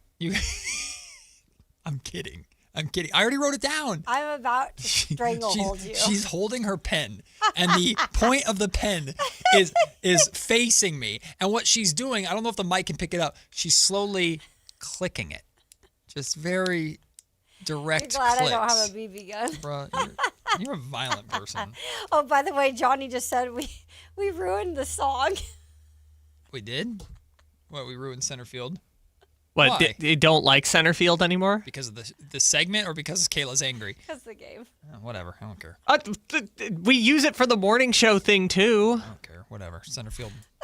It's the only baseball song. Sorry, I ruined center field for you. Oh, no. What a classic. Well, you guys get always like an argument segment out of us, which is great. Well, yeah, because if you're winning, you're happy. If you're losing, you're angry. Hey, Matt, you remember that one time? I don't know if I want to go to A's Mariners with Kayla, because if the A's are beating the Mariners, Kayla's going to be like angry at me. Well, here's the thing, Matt. It's also Kayla's mom, so it's going to be double. And my wife's going to take your guys' side. So it's just going to be me and my son scared on the edge. You'll probably get to see my mom and I get in an argument. Oh. Now, you know what? Now I'm in. Hey, Matt, do you remember that one time Mike Brown showed up to the presser with the laptop and was like explaining? Yeah. We should just Photoshop Kayla with the notepad onto. See, I wrote it down. I don't trust you. I think Logical Raptor fan caught you. No, he did not. I He's think stirring the damn pot. Shout out Logical Raptor fan No. for not bringing bias to the chat. That's always Team Kayla over there. No, they're not. Four-time champ. 7 straight wins. Unbelievable. Beat you yesterday. We'll do it again. It's the Drive Guys. Whitey Gleason, Alan Stiles coming up next if I survive that long. Matt and Kayla, Sactown Sports. Like and subscribe to the Sactown Sports 1140 YouTube channel at Sactown Sports 1140 to get the Carmichael Dave Show with Jason Ross, Matt and Kayla, and the Drive Guys with Kevin Gleason and Alan Stiles on demand and at your fingertips. Get your fix of the Sacramento Kings, 49ers, Giants, Athletics, NFL, NBA, and the latest in sports and entertainment all in one place at Sactown Sports 1140 on YouTube. Your local sports leader, Sactown Sports 1140.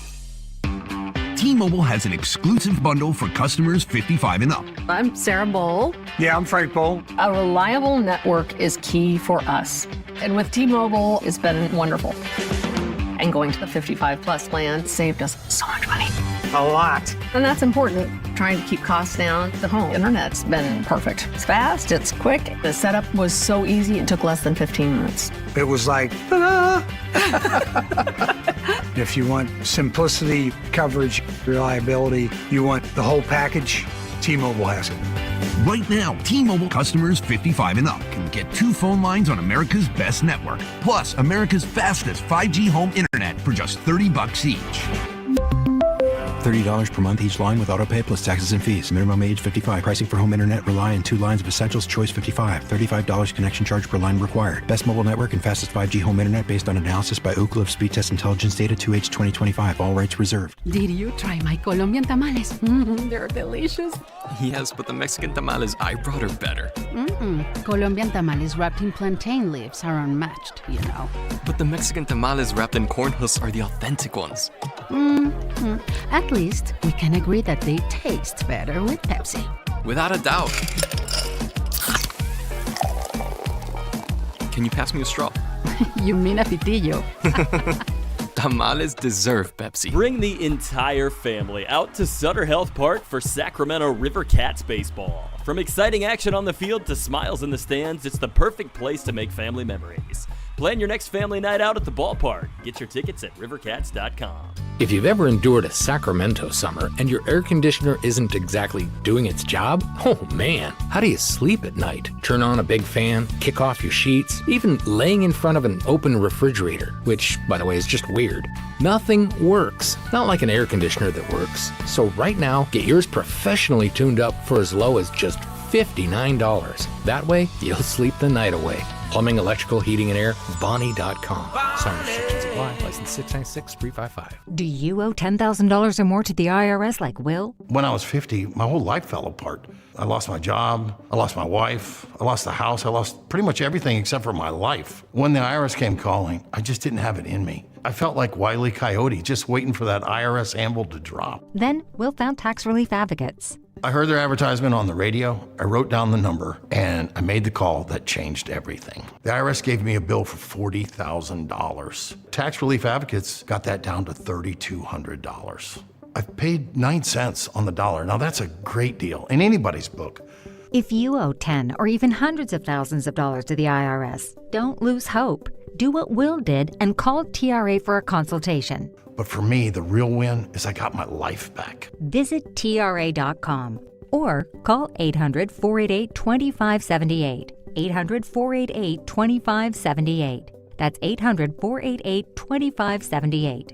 You ever notice how the other guys scream about massive discounts on their Dodge, Chrysler, or Jeep Ram vehicles? Then you get to the fine print and boom, another $5,200 in mandatory ads. At Hoblet, we don't insult your intelligence. The price you see is the price you pay. No mystery add-ons, no bait and switch, no gotcha when you sit down to buy. Hoblet, family owned for 77 years. Transparency, straightforward pricing. Buy it right, buy it at Hoblet.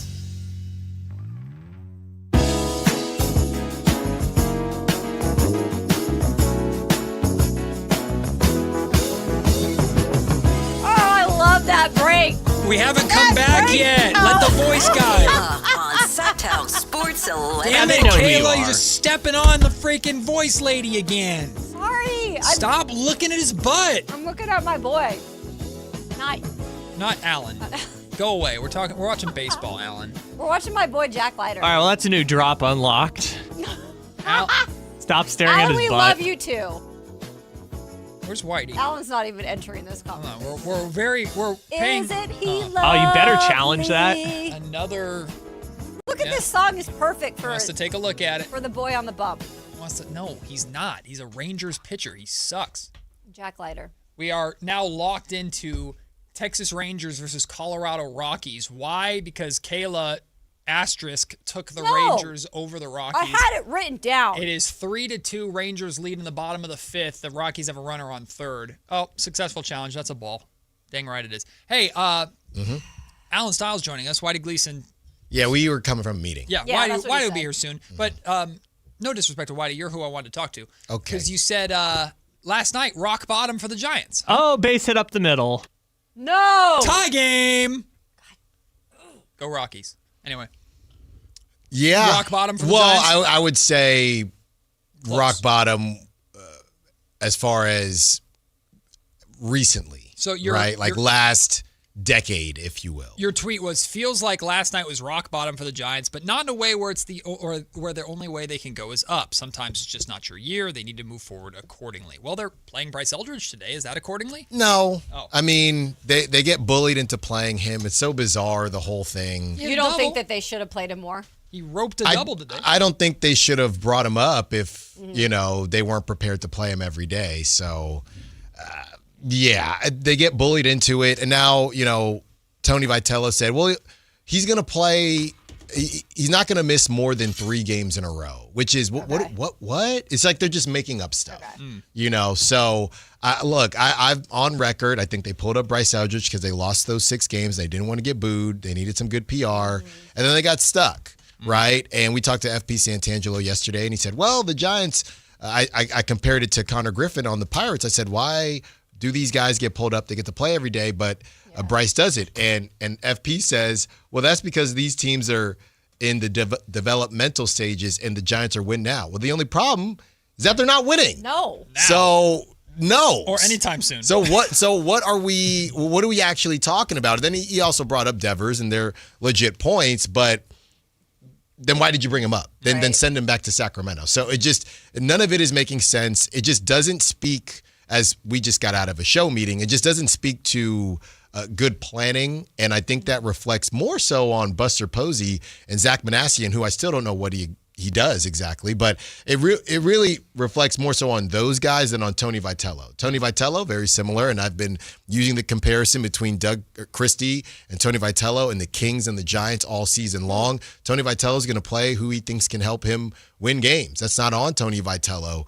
to just play Bryce to play Bryce, but I don't know that it was Tony Vitello's choice to bring Bryce up versus an organizational decision, which clearly they did not have enough conversations to know what the plan was. Can I cheer you up with something, though? Sure. Because I know how much team bonding means a lot to you, right? Whitey, much. I don't know if you saw this, because I didn't see this, but Kayla pointed it out to me. Mark Jones put it out on Instagram. Apparently, some of the Bean Boys, some of the rookies were at the Thunder game. Oh, yeah. I mean, I know you're all about vibes and team bonding and Bean Boys being together. So, hey, that got to put a smile on your face, huh? I saw that. They were hanging out. I did not see Precious. I think it was just the 3 rookies, or no longer rookies, but the 3. They're still rookies. The 3 rooks. So I don't know what that means with this Mitchell Robinson conversation going on here. Precious on the outs. He cut a mixtape and he left. Cut the mixtape, got the bag, messed up the Kings draft situation, and then dipped. That's his legacy in Sacramento. I don't know. Maybe he'll come back. I hope I love Precious. Speaking of basketball, Matt, I just want to say, we go back and forth about your guy, De'Aaron Fox. I hope he plays on it. He jacked his ankle up. Yeah, it didn't look good. No, it didn't look great. At the times, he tweaked it, but then you see the replays. Oh, my goodness. I hope he's okay. By the way, Mitch Johnson was asked today if he's playing. He said, I have no idea. Oh, so he might not. It sounded like the rumors and the reports were that he was going to go. I imagine Mitch Johnson is going to keep that as close to his chest as possible until game time. Yeah. But we talked about this earlier today. I do think, I don't know how much De'Aaron cares, but he has to be aware of if you have an opportunity tonight, if you're De'Aaron, to easily add fuel to the fire of the Spurs can move on from you and be just fine, depending upon how he plays. I do expect the Thunder to win tonight. I hope Fox plays well enough so it's not easy for people to come on the air and just simply go, or call in and just simply go, see, they lost because De'Aaron Fox was back, which I don't believe is the case at all, of course. But De'Aaron can't come out and have 8 points and 6 turnovers with like 4 of 13 shooting, or in addition to kind of the jokes and the fun of people like that poking fun at him, you talk about the conversations are only going to get louder about, well, let Dylan Harper take the reins now. Let Stephon Castle take the reins now, although he turned the ball over 11 freaking times. I know. We were saying that if De'Aaron if he had played and had the same numbers Stephon Castle had, exactly. I would have been going, wow. Right. Oh, Stephon Castle, whoa, what a game he had. Yeah. Well, Stephon Castle's a decade younger, so I know. A decade. He's a decade younger. Whoa, Look, now. Everything you're saying, Matt, it makes it very easy, right? It's very easy. Don't play De'Aaron. No. Don't push it. No, don't do this. Get the ice. No, don't do this. Do what you need to do. Oh, God. Rockies take the lead, Okay. ladies and gentlemen. You set me up. It's lose-lose. It's lose-lose for De'Aaron. Look at his butt. It's lose-lose for De'Aaron. Listen. Just rest. I think it might be time for you guys to go. Kayla was watching baseball that for a was very your voice. No, but you Not were mine. because you were watching baseball for a very particular No, reason, and it we made had me a promo uncomfortable. about Jack Stop Fighter. looking at his butt. And what were you doing? Not doing that. Well, yep. Anyway, what's coming up on the drive guys today, huh?